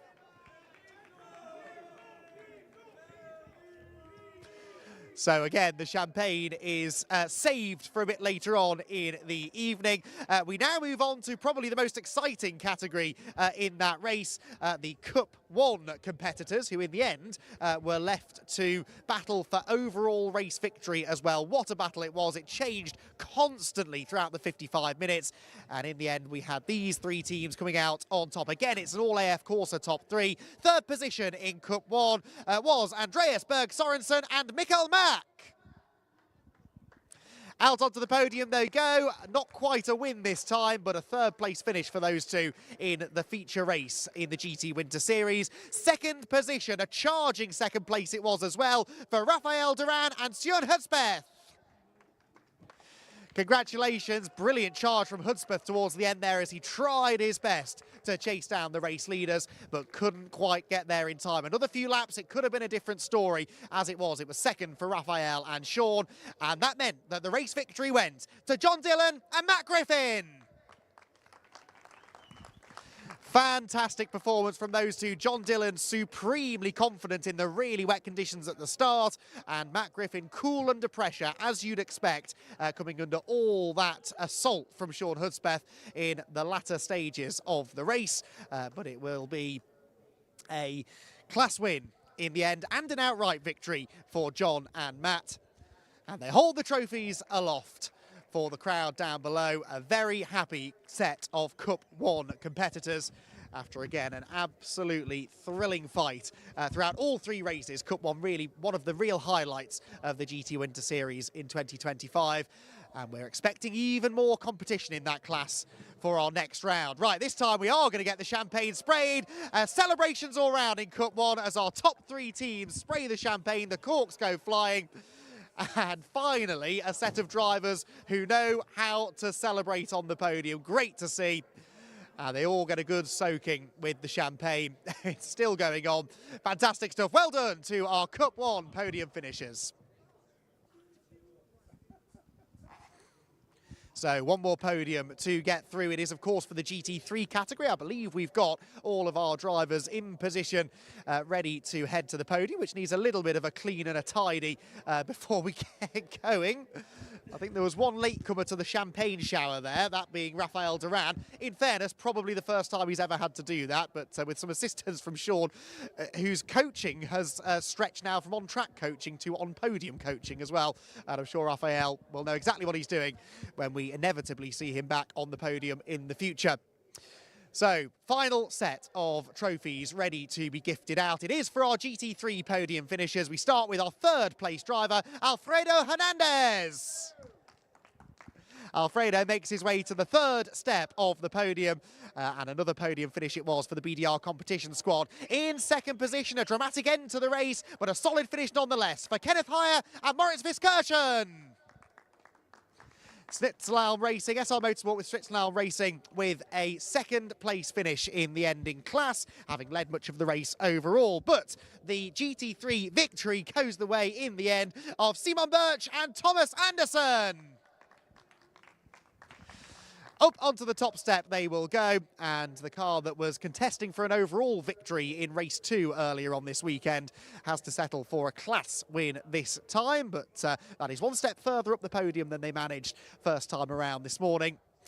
The last set of trophies are handed out, the last set of pictures will be taken, and then we're done for the day here in Portimao. We will, of course, be back for the 6-hour race in a week's time. A very different kind of event that, and really looking forward to our first proper taste of endurance racing within the GEDLICH Racing Winter Series paddock. And we'll see many of these faces returning again for that very exciting day of competition. So big congratulations to our GT3 podium finishers. That concludes the podium celebrations here from day 2 in Portimao. Izzy, over to you one last time.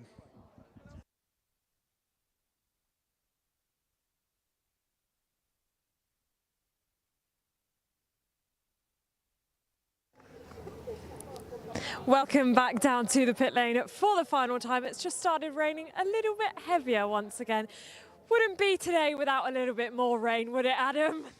The weather's been throwing up spanners all day. It's going to keep happening, isn't it? It's been a mixed trip to Portugal for the Wind Series in general from a weather perspective, hasn't it? It's kept us guessing.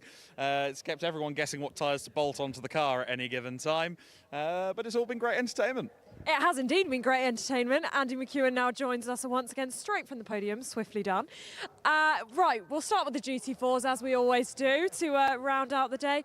Quite a competitive day for them. I mean, first win of the season for SR, first win of the season for Race Lab, and some great emotional scenes as well. That's what you like to see, isn't it? You want to know that it matters to the drivers, and it really does, doesn't it? GT4, you get that anyway with these silver drivers. They're here to make a name for themselves, ultimately. I think Adam touched upon this during the race. This is an advert for them. You know, if they can do well in a series like this, who knows where it could take them. So, yeah, the complete polar opposite, though, to Estoril in GT4. GT4 was all about elite dominance a week ago, and this weekend 3 different winners from 3 races. Elite were still there, and they'll come out still with a reasonably good championship lead, I suspect, but this will have been a little bit of a shock to the system for them, maybe. And yeah, hopefully that continues through the rest of the year for us neutrals. We want a close battle. We want lots of different teams who are able to win races, and that's exactly what we had this weekend. Yeah, absolutely, and I think all of the classes putting on a great show for us. Yeah, no, 3 very interesting categories, 3 very interesting entry lists, and today 5 very exciting races as well. We had a little bit of everything, you know. We started off with the dry conditions, and then we had the mixed conditions. Charlie Robertson choosing his own adventure on tyre strategy in GT4. There was a lot to talk about, so myself and Andy, we weren't grasping at straws at any point, which is always a great sign for us. Yeah, you have done a fantastic job all day long, if I can say so myself. Right, we'll move on to the prototypes then, because it was a similar story today in the prototypes. Danny Soufi, another beautiful weekend for him.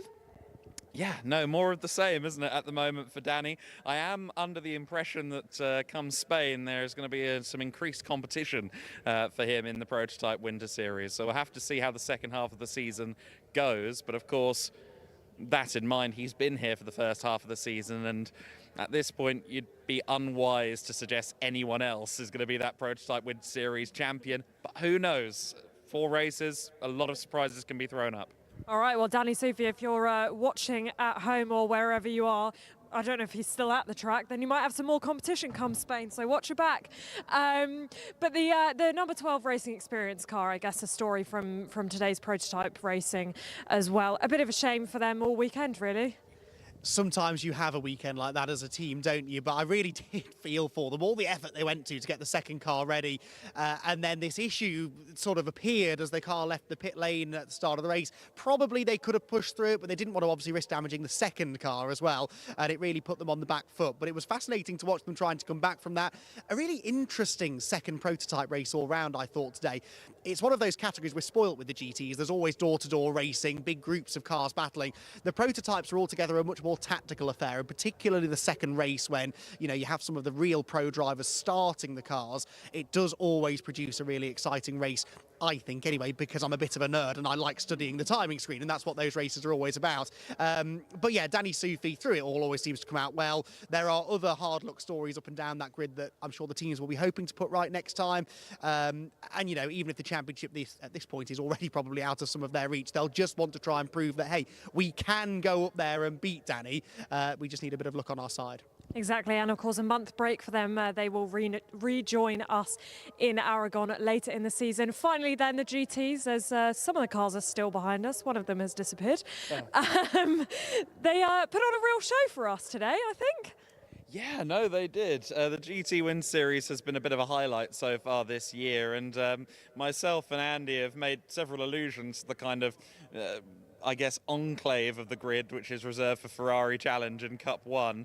And of course today, unfortunately with Viskirchen retiring towards the end of the race, it literally came to the fore. For most of the race we were talking about that Cup 1 battle anyway, and it turned into a fight for the overall win. And Matt Griffin and JD, I like that a lot for John Dillon actually, ending up on top, and I think that was deserved. Great to see them back as well. Absolutely great to see them back, and what a way to start their Winter Series campaign off for this year. The Ferrari Challenge cars kind of stealing the show, as Adam's just said. Yeah, and it was almost fitting really that they ended up locking out the overall podium as well at the end of that last race, because they really have been one of the highlights all season actually, but this weekend in particular, a few more of them on the grid, and drivers who were sort of venturing into those cars for the first time last week. It's amazing how, because of the amount of mileage you get at these events, how quickly you can progress as a driver. We've really seen that with Oscar in particular, just really taking massive leaps forward. He was one of the big standout stars, and then really good fun in that last race to see, you know, the pro drivers finally getting their moment to shine. They've sat in the shadows all weekend and all got a chance to show what they could do in really difficult conditions. But there was some good battling all through the order. Cup 1 I do have a soft spot for, but I'm going to be interested to see what happens in Cup 2. That's shuffled around a bit mid-race as well, kind of flew under the radar, and maybe some more GT3 cars to come in the future as well. But yeah, never a dull moment with GT Winter Series. Never a dull moment indeed. Great racing all round. I've had a lot of fun this weekend here in Portimão, despite the rain. And we will be coming back next weekend as well for the inaugural 6 hours of Portimão here in the Winter Series. And of course, the Formula Winter Series will also be joining us, so make sure you tune in then. We'll see you next week.